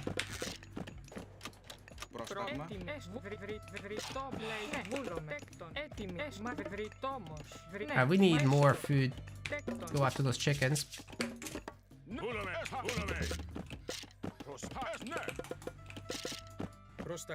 Here they come. Yeah, whoever we're up against, they're pretty good. They're actually pretty good. Why can't I make this guy now? Oh my god, I don't have food. Makes sense. But we have Zom. Oh my god.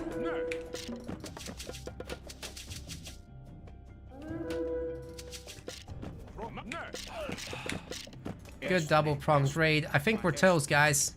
I messed up.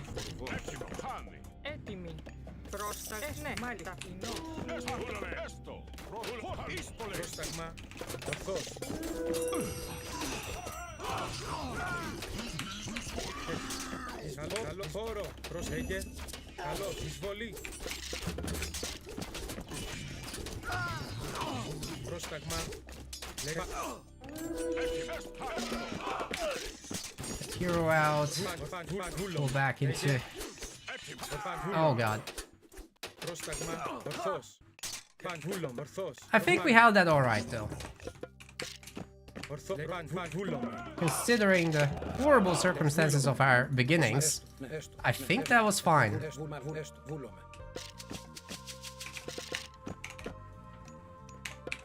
We can get a second archery range.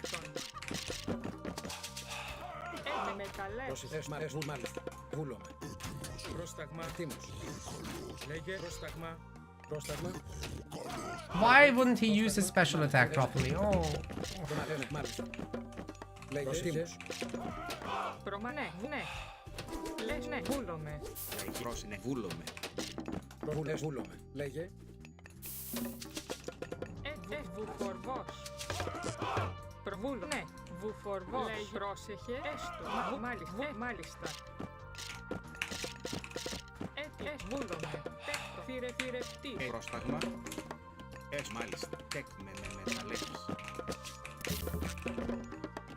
Yeah, if we could please put together enough food for a hero, that would be great.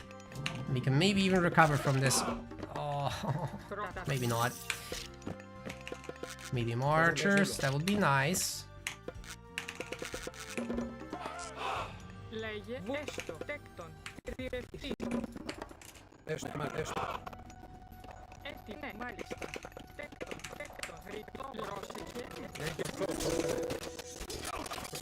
Oh god.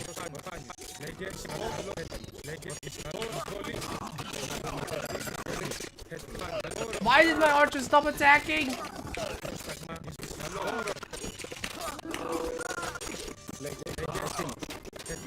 I'm dead. Alright, GG. Not bad. We are gonna have to try that again.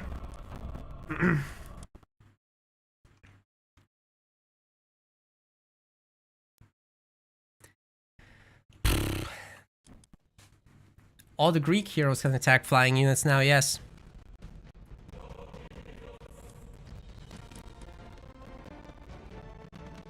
Thought the beta was over? No, it's not.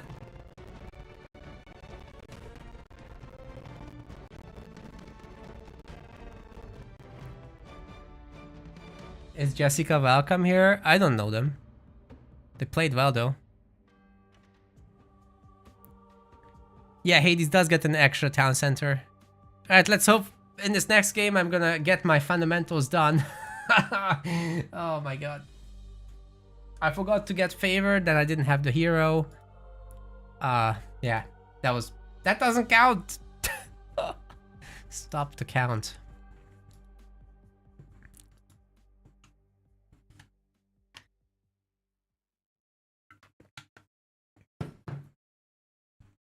Can do so much better than that. Which we'll show in the next one. How's our rating anyway? Are we still like 1200 plus at least? Yeah, okay. It's not terrible.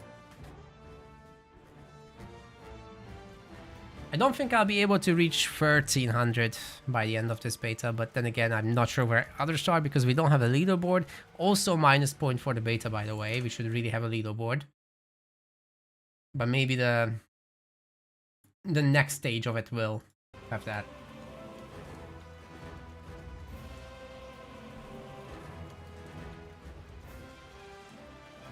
I don't have a goatee, I have a... This is what it looks like for me to have a full beard. But thank you. It's just... I just get these dry patches, I guess. There's nothing there.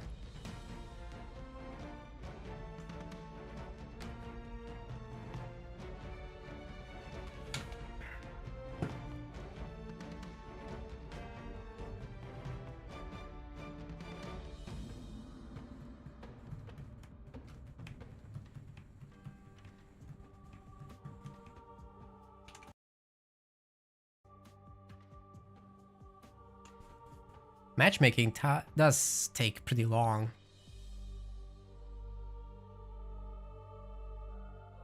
You think it's hilarious the Greek have only 4 where they technically have 12? Because there's 3 minor gods. But major gods, but yeah. You don't get all at once.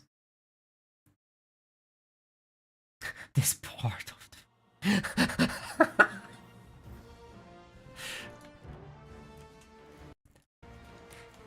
doing what I can here with what I have. Alright.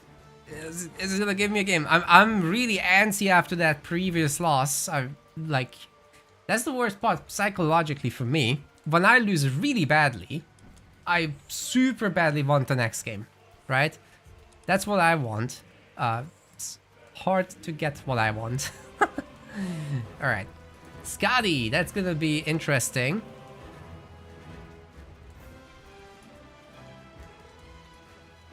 He's a really strong player of the original game. But Mediterranean, I'm pretty good at actually, so let's see what we can do.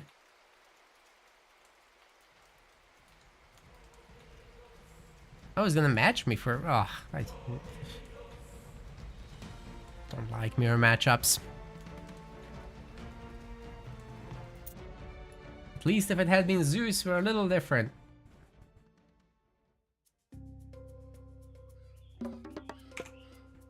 So, see, it's not really about the rematch for me. It's more that I just want the next game, right? This isn't gonna work. This villager needs to come and hunt.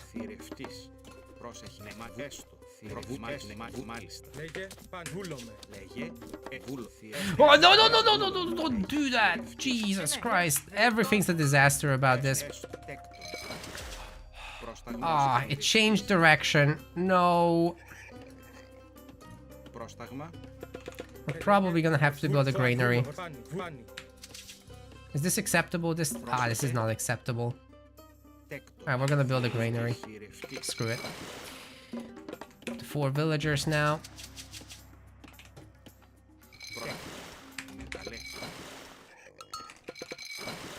Water looks very cool, yes. You know, I should have just gotten my sentinels. Sentinels would have helped to shoot everything now. Where are you going? Silly.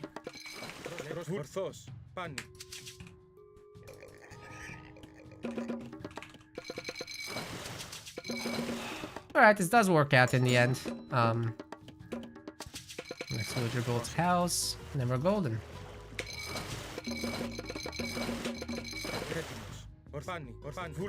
Do Greek ships have extra range? I don't think so.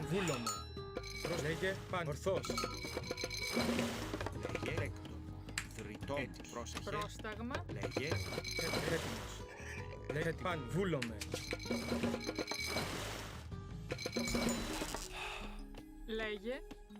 Πρόσεχε. Θρητόμος. Alright, get a second Goldie. Not even sure it's needed. It's gonna be needed.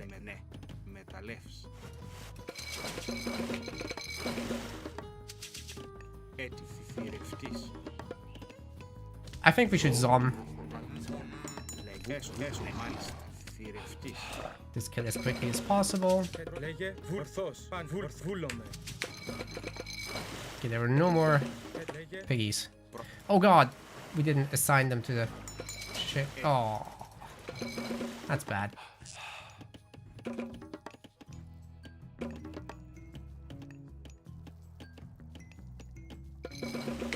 Okay, the goldies can start a temple in a moment.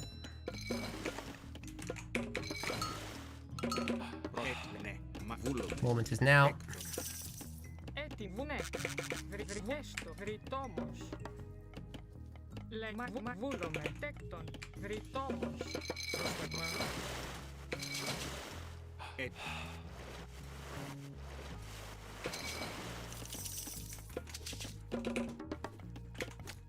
Λέγε.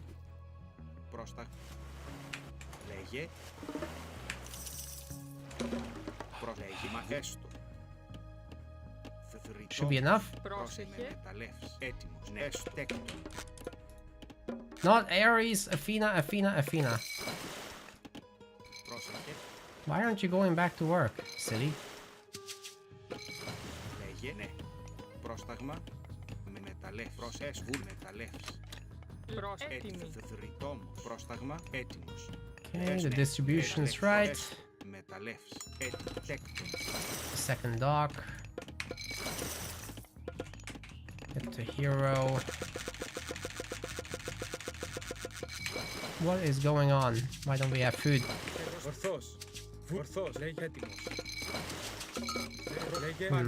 Feels like my advance is a little slow still.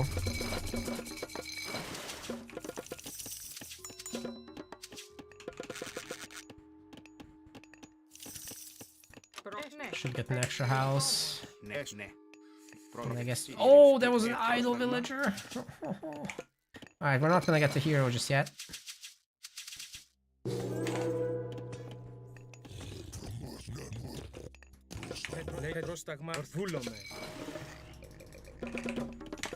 Gonna get it now.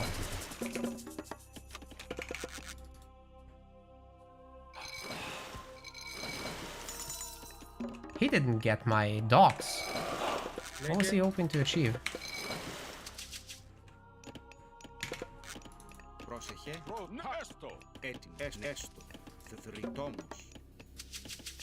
Πρόσταγμα έκτον.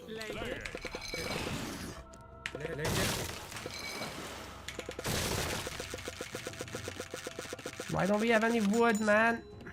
Are you stuck in each other again? Oh god, of course you are.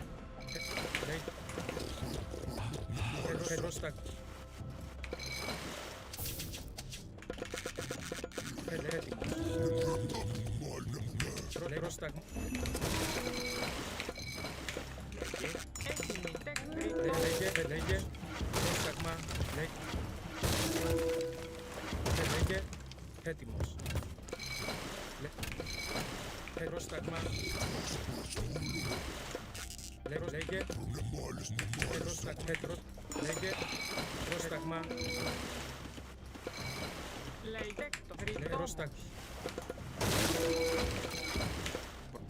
Λέγε.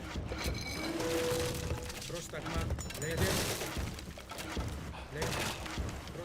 Yeah, if I can buy some time here. Oh no, my ship broke. I'm not playing this very well, am I? Aw, the ships don't dodge.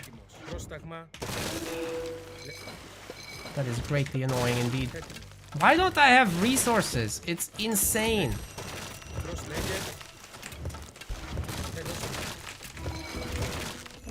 Okay, something's not right here. Why don't I have any wood? I only have it now, but it's too late. Like, what the hell happened here? I'm gonna give up. That really sucked. I'm not playing well, am I?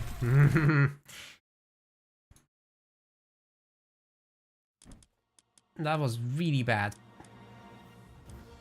Oh, and the Minotaur doesn't do the gore to the Cyclops, so it doesn't win anymore. What the hell happened with my economy? I know he's not a noob! Jesus Christ, that's not what I'm saying! I didn't have wood! Why won't I have wood? Why wouldn't I have wood when I have 13 people on it? They must have gotten stuck.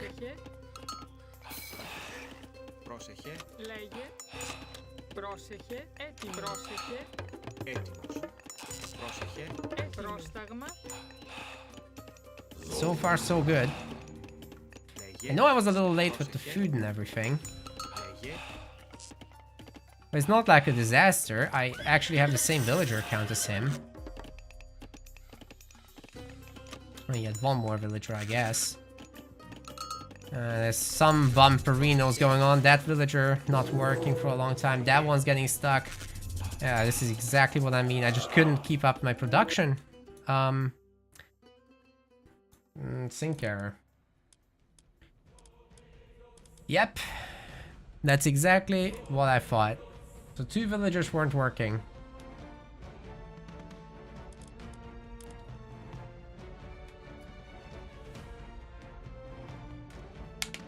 Unbelievable, man. No wonder I can't afford the ships.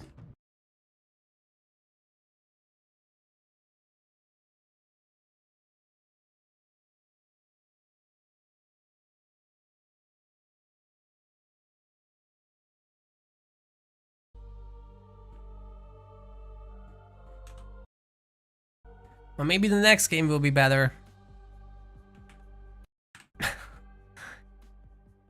Maybe I can keep this up for an hour.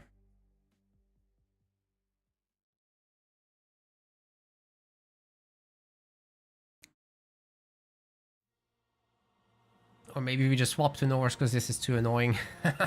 At least in Norse you can very easily reposition your workers. Because you don't need to keep rebuilding everything when you do. But when the Greek villagers don't like their drop-off points, then that's too expensive to fix.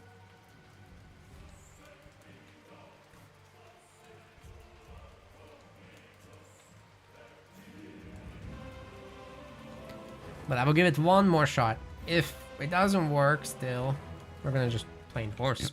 Excuse me. That was an accident.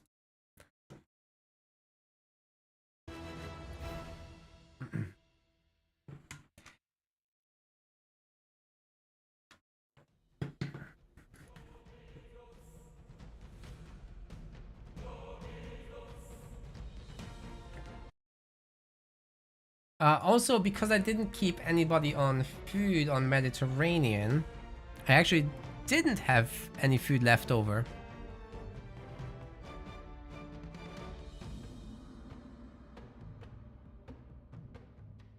No, the number difference would have been very snowbally anyway. Like, I didn't have a solution to this. In the Legacy Edition, he could have just left the ships alone and gotten the town center, right? It would have been the same problem. But you have to keep some people on food so that you can afford your hero. Then I think the hero going across the map would be great.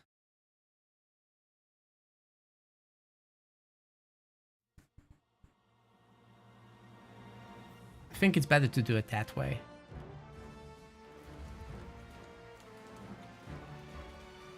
Also, they're significantly nerfed, the siege ships. Like, you go and get enough hammer ships out, then you're fine. I would just also need a lot of, a little bit of everything, really, to really beat this. Alright, we're gonna rematch once more.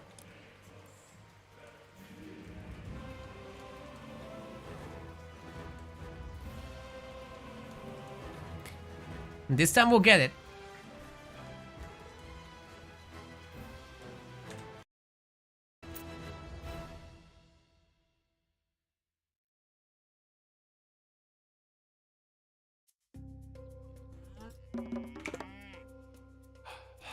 Μα βουλριτών τέκτον. Πρόσταγμα μα βούλομε.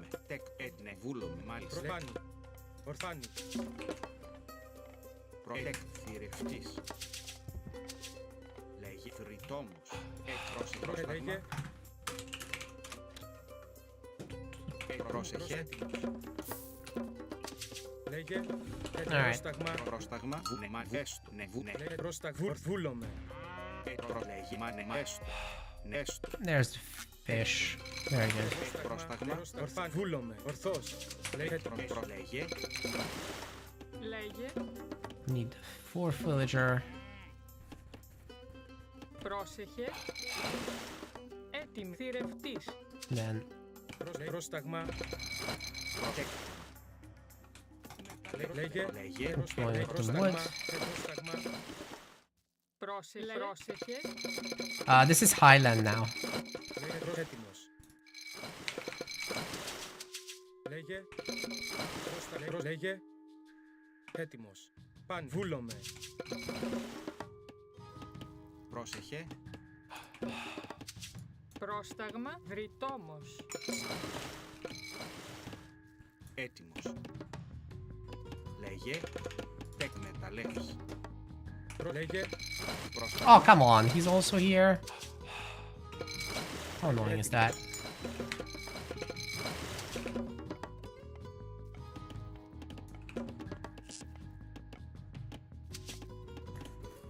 Τέκτον.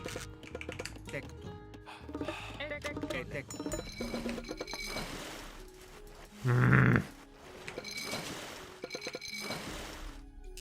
Πρόσεχε. Μεταλλέ. Πρόσεχε. Έτοιμη. Θηρευτής. Λέγε. Πρόσταγμα. Πρόσεσμα. Ναι. Μα βούλομε. Θηρευτής. Ναι. Μα έστω. Ναι. Βου Okay, θηρευτής. good. Ναι. Με μεταλλέ. Έτοιμος. Παν. Βούλο. Λέγε. Παν. Ορθός. Πρόσεχε. Λέγε.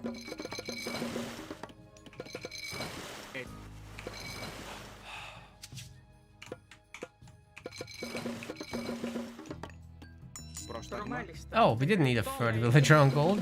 That was an accident. Πρόσεχε. Λέγε. Έτοιμος. Έτοιμος.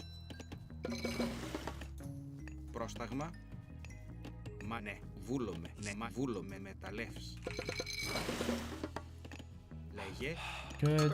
The woodies just do a quick drop off, please. Oh my god. Έστω. They're not doing it right.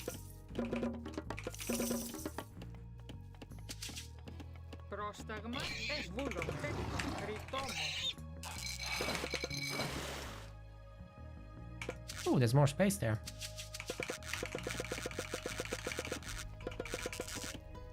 Λέγε. Πρόσεχε. Πρόσταγμα. Έτοιμο. Βούλομαι.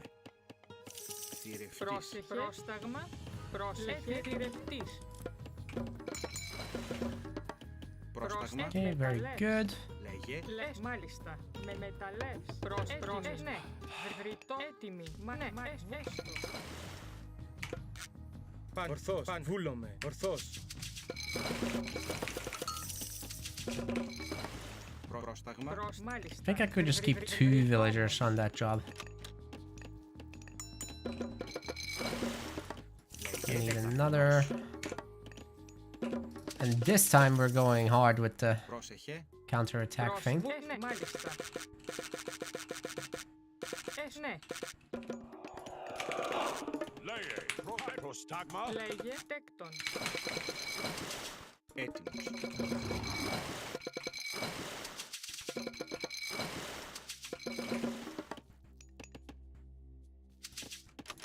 Πρόσταγμα. Βρυτόμος. Βούλομαι. Μεταλλεύς. 7 villagers, that's too many. Βρυτόμος. Έτοιμος. Probably shouldn't be you.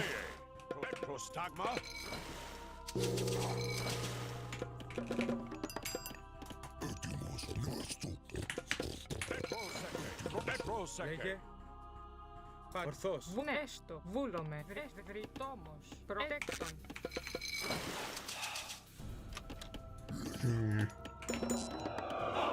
Still lacking some wood.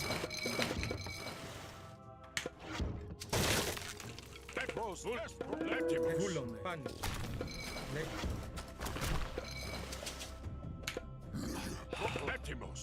Oh, there's a villager there to kill. Έτοιμη. Εις βούλ, πάνι.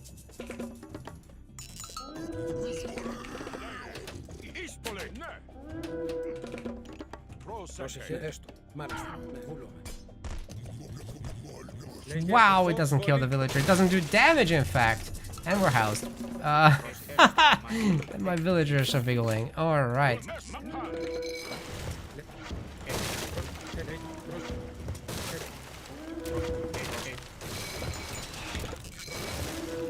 Λέγε, έτοιμος. Έστω. Ισαλός, έτοιμος.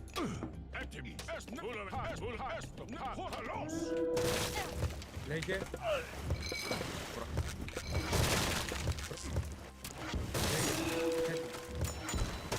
Πρόσταγμα.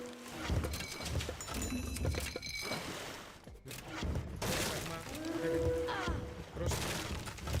Πρόσταγμα. Μάνε. Εις μάχη. Μάνε. Λέγε.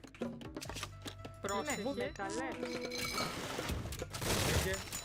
Έτοιμος. Πρόσταγμα. Λέγε. Yeah, this time we're doing well.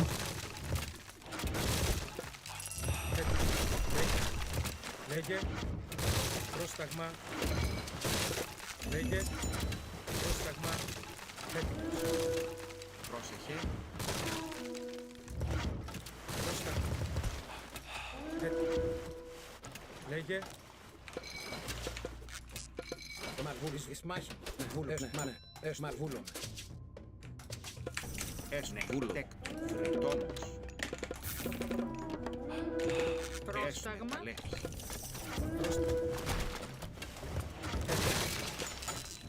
What difference it makes when your villagers don't get stuck? Πρόσταγμα.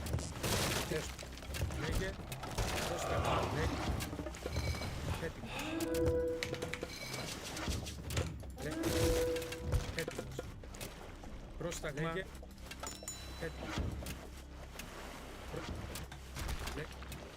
Πρόσταγμα. Πρόσεχε. Έτοιμος. Ναι, βούλομαι. Ναι, βούλομαι. Ναι, βούλες μάλιστα. Πρόσεχε. Έτοιμος. Ναι, μάλιστα. Ναι.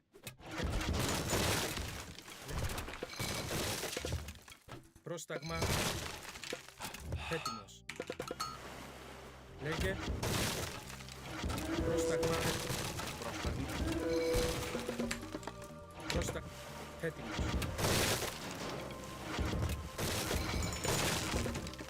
Πρόσεχε. Τέκτο.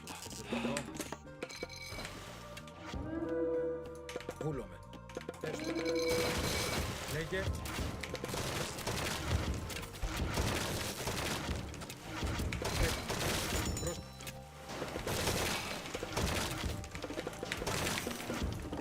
Λέγε, βούλομαι.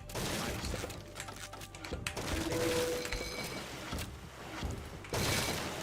Έτοιμος. Πρόσταγμα. Έτοιμος.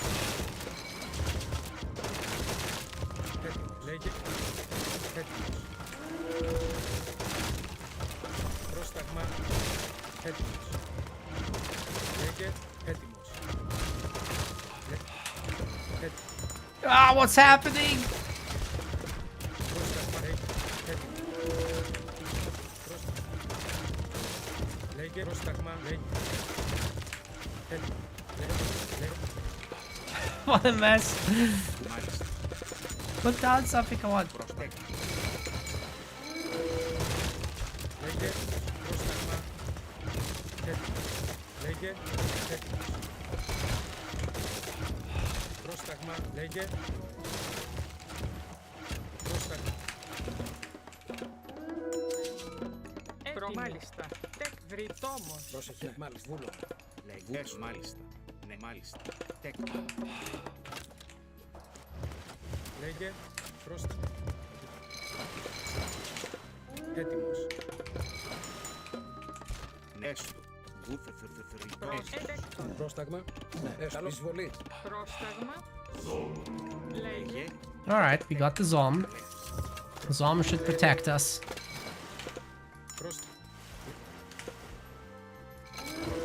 Προσβούλομαι, μάλιστα. Λέγε. Πρόσταγμα.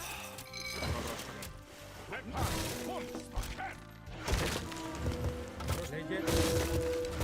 Πρόσταγμα.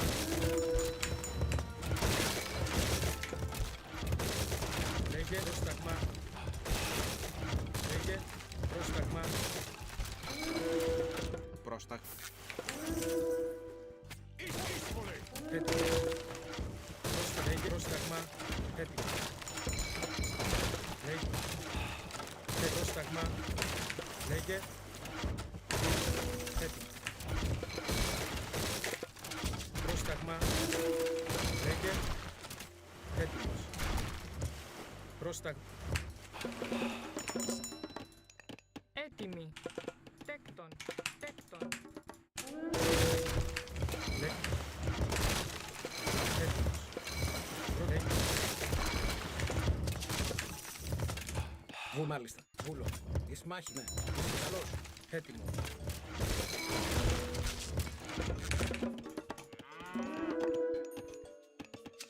Πρόσεχε. Βουνέ. Βρυτόμος. Έτοιμος. Μεταλλεύς. Πρόσταγμα. Λέγε. Έτοιμο. Πρόσταγμα. Λέγε. Λέγε. Έτοιμος. Λέγε. Έτοιμος. Πρόσταγμα. Λέγε. Λέγε. Πρόσταγμα.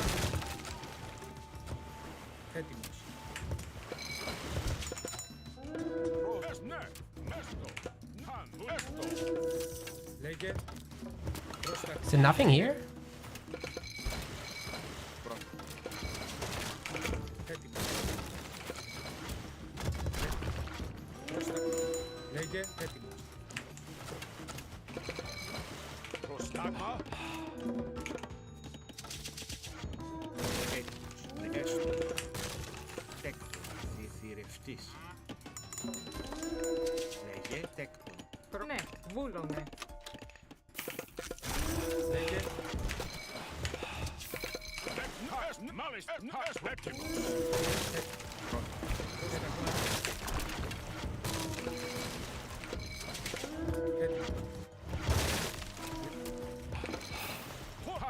Nothing here. Look for the next one. Ναι. Βρυτόμος. Νέστο. Έτοιμος. Did I just throw? Oh no.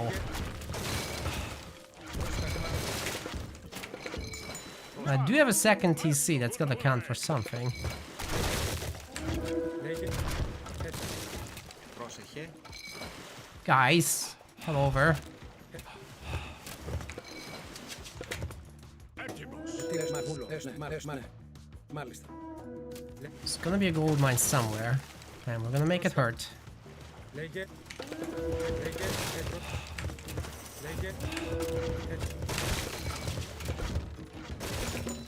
Έτοιμος. Πρόσταγμα. Τέκτον. Βούλο. Λέγε. Βούλομαι. Τέκτον. Μάλιστα. Τέκτον. Προσέσου. Τέκτον. Έστω. Βούλο. Πρόσταγμα. Βούλομαι. Λες μα εισβολή. Πρόσεχε. Βούλομαι. Βούλομαι. Λέγε. Πρόσταγμα. Ναι. Λέγε. Έτοιμος. Λέγε.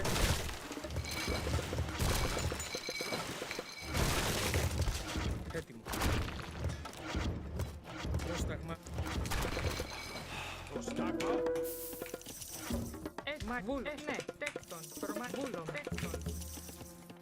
Τέκτον. Τέκτον. Έτοιμο. Πρόσταγμα. Έτοιμος.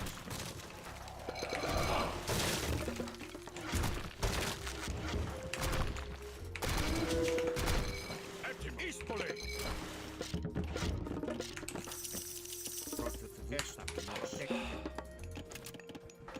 Ναι. Τέκτον. Λέγε.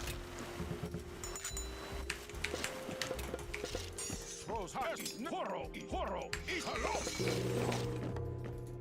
Don't crash, don't crash, don't crash, don't crash, don't crash. Thank you.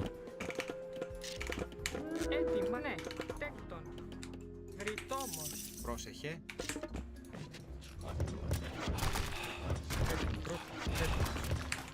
I need to win. Πρόσταγμα. Ναι, μ' αρέσει το. I need it in my mouth. Μάλιστα. Ναι, μ' αρέσει το.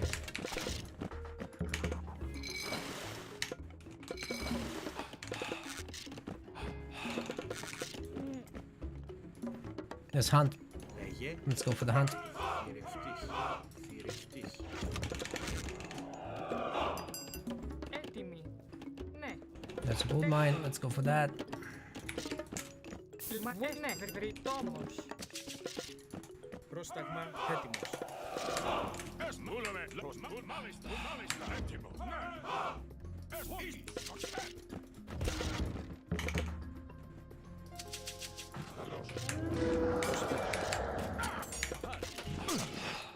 Βούλομαι. Ισόρο. Πρόσταγμα. Ισαλός. Θηρευτής. Θηρευτής. Πρόσταγμα. Θηρευτής. Μάλιστα. Ναι, μάλιστα. God.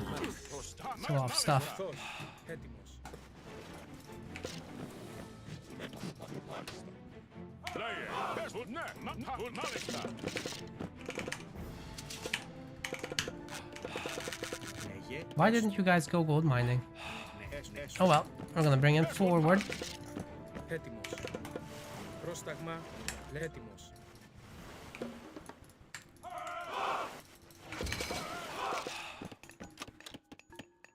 Πρόσεχε. Τέκτον. Πρόσεχε. Πρόσταγμα. One more. One more favor, come on. Τέκτον.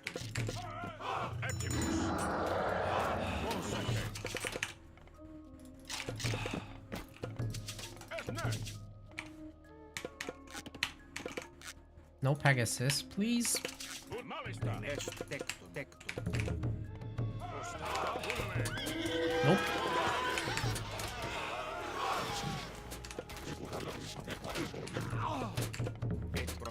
Πρόσταγμα. Λέγε. Μάλιστα. Πρόσεχε. Βούλομαι. Ναι. Έτοιμο. Μάλιστα. Πρόστο. Τέκτον. Λέγε. Τέκτον.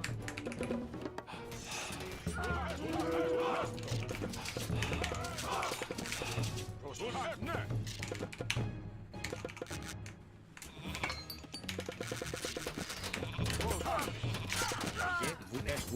Βούλωμα. Ναι. Τέκτον. Βούλομαι. Έτοιμος. Ναι. Βούλομαι. Μάλιστα. Ναι. Πρόσταγμα, καλό πάνω. Βούλομαι, λέγε. Πρόσταγμα, λέγε πάνω. Βούλω, λέγε πάνω.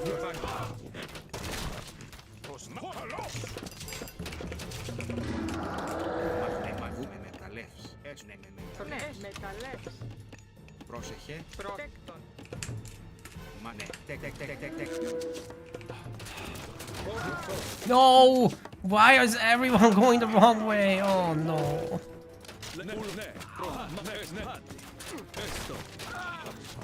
Well, okay. I don't mind walling this off. Not at all. Τεκ. Happy to do it. Έσου, μάλιστα.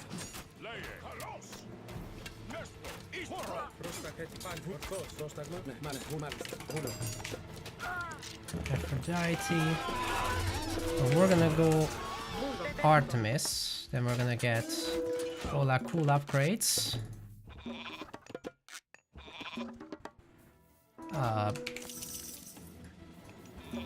You know, what if we got the villager thing instead? We can get the golden apples here.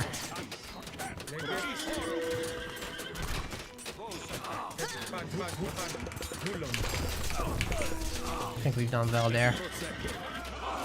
Go for the lion. Protect our base against earthquakes. This. Missing houses? What am I missing? Fortified town centers is what I'm missing. Yes!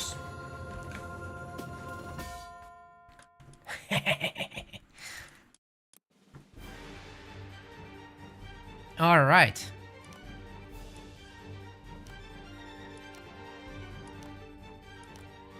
We got him.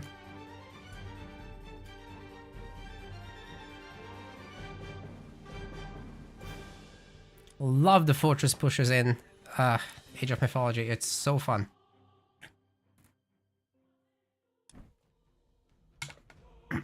Sorry, I wasn't paying attention to the chat. That was a more intense game than I can manage. I was very locked in. Yeah, true.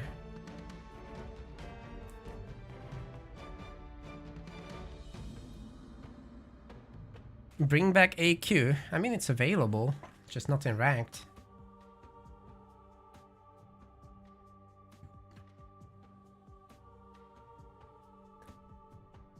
Whew. I really had a lot of fun with that ship micro though. That's super cool.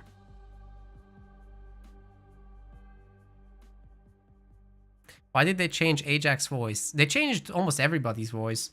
There's some classics, there's some changed ones. I'm assuming it's because Ajax has a voice actor in the campaign. Same story with like some others, but then they changed the voice actor of Hippolyta and Atalanta as well. I know the watermark is annoying. Yeah. They really should not have done that. So we're 1-1 with Skadi. We gotta settle this, right? I hope the matchmaking gods agree.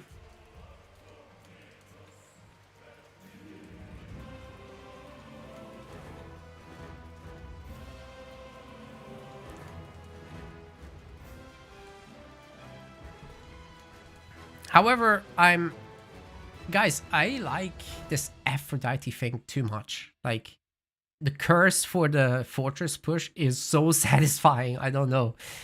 You just make sure it goes up with that thing, and the lion stun double makes sure. It's so good. And then you make your villagers broken, and you get a tech to give you the Zeus favor bonus. Like, what more do you want? And your villagers build fast and move fast, and it's crazy. Love it. And then you go into an earthquake after such a push. What are you gonna do?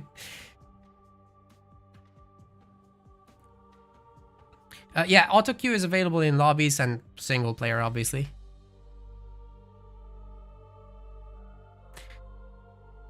Yeah, I suspect Atlantean will be in the open beta. They're perhaps just trying to focus down on the balance, or something's not finished, and they're quickly finishing it up. Who knows?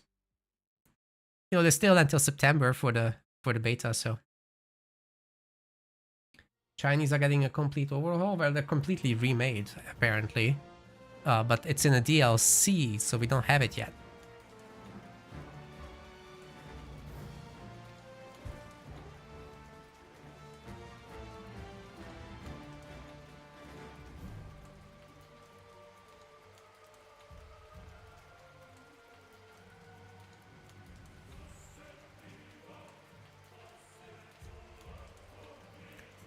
Chance that Pathing Kings are worked out? For me, it's the number one thing right now. Number two is the ranked experience, because you can dodge. But, like, if your villagers are getting path blocked, then it doesn't matter. Why play ranked when your villagers are getting stuck? Only because maybe Red Bull Vololo, I guess. I'm guessing that's how they would seed us. What Pantheon would I like to see? I actually don't mind too much. Like, there's so many that they could do. We know it's the Chinese first, but after that, I think the Mesoamerican stuff would be great. But if there's more Asian stuff, that's also fine. Celts would be interesting as well. Like, they could go India or Japan or whatever. We'll see when we get there.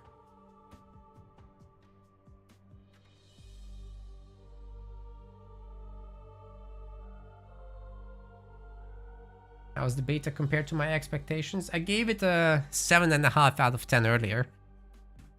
I'm just really pissed off about the pathing and the ranked stuff. Like, the fact that I can see in the lobby what god you're going and that I can leave without penalty, it's just bullshit. That's not acceptable. I also would really like to see a leaderboard and a rank displayed here, so I don't have to go to my profile every time. That would be great.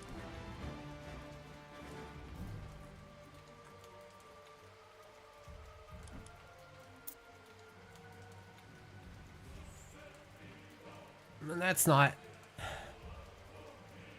It's not Scotty. Shall we go Norse? Of Norse. Odin abuse! Let's go. Alright, if this game is done, I'm gonna play a DM to close out the stream. And then whoever in the chat feels like they want to be streaming could take over.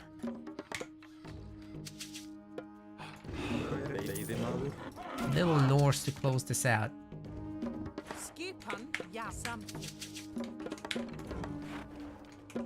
No idea who we're playing against, don't know him. A little bit of sharing action here, I think, is what we could be going for. Good luck, have fun. Depending on how long it will take, we could do 2 to 3 DM games as well. If it's short ones, then more. I've got like another hour of that in me, maybe. Love DM so much. Even though I will say Supremacy is really good in Retold, guys. It's really good. They gave it some fucking energy. Oh my goodness. I was so bored with the old Supremacy. This is full of action. There's lethality. Myth units are interesting and strong. There's abilities left and right. God powers give you the big OMG moments. What more could you ask for? Like, I'm having such a good time with Supremacy. If only just the pathing and the rank stuff was good. Everything else they can fix very easily later, and I wouldn't be crying too much about an overpowered Scorpion Man, for example, but for pathing to be not working is too fundamental, man. Or these hiccups.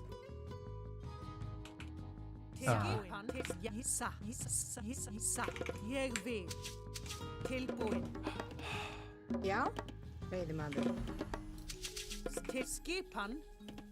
2 woodcutters were too much. Já. Skipan. Ég something. Let's get this corner. And then we're coming back. Oh, that's great.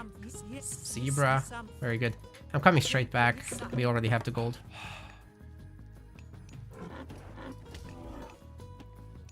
Skipan. Skipan. Ég vil. Já.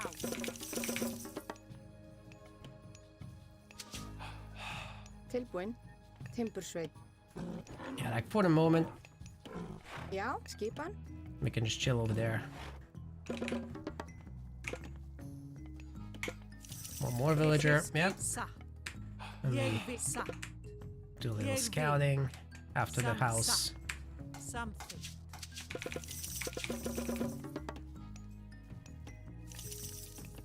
That should time out pretty well. 4 minutes advance. What do you say, guys? I think that's pretty nice. Hver er það? Samþykk. Grjótsveit. However, for wood, we're gonna need a little more than that. 5 villagers. I think that's good.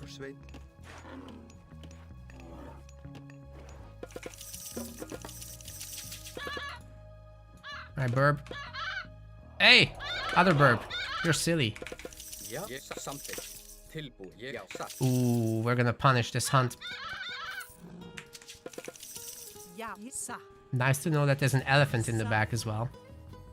It's the elephant in the room.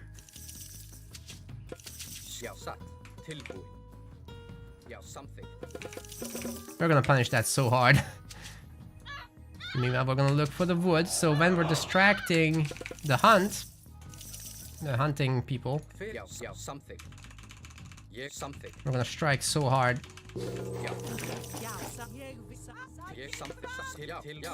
Oh, good job.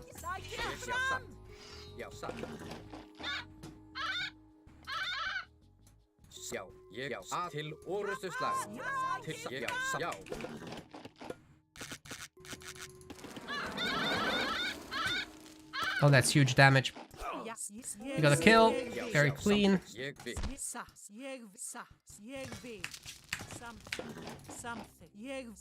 It's gonna go to some other wood line as well.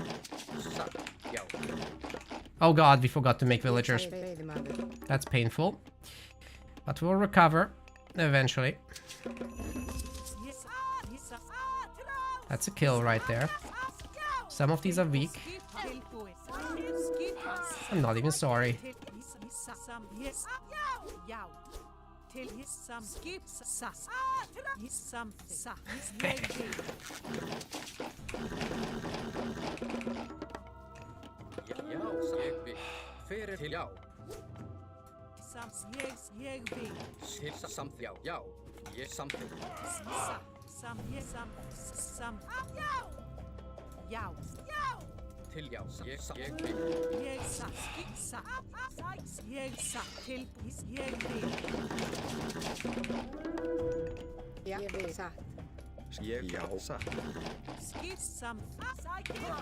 Ah, shit. Good job. That Minotaur really sucks, man.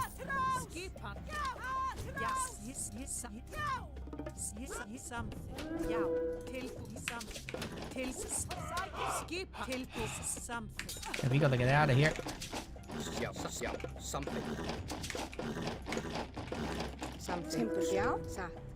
The elephant. Oh!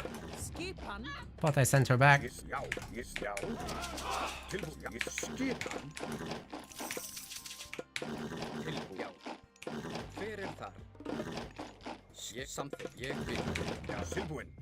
I'm gonna have to have some hoplites for this action. Alright. It's gonna be hard to get in. So I think I wanna approach from this side. And then eventually it will be very nice to be able to afford medium cavalry. That would be great. Actually, you guys go in group 2. Jeg vil something. Skip.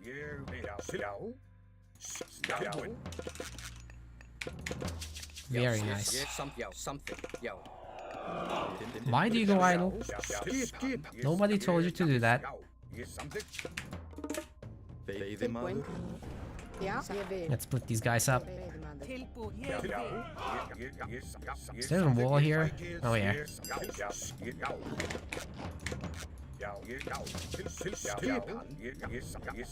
Full wall off. This guy's super defensive. It's the right thing to do at this point, to be fair. It's gonna get thundering hooves. We're gonna kill all these animals for a little bit of favor. And we're gonna protect our own guys right here. Aww, wasn't auto-queuing again, my workers. Auto-queue does give some bad habits sometimes, like you have to watch out for that stuff. Let's get some economic upgrades, because we need them.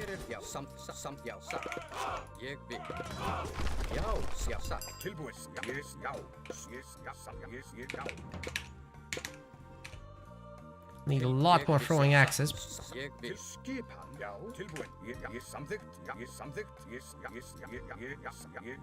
This around? No.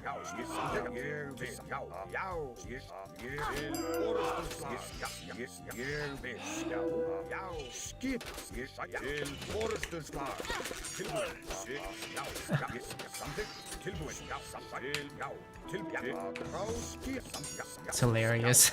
Just run around his base. Don't care about anything because we're gonna regenerate anyway.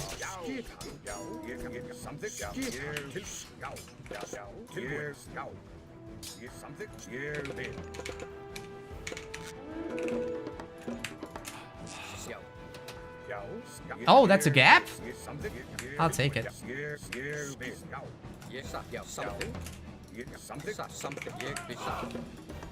He just killed all my hunters in the back and I didn't notice. Good job.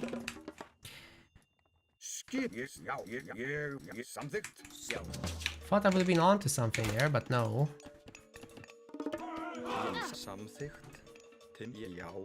Do you guys think the warning sounds are like a little quiet? I don't want to blame it on that, but they really sound quiet to me. Ég vil grjótsveit.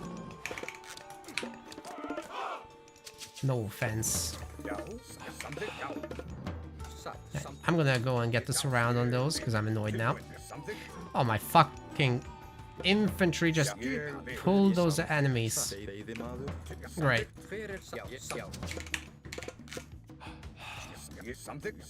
Get the surround!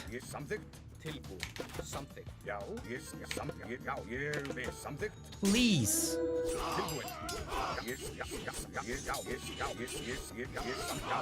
Slippery bastards. At some point he's gonna get the second gold mine, and I need to see where they are. What are these fuckheads doing? Jesus Christ, man. These brain-dead villagers are not working. Veiðimaður. Ah!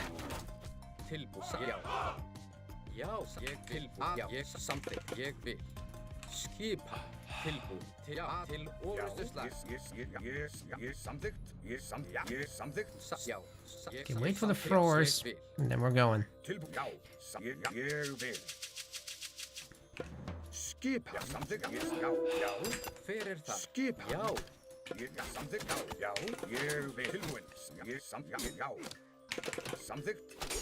Oof, that's brutal. They're gonna go down anyway.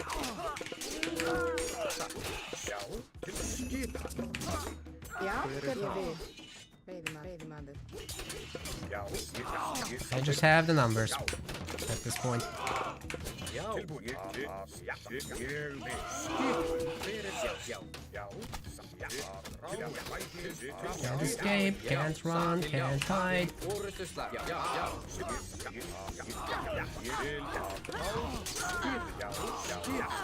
The vills are dropping like flies. And that's how I like it. However, I would like to see what I'm doing, please.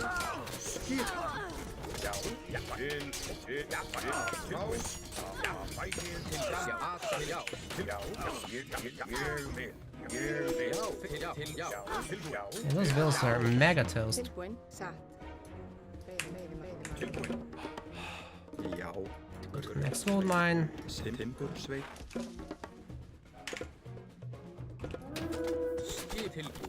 Dive it. You know, I'm just gonna go and get the TC, honestly. Stop with the horse. Stop horsing around. Oh, he got the polo. What's he gonna do with that?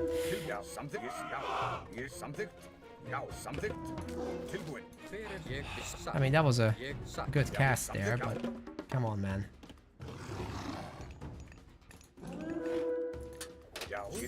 Underworld passage. Ég vil. Já, hver er þar? Skip something. Satt. Hver er það? Something. Hver er það? Second manticore. Skip. Hver er það? Very good. Skipa.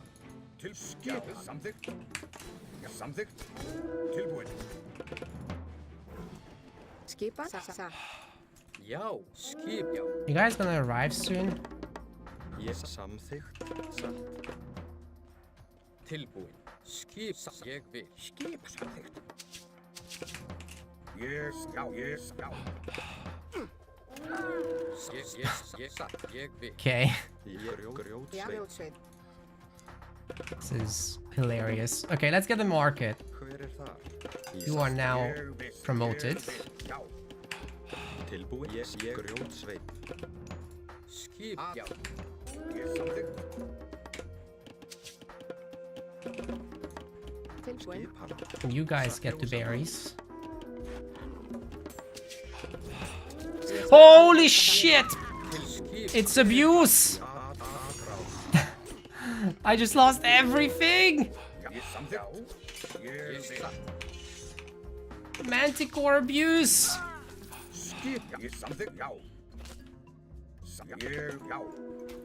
Okay, we did not win this game yet.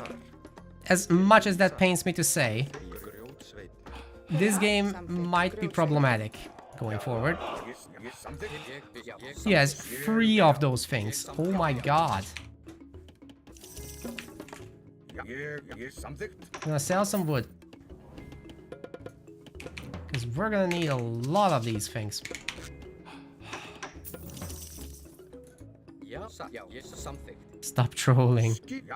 I am not trolling, I promise you that.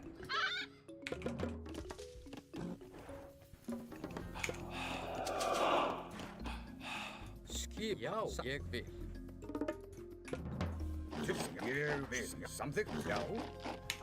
Let's get spread formation. Já, something. Ah, Tilbúin. Skip. Já, ég vil. Satt. Já. Ég vil.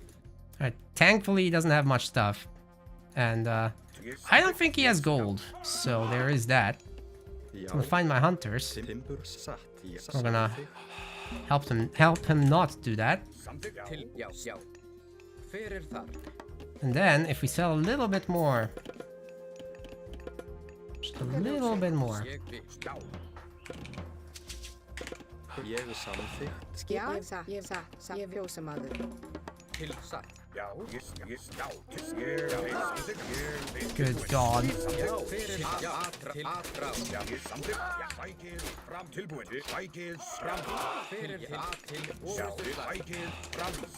Já. You've not been gathering now? Oh, please make it stop. Veiðimaður.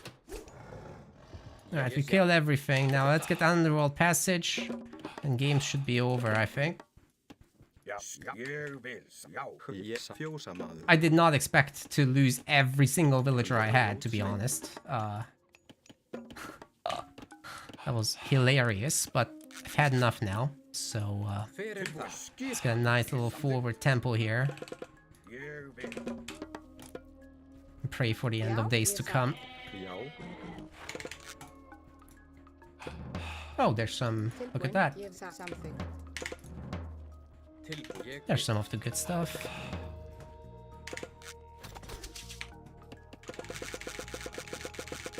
Skip grjótsveit. skip. Já, satt. Blanket of Emperor Zoe. I'll take that. Samþykkt. Já, til atrás. Samþykkt. Ég samþykkt til. Til Atrás. orustu slag. Skipa.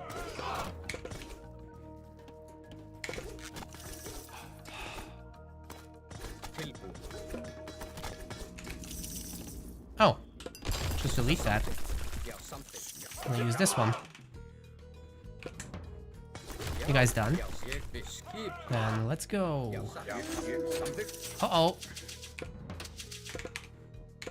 Til já, samþykkt. Please don't die, please don't die, please don't die, please don't die.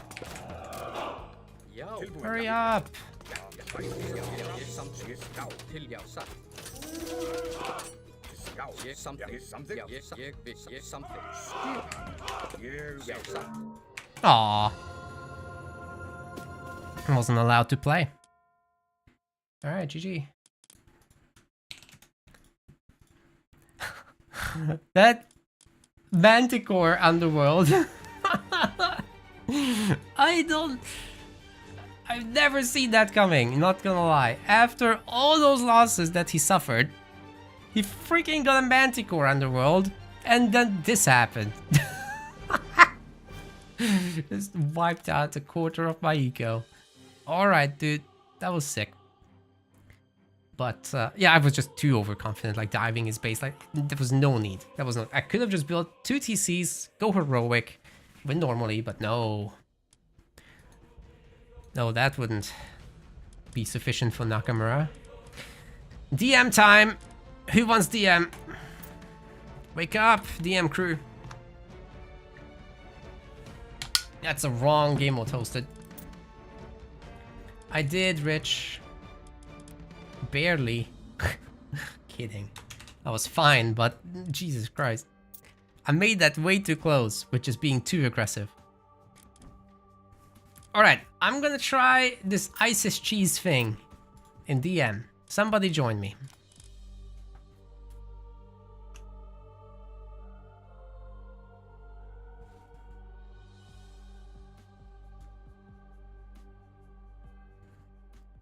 The Jedi in here. Is he around? Is Legend here, maybe? Jedi is certainly welcome. Oh, he's streaming. Well, let's see what he's doing.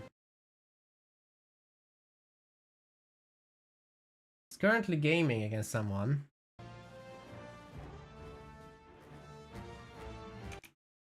Playing Zeus.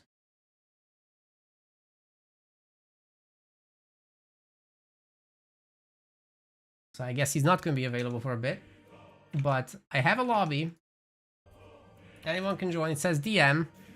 Where's Yoshi? I'm not sure he's playing in the beta. Yeah, Zeus with 2 O's. Every time. Come on, guys. Let's close this out. I need a DM game in my veins.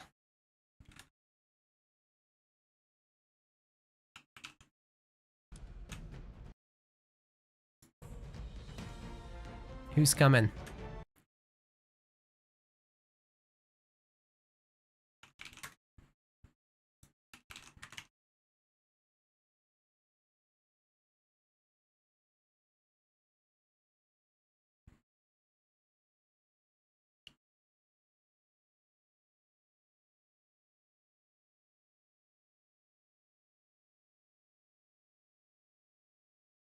Oh, Strauss House! We have. Oh, I'm not gonna do the ISIS thing. That would be too evil. What idea do I have for Ra in DM? I'm gonna try the life stealing Avengers with Eclipse. Call in the Avengers. In yellow.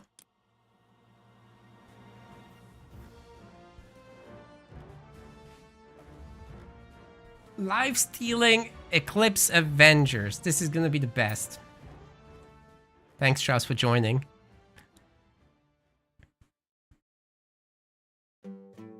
No worries, Legend. Later. There's always later. Fucking life.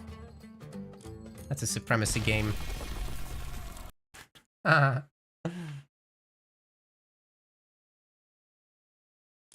No worries, Kim. Thank you, though. I apologize, Strauss House. I hate that the lobby doesn't show you the game mode. That is stupid.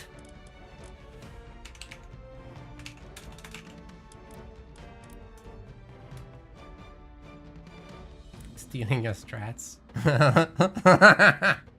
I mean, yeah. I like all the strats. Legend can play against Gordov, that's also true.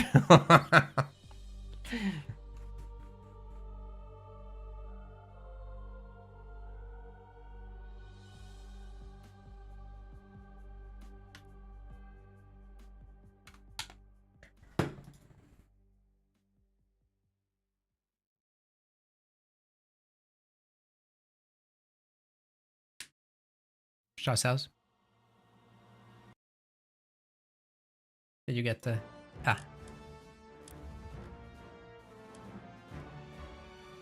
Let's go!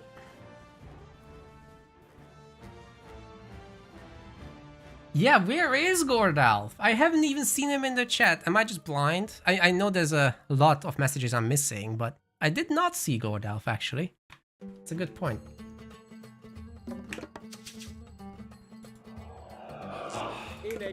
That's more like it. How are we gonna go about empowerment?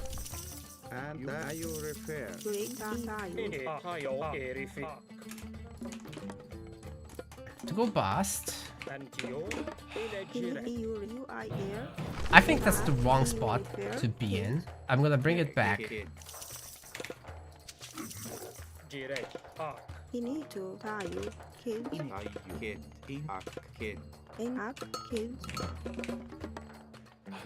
Alright. Oh, we can multiply our monuments like this. Nice. So I'm gonna put all of them in one spot.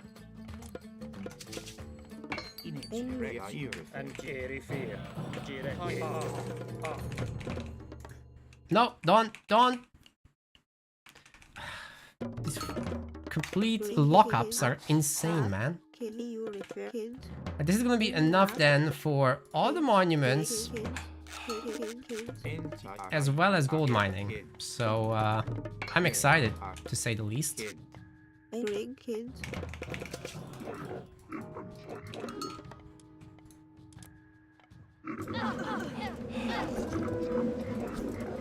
Jesus Christ, those sphinxes are devastating, man.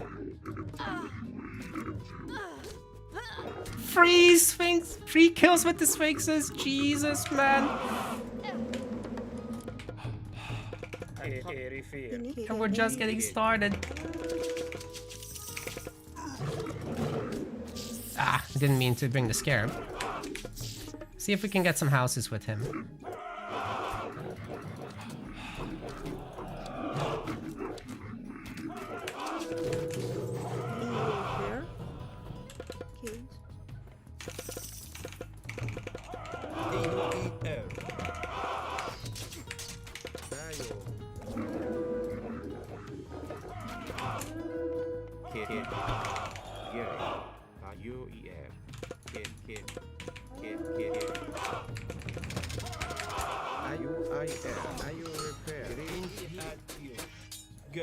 Failed.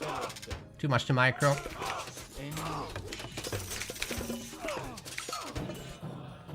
And when the Pharaoh's done, we can come back to empower this.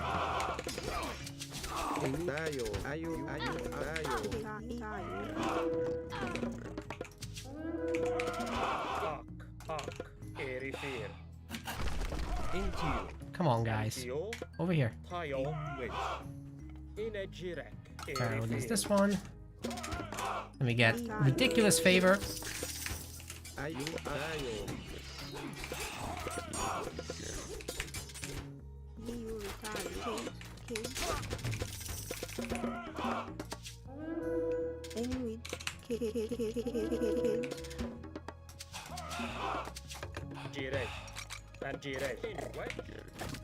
Ah, he already got my Avenger. Right. No worries. Into you eat air. I mean, the Axemen are still gonna have bonus damage, right? I have to be ready for an underworld, so some extra towers wouldn't hurt. Second Migdol, extra towers. Markets for measure. You eat air.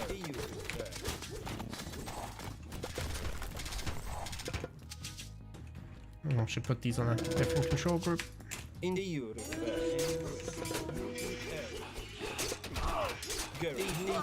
Whoa!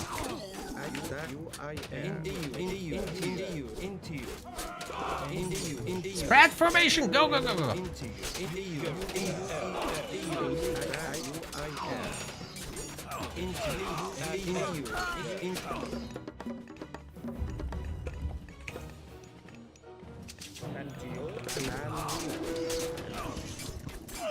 Manticores got shreked. Very good. That's exactly how it should be. I don't have any population whatsoever. What the heck is going on, man?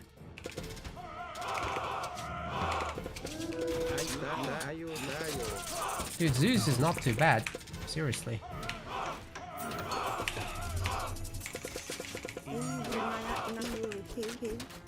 We need more barracks. That's what we need. Oh god. Well, it's very wise that I prepared.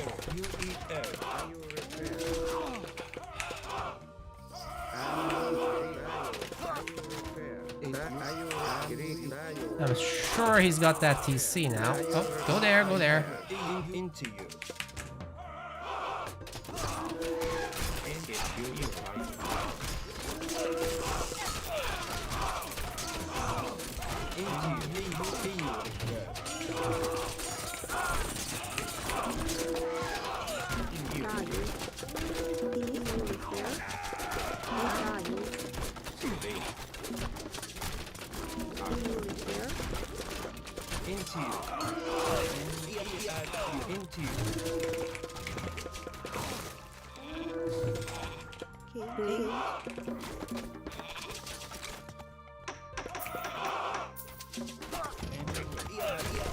I think we've done some pretty good work here. I'm happy.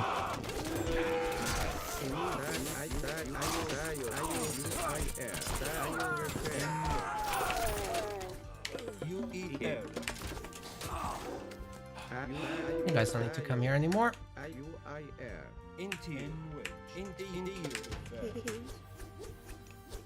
Lost some houses. Let's fix that. But other than that, we're good. Alright. Let's resume operations. Tornado's ready. Into you. Into you.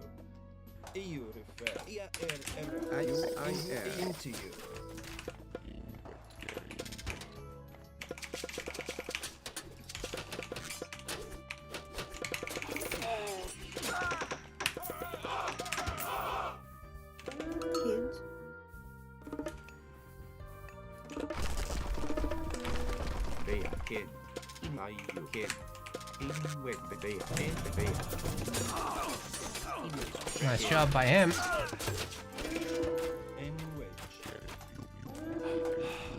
So we're gonna find some of his stuff now. I have 8 Avengers. Jesus Christ, man.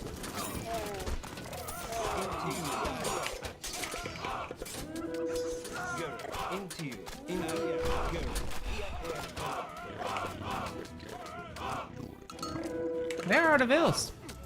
No vills? Didn't get to use Tornado yet. Or Eclipse, I forgot about Eclipse. Yeah. Ra seems okay. Certainly. I don't think Shao's made many workers. Civilians, 28. They were somewhere. I think he lost some somewhere, and I didn't see it. Oh, there's a bunch up there. Maybe together they're 28. Doubt it, though. Did he bring some across the underworld? GG.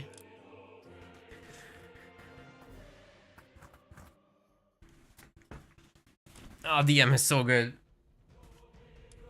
It's still so good. I love DM.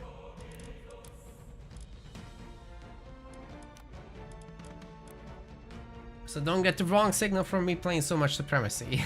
I still definitely love it.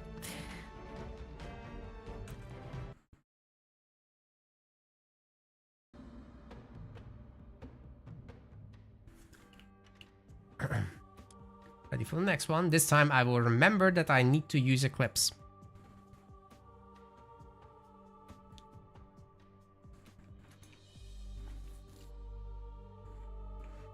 And that I need much more barracks than 4. Because this is not gonna work otherwise. It's very easy to get underpopped.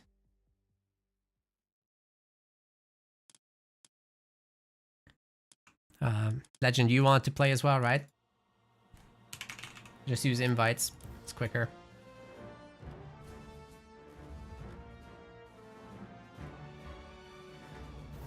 DM is deathmatch, yes.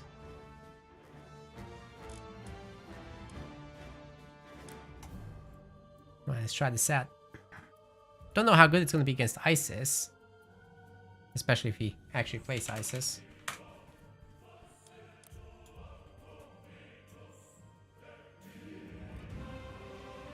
Yeah, for everyone new, I mean, you've just seen it, but it's the mode that starts with very high resources. You get all the upgrades as you age up, and the age ups themselves are fast.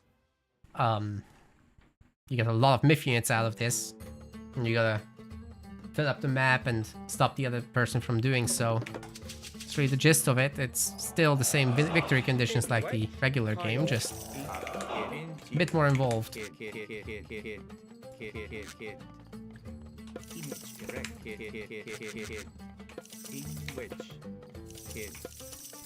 NGO, in Kerin, Hayo. NGO, in Jiresh. In Wedge, IUIR. Upgrade. Jirak. Erifin. You kid. He needs to have kids. Kid.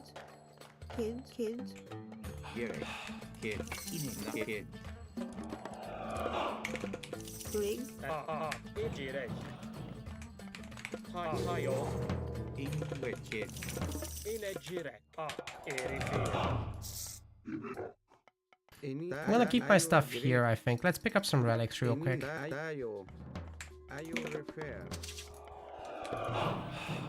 Enrich. Kids. IUIR. Brig. Kid. In which kid. Inage erect. Kid. I hope you can turn that into a gate. Hayo. And we greet Staff of Dinas is for villager healing. Very good. Riot's Crown as well. It's a good set of relics, mate.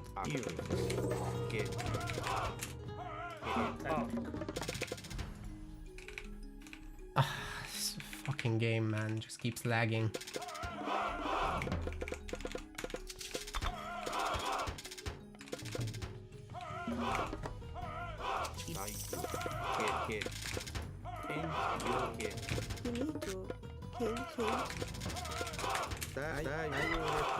He's gone taut.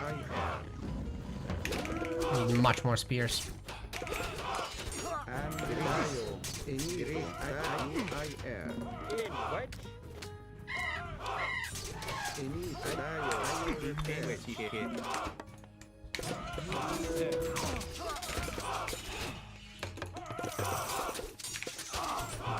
into you. Into you.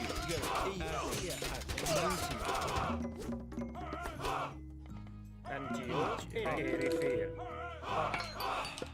Antio Get you.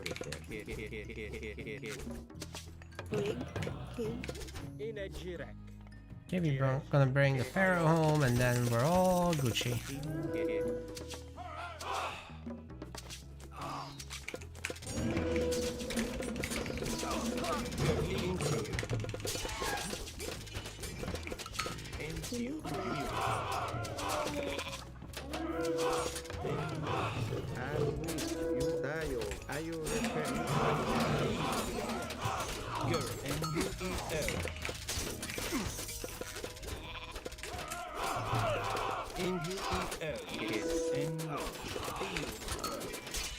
Wow, Legend's really hard committing to this. Yeah, 4 Avengers already. Get a few more, because it's gonna get real ugly for Legend very quickly.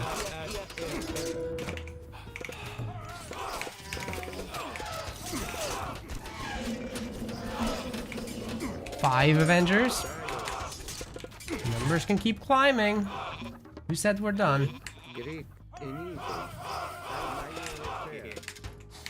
A 210 population. This is going well.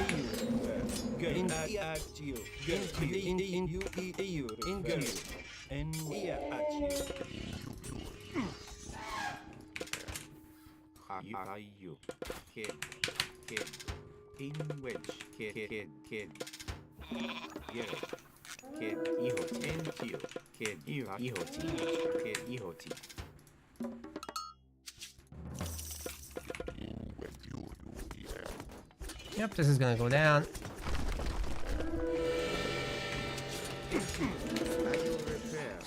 Get that.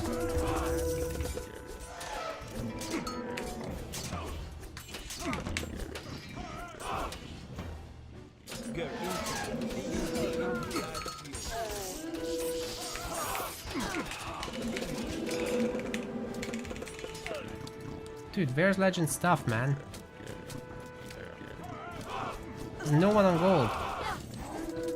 Can't kill your villagers if you don't make any. That's big brain.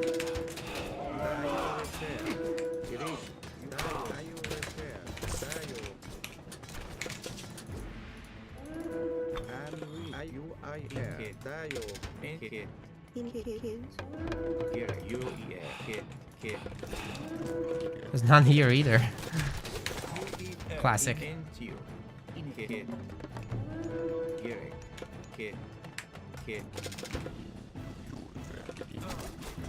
Oh god. Here they are. Oh, you can move the Avenger while it's spinning! Jeez! Did you see that at the end? They're better than ever. Legend is rusty. He's never played. Forgot to make units. I saw some elephants in my face. I saw some elephants. Can I beat the legendary AI? I've done it in Supremacy. Mummies are crazy. They're pretty damn good for sure. Thoughts on the game. Review coming soon. Earlier in the stream I gave it a 7.5 out of 10 out of concerns for pathing mostly and the ranked experience. The rest can be fixed very quickly, no doubt. It's just it needed more time in the oven before throwing it out here. Like spectator mode is kind of rubbish as well. Yeah. Alright, one more. I want to try the Poseidon special unit. Never seen it. I want to see if it's good. The Hetyroi. Is this a DM game? Map visibility revealed. It should be fine.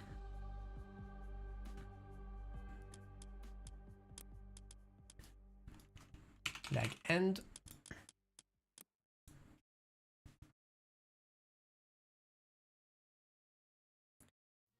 So don't get distracted too much by how much damage a unit does per attack. because there's attack speed now. So what's displayed is the damage per attack. You gotta look at the DPS, which is when you get to hover over it. Mummy attacks aren't that frequent. I think that's gonna be... yeah. Where's set shifting stance abuse next time? Now I want to try out the Hetairoi for the splash damage that they have, apparently.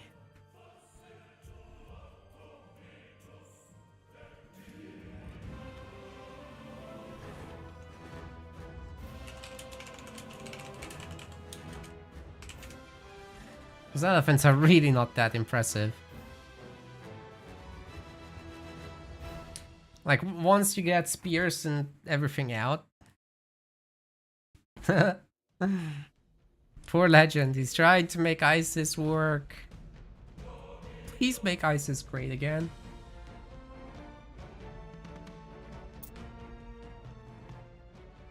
We're gonna have to make a DM patch just because Sobek is unreasonably shit.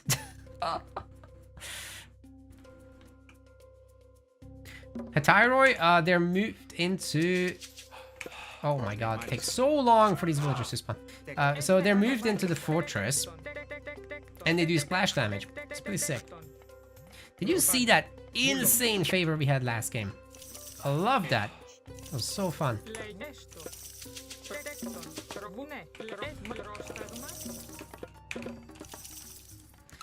Let's go ceasefire.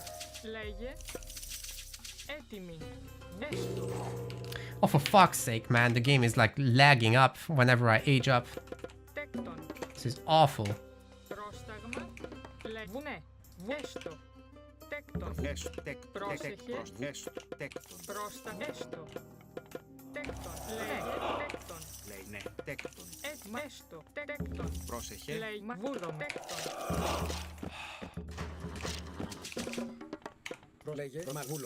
Πρόσταγμα, ναι. Τέκτον, τέκτον, τέκτον.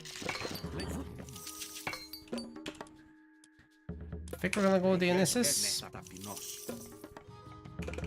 Πρόσταγμα. Τέκτον, πρόσεχε, πρόστακτον, λες τέκτον. Πρόσεχε, τέκτον. Έτοιμος. Τέκτον.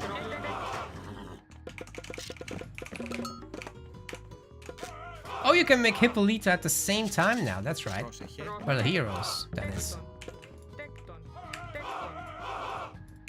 It's gone fought. So we need more Prodromos. And we're gonna make Hydra. Tail Hydra. You need a second temple. That's way too much starting favor. Holy shit, dude. Who made this? Anyway.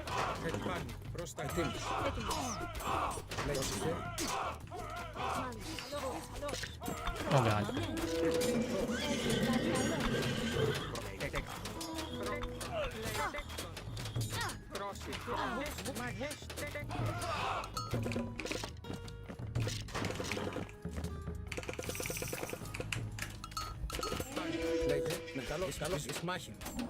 Feed my Hydra. Plenty Vault, I think. Well, not because of the Plenty Vault, but because of the Hetairoi upgrade. Speaking of, we need to get a lot more fortresses. Can't build archer range. Okay, I got it. Game. Calm down. We don't have enough villagers and houses. It's gonna suck.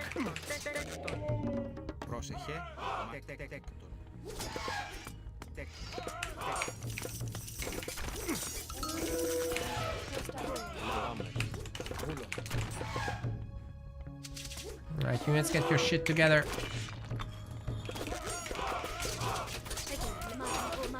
Oh, this is so good. Send the Colossus to eat some wood. Or I would. This pushing system didn't exist. Hydra's totally fine.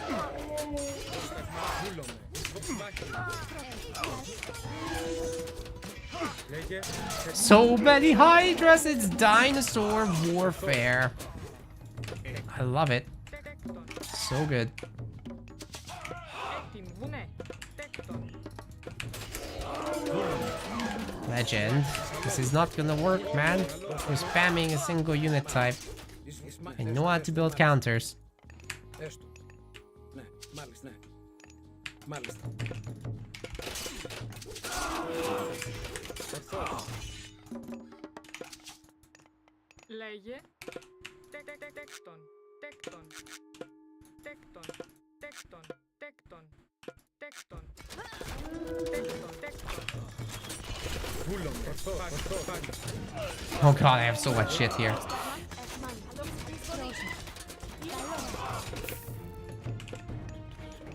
We're only now getting Πρόσταγμα. this Hetairoi going, so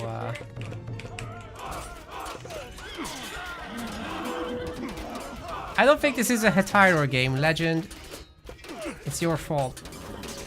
Oh, we need to kill that one unit. Here come the Bronze Hydra. Put the weak one back, not the strong one, please. Thank you.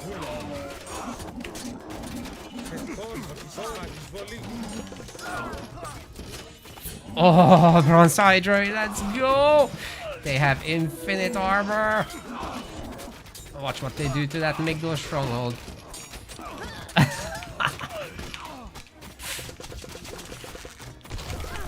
Yes, this is Age of Mythology, bitches.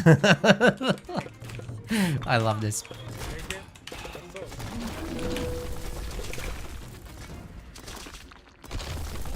Jeez, man.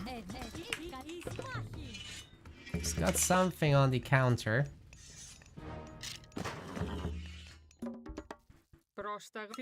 Villagers, please work. Please function at a basic level. Thank you. Alright, shall we get a third TC? Έτοιμος, ναι. I think it's time. That one in particular. Legend Mage Priest. What does Polyphemus' ability look like? Oh, it's shit! I got it. It's a little AoE that knocks people away. We really don't need knockback abilities on melee units. Like, it's so counterproductive. Let's farm some XP here. Huh? Oh, hello. Is this gonna kill my... Bruh. Don't you dare kill all my shit. This militia will take care of it. To be fair, it did kill all my hunters. That's a pretty big deal, but, you know. It is what it is. Well, this was the worst Hetairoi test of all time. We have 7 of them. Let's see if we can find some veils or whatever. Because this is not going to do anything here. Oh, he's got a TC here, which is nice for him. Oh, should have used Plenty Vault. Didn't get to test the Hetairoi. That's unfortunate.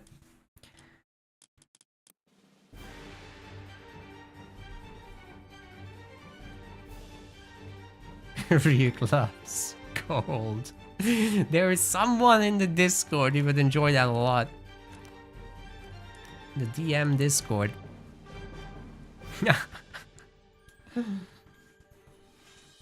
I think we have too much favor starting in DM. This is a kind of a meme. We shouldn't be able to spam mid units that much. A little bit is fine, but that... I don't know, dude. Probably go down to 200, not 250.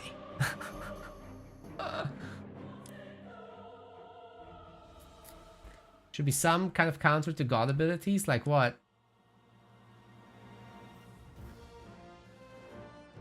I placed down a ton of buildings there. That's the counter.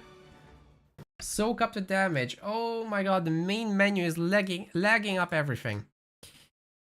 That's fun. If we had a setting to limit the frame rate in the main menu, that would be actually useful. Alright, one last, and then I'll raid somebody. We've been going for 6 hours.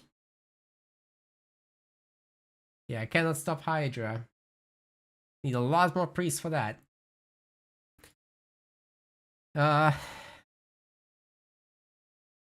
Who's joining next?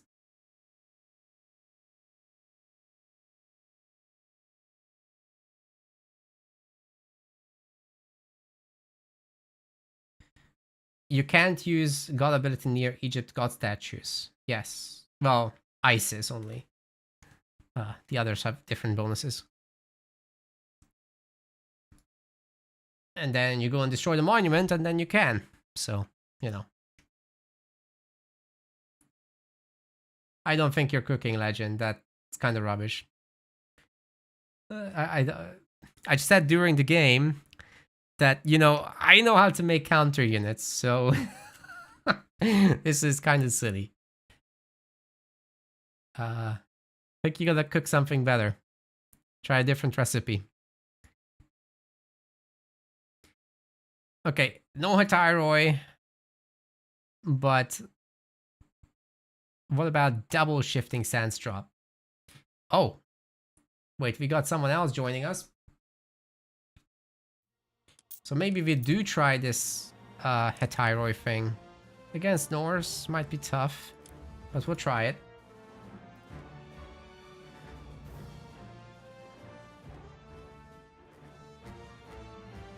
The god power block is also very small with Isis if you don't empower, which is such a big nerf. I don't know about it. You're making spears and axe. It's so few that I didn't feel it. Like, you really need so many barracks in this because you have a crazy high population limit, right?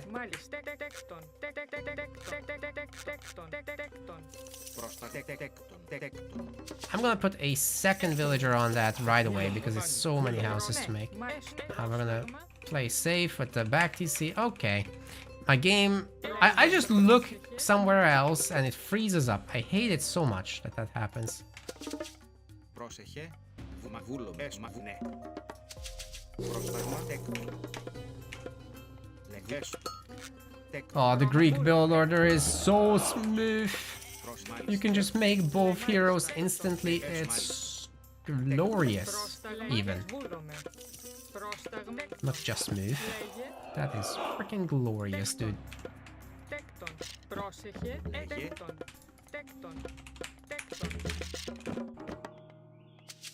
That. So nice. Alright, do we go bronze here? I think so. I'm really curious, how would the Norse players even handle this nonsense? So I'm thinking we don't as much need to rush the...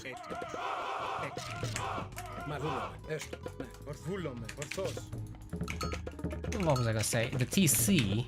Rather, it's important to get Mythic with that fortress, so... Still gonna want to secure this TC, though.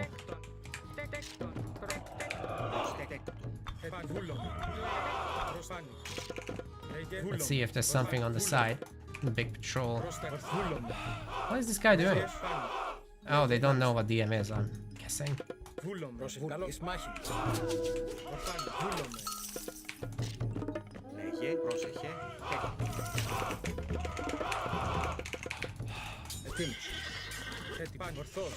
Yeah, that's... I'm sorry. It's not strong enough. Wow, I am spamming units like mad. I still feel like I need more barracks. What is this?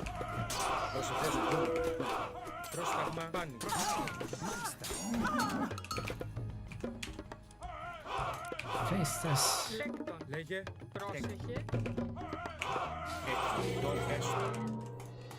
Alright. Well, guys. Yeah, I shouldn't have played against this person. Were they even saying anything there? No. Alright, no worries. I'm gonna call it here. Alright. Let's send you guys to someone else. I'm really tired now.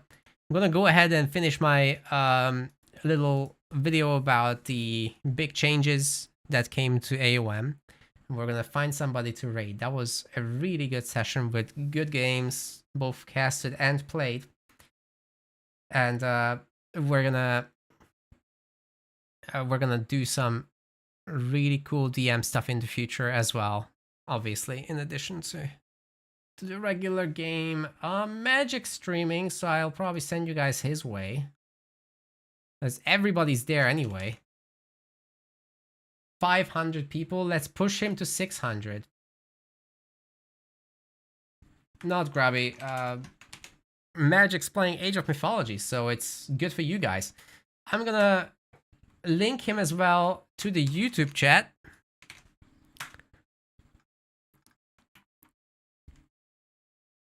And then I'll bid you farewell for now. No planned live streams next week unless something changes. I will announce it anyway if there is a change of plans.